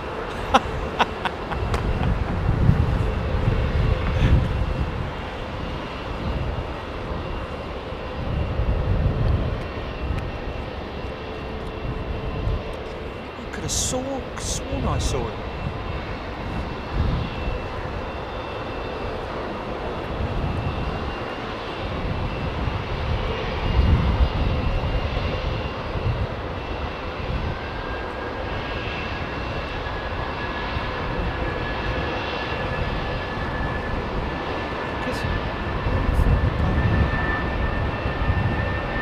I saw it pushing back about 10 minutes ago, or however long ago it was. No, it's definitely not there anymore.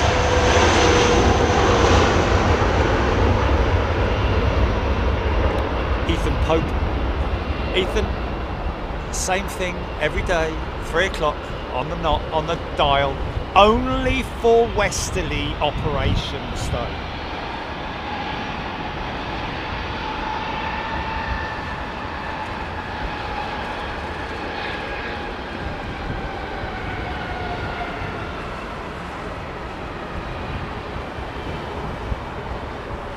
Hodgie's gifted a membership. Thank you, Hodgie. Yeah, man, I know. It was there. It was there, and then I saw it pushing back, and now is it not on radar then? It's nowhere on the airfield. Paul Whittle, get yourself on the app, and then you'll be able to scroll down to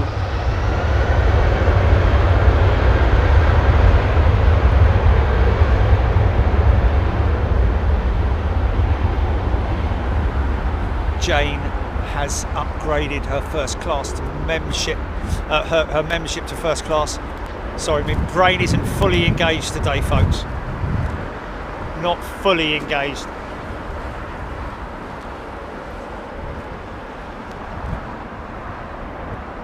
We can't have done. He's not on this runway.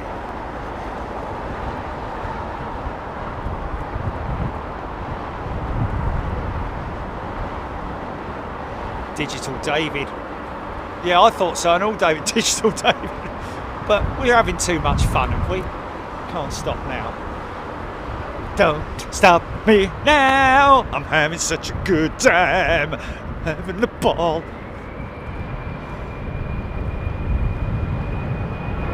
Yeah, download, if you want a free sticker, download the app and scroll down to free sticker. and then you'll get all the information that you need on there. Simple as that. Bish bosh bash.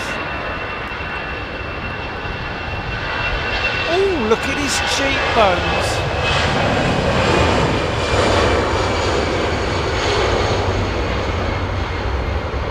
It's quite an interesting aerodynamic feature on the 320, isn't it? Well, on the 320 family. I'm guessing that all 320s, a bit like the Boeings, have the same front end on them, don't they? God bless you.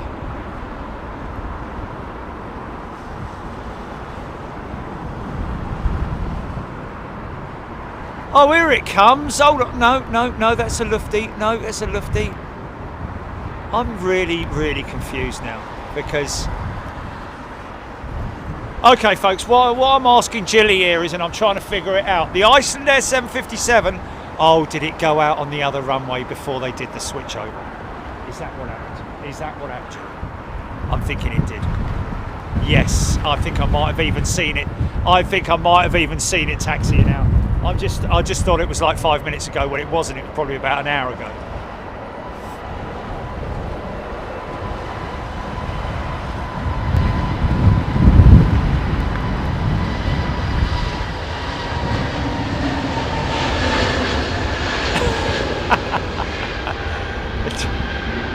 2 hours and 20 minutes ago it went out. No! How did you miss that, son? Well, I think I might have even filmed it, but not. Yeah.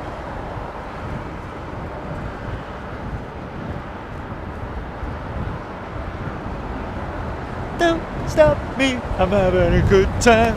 Don't stop me, I'm having a good time. Don't want to stop at all.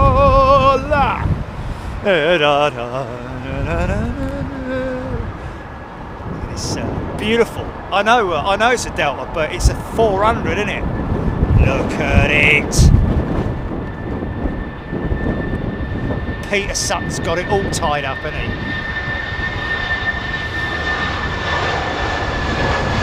John M.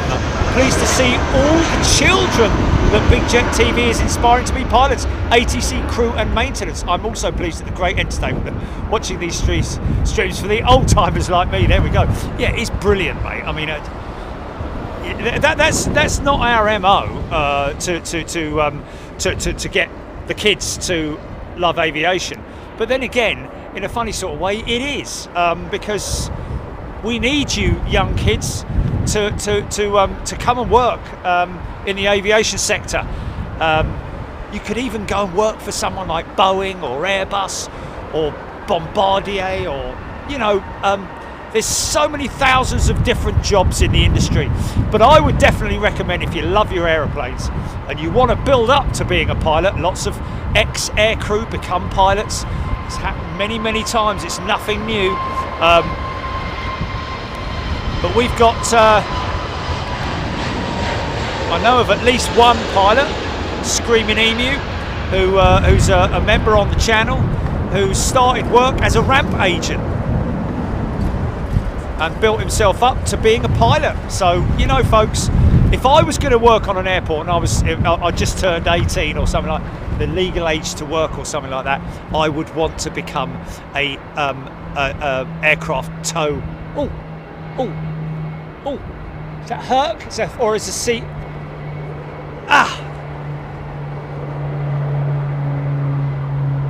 Oh, what's that above me, mate? That's what?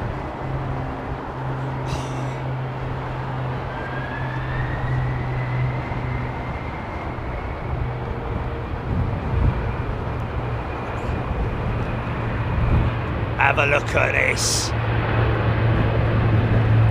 Oh, mate, that's a Herc. That's a Herc.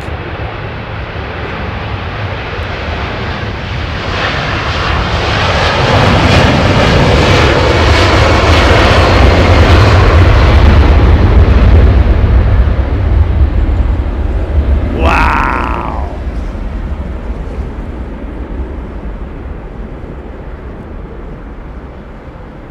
Oh, steep climb, look at that. I know that name. Yes, there we go. Yes, Kerry Fino was inspired by Big Jet TV right from the early days, and was in no way involved in the aviation industry. As a result of Big Jet TV, became a pilot. Is now a commercial airline pilot, and that is and that grew with Big Jet TV, didn't it? Kerry Fino's. Da, da, da, ba, ba, ba, ba, da, da, da, ba.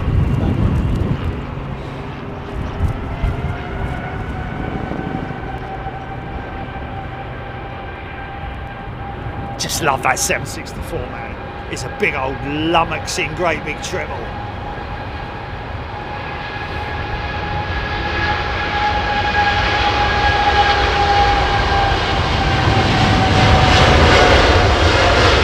Yeah, big smiley face on him, look.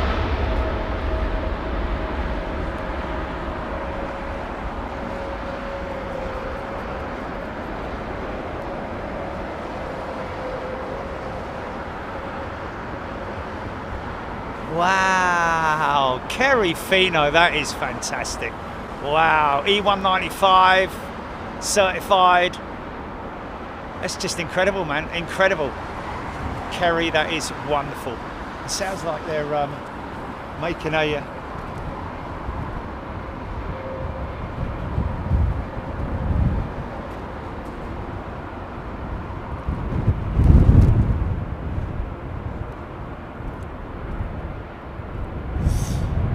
Deborah Davies Cranford agreement back in the 1950s, I think, or maybe even.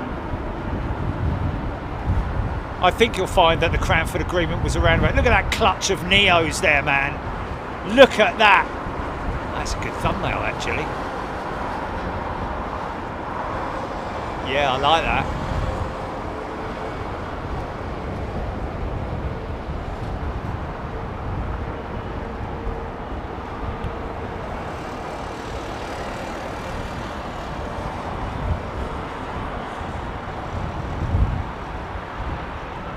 They look really big, those engines, don't they?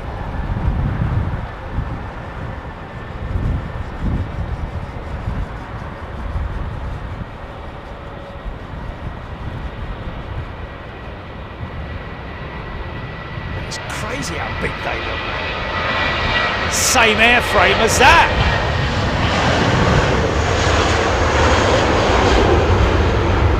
Tell you, old school. You like old school, folks. Yeah, you want old school? Look at that, new and old. That's the Neo, and that's the CEO. Not a lot of difference in them. Right, here we go. Two 767s. Only saw one of them firing up. This one was the one we saw push back, I think.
Bumpy on the ascent in it, look at that. Double bubble 760. Smoky jump. Come on, mate. Fire it up.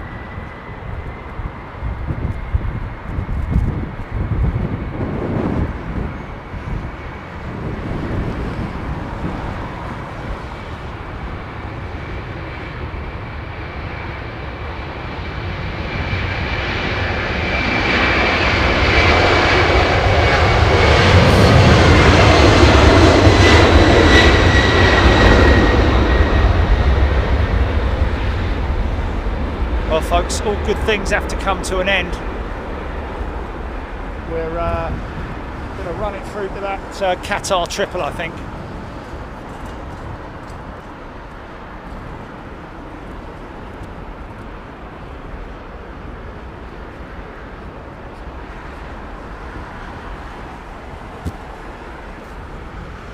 Who was that then?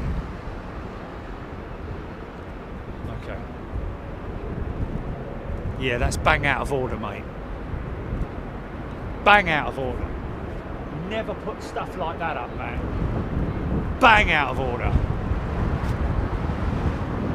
Should know better, mate. Surely should know better.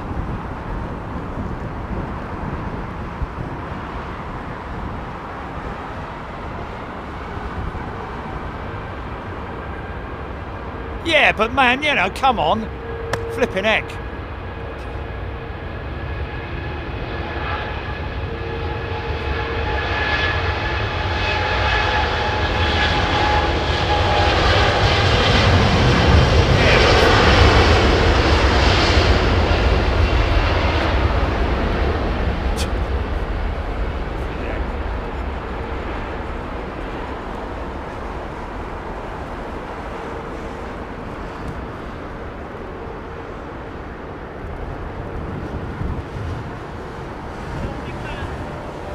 Hello, mate.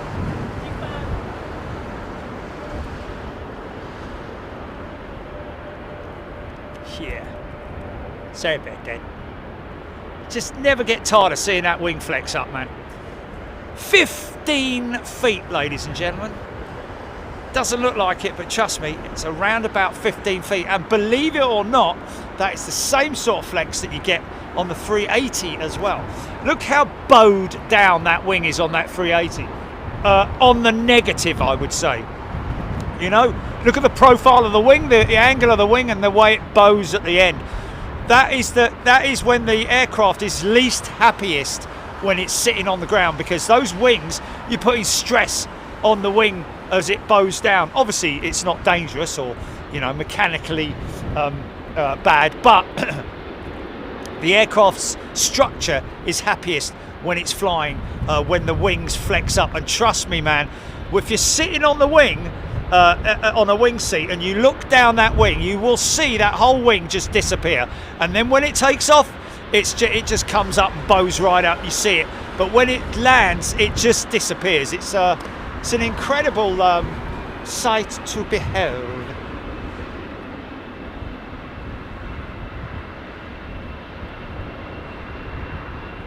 Steph, thank you everybody.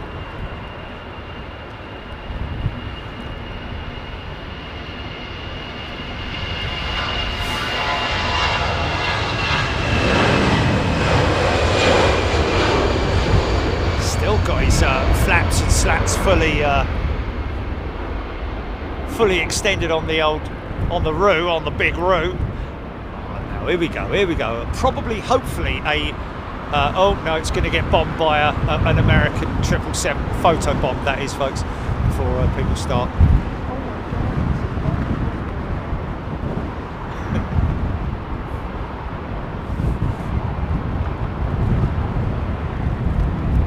Chris, if you're sitting on the wing. John Singleton, you fancy an early start next Sunday? My brother-in-law and his new wife are coming back from their honeymoon in Hong Kong on the early arrivals. Okay, well, never know. We could do that, couldn't we, Jimmy? A lot of times since we've done early Sunday, so I'm not going to get it.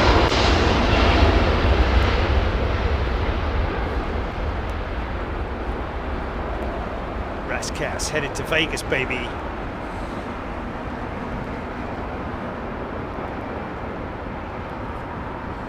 Craziest place in the world, man. Look at the length of runway that thing takes, and that's all down to the engines, folks. The computer systems which basically control the V1 speed on the Dreamliner. Lots of Dreamliner pilots I've talked to about that, and the fact that and even the 747 intercontinental jet as well, also has a sort of like cringy aspect to it in the amount of runway they take. It's like, blimey, this thing's coming up quick. Facenia, thank you. Bad idea. Why is that? Yeah, no. Yeah.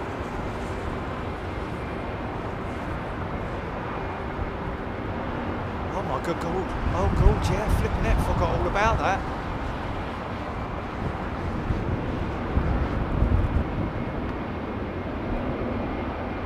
Yeah, good point. Yeah, we could do that. Yeah. Okay, well, sorry, whoever that was about his brother and his new wife or something. We will. If you could email us at contact@bigjet.tv. John Singleton, we'll put that into practice. Looks like that might be on the cards. That'll be a nice. Is that honeymoon? Is it on their way to their honeymoon? And what time is that flight? All that malarkey.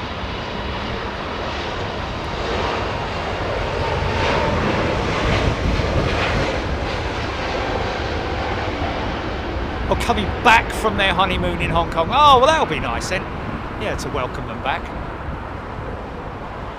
I thought he was blowing his nose then, that 777. Look at this thing. Right then, folks. Yeah. Sunrise arrivals next Sunday. How'd you fancy that, folks? Obviously, we'll be live on Wednesday, but who fancies a bit of sunrise arrivals? Get the breakfast on.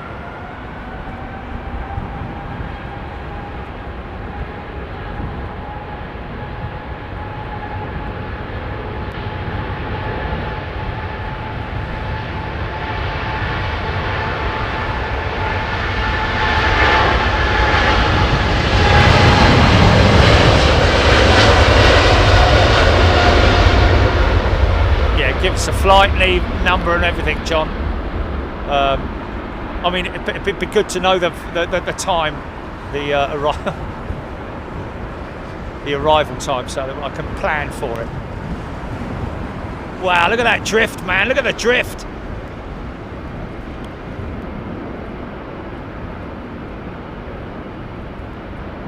Left turn, Clyde. Yeah, you kind of want to turn left, don't you, mate? Get yourself into that wind. It's right against it at the moment. Look at the fight that he's putting up.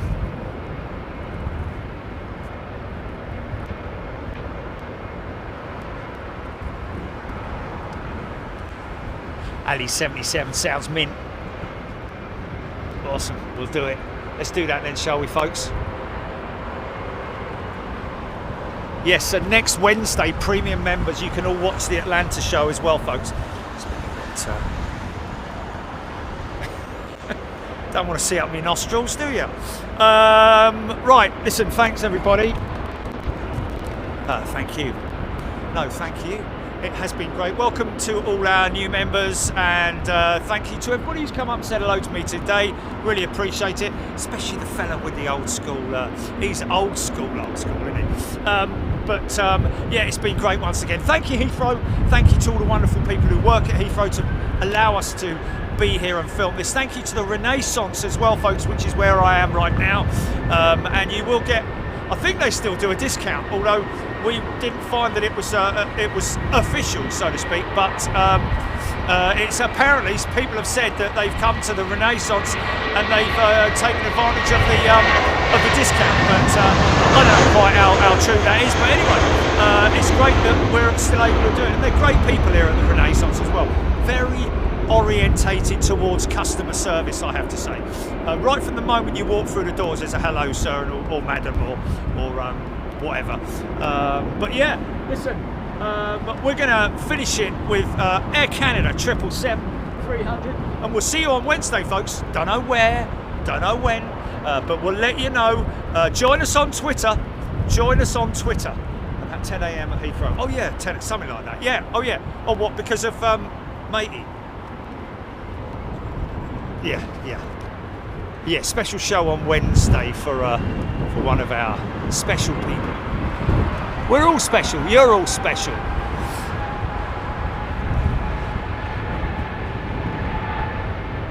Yeah, look at this bit.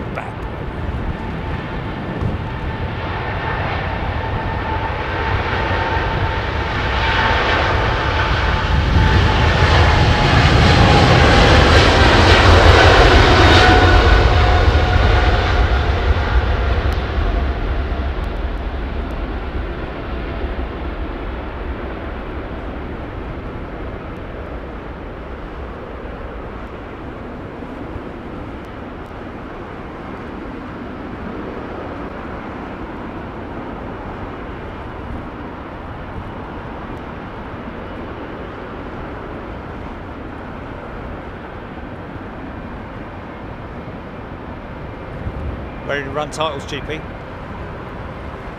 Look after yourselves, folks. Thank you so much to everybody who supports the channel.